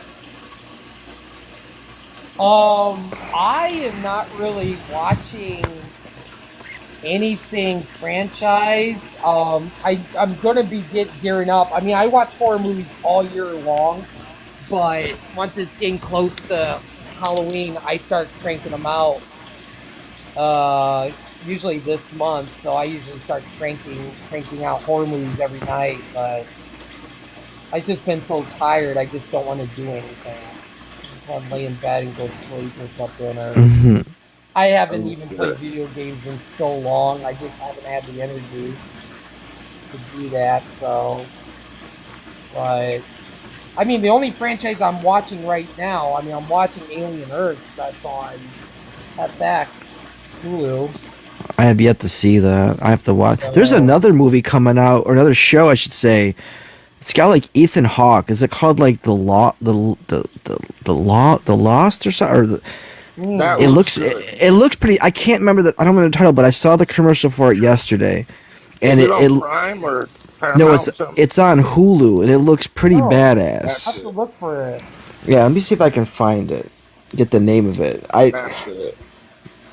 Ethan, like he's had like a resurgence as an actor since Black Phone came out. Like he's been doing a lot of stuff. Well, it's Yeah. called The Lowdown. I was close. I said The Lost. It's called The Lowdown. It's got him, Keith David's in it, Oh, wow. Tim Blake Nelson. Yeah, the trailer looks phenomenal. You should check it out. It looks really Good. good. You said Tim Blake Nelson? Tim Blake Nelson, yeah. Hmm. You know, we should have gotten. I keep thinking like when I watch Captain America: Brave New World and I see Oh, the leader. leader, but then I watched Green Lantern and I see Parallax. His Right. head looks like what the leader should have been Correct. in the MCU because I feel like Insane. it's wild, and I love that movie. If it's on, if I flip through the channels and Movie Guy, once you get that set up, you'll realize what I'm talking about. It's always on like HBO, and I'll always catch it, and I love watching the Green. I don't know. I think it's a good movie. I don't know why people think it's such a terrible movie.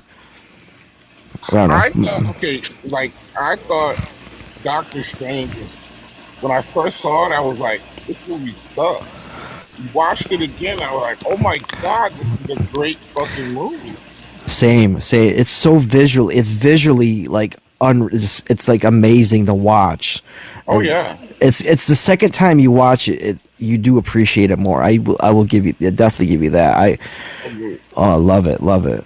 Yeah. Oh, I just don't know. Oh, go ahead. Sorry. I was gonna say, I think I'm gonna stay on for another 15 minutes, and I'm gonna pass out. So I Okay. gotta work in the morning. So, Oh my bad. Like this is what happens. Like last week, we just think we're my gonna God. talk for like an hour, and we hop on, and we're on for like 5 hours. Yeah, I said I'm only gonna talk until like 11 or something. I think it was Yeah. midnight. Now it's almost like 2 in the morning. Jesus, wow. I'm glad I got to get some of your input, movie guy, because normally, you talking about this stuff. That's the kind of stuff I like as well. Yeah. And, I mean, the last movie I saw was The Toxic Avenger, and that was just so boring. Oh my! Wait a What? minute, I love that. I watched it last night. The new one? Yeah, not Oh. the movie, but I watched it. I'll just say I watched it. But yeah. Oh my God! It was. I like Peter Dinklage. He was kind of interesting, but I think I nearly fell asleep like 10 minutes in the recliner. I just was like, Question: so bored of Was it. it any similarities to the original? Yes. Mm, In some cases, yeah, there was some callbacks. Okay. The music, like the theme when he's like getting rageful and turning into like that music that whatever that organ or whatever that plays, it's kind of got that. yeah, I just was so bored. I don't know. I just thought the characters should have been fleshed out more. And it was just like, I would have stayed home and watched the original again if I knew that. I don't know. Peter Dinklage is another guy who's having like a hot year. Like I Yeah. don't know if you guys watch Dexter, but he's killing it in Dexter Oh, Resurrection. the reborn. No, I never seen it. Oh, he's like, oh my god, he plays this guy who is obsessed with serial killers and hosts them in his New York match. It's oh my god, Peter Dinklage is killing it this season, and there's only one more episode left of the season, but he's like, Yeah. oh, I so good. thought the CGI looked really weird too. I think they didn't spend enough money on the CGI, like the special effects. It was like more CGI than practical effects on Toxic Avenger. I like the costume though. I like the look though. The look was okay. I mean, it was odd. There was a lot of scenes where I felt like it it cut too quick or it didn't add up, but I wasn't mad at it. Yeah, I wasn't mad. I yeah, mean, he's got a movie coming out. It's based on a true story about it's called The Roof Man. I saw that. Yeah, yeah. Where the guy escaped out of prison and lived in a Toys R Us, like for so how long, in like a secret room or something. Yep. So like Peter Dinklage plays like the manager of the Toys R Us. It's a good cast too. It's got like Channing Tatum, Lakeith Stanfield, Yeah, Kirsten Dunst. Yeah,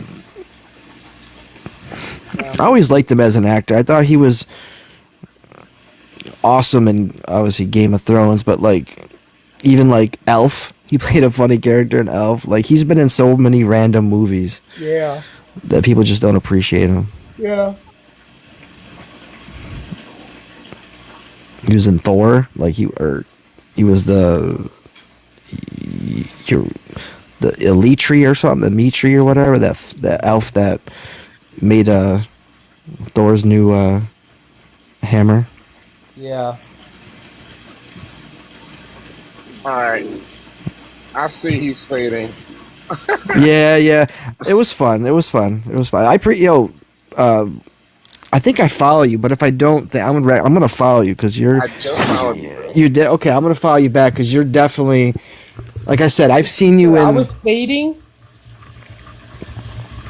a little bit. I am Yeah, fine, but you're like nodding. You're like nodding off like a little bit. a little bit. I'm not That was saying cool, I'm though. hanging by a string, but No, but I was saying I've seen Rap God in like Jaybird streams, and I've seen him in like Real Pro. So like, yeah, you always have like a pretty hot take, a pretty good take, and it was yeah. good to have this conversation with you. It was fun to talk with you, man. It I was kept telling Pro, I was like, dude, I gotta spend like a whole week just getting caught up with AEW because it's just like I said, Max's, I ran out and it's just like that was my only way to watch it. So because I don't have cable. well since it's so late. Like tomorrow, we should finish getting that. Or is it gonna be too late? 24 hours is gonna be up, right? I gotta be up at 8. Or no, wait. Oh, wow. I gotta be work at 10, so Oh I'm gonna be dang. up at like 8. So I would get like a 6 hour sleep or something. Oh, wow. Well, if you want, we can try that login with my stuff just to see if it works on your TV. Yeah, I could do it real quick. I don't mind. No, not right now. Not right now. We don't do it right now. No, we can use because your trial will probably expire, right? So by tomorrow when you got to work, so we can just try mine. We can just try mine and just to make sure it works on your TV, and then you can do whatever you have to do to get the permanent. But you'll be able to watch Dynamite. You'll be able to watch all your wrestling on there. Trust me. Yeah. All right, guys. All Have a right. good night. See you later. You too, Rap God. Thanks for All right. coming up.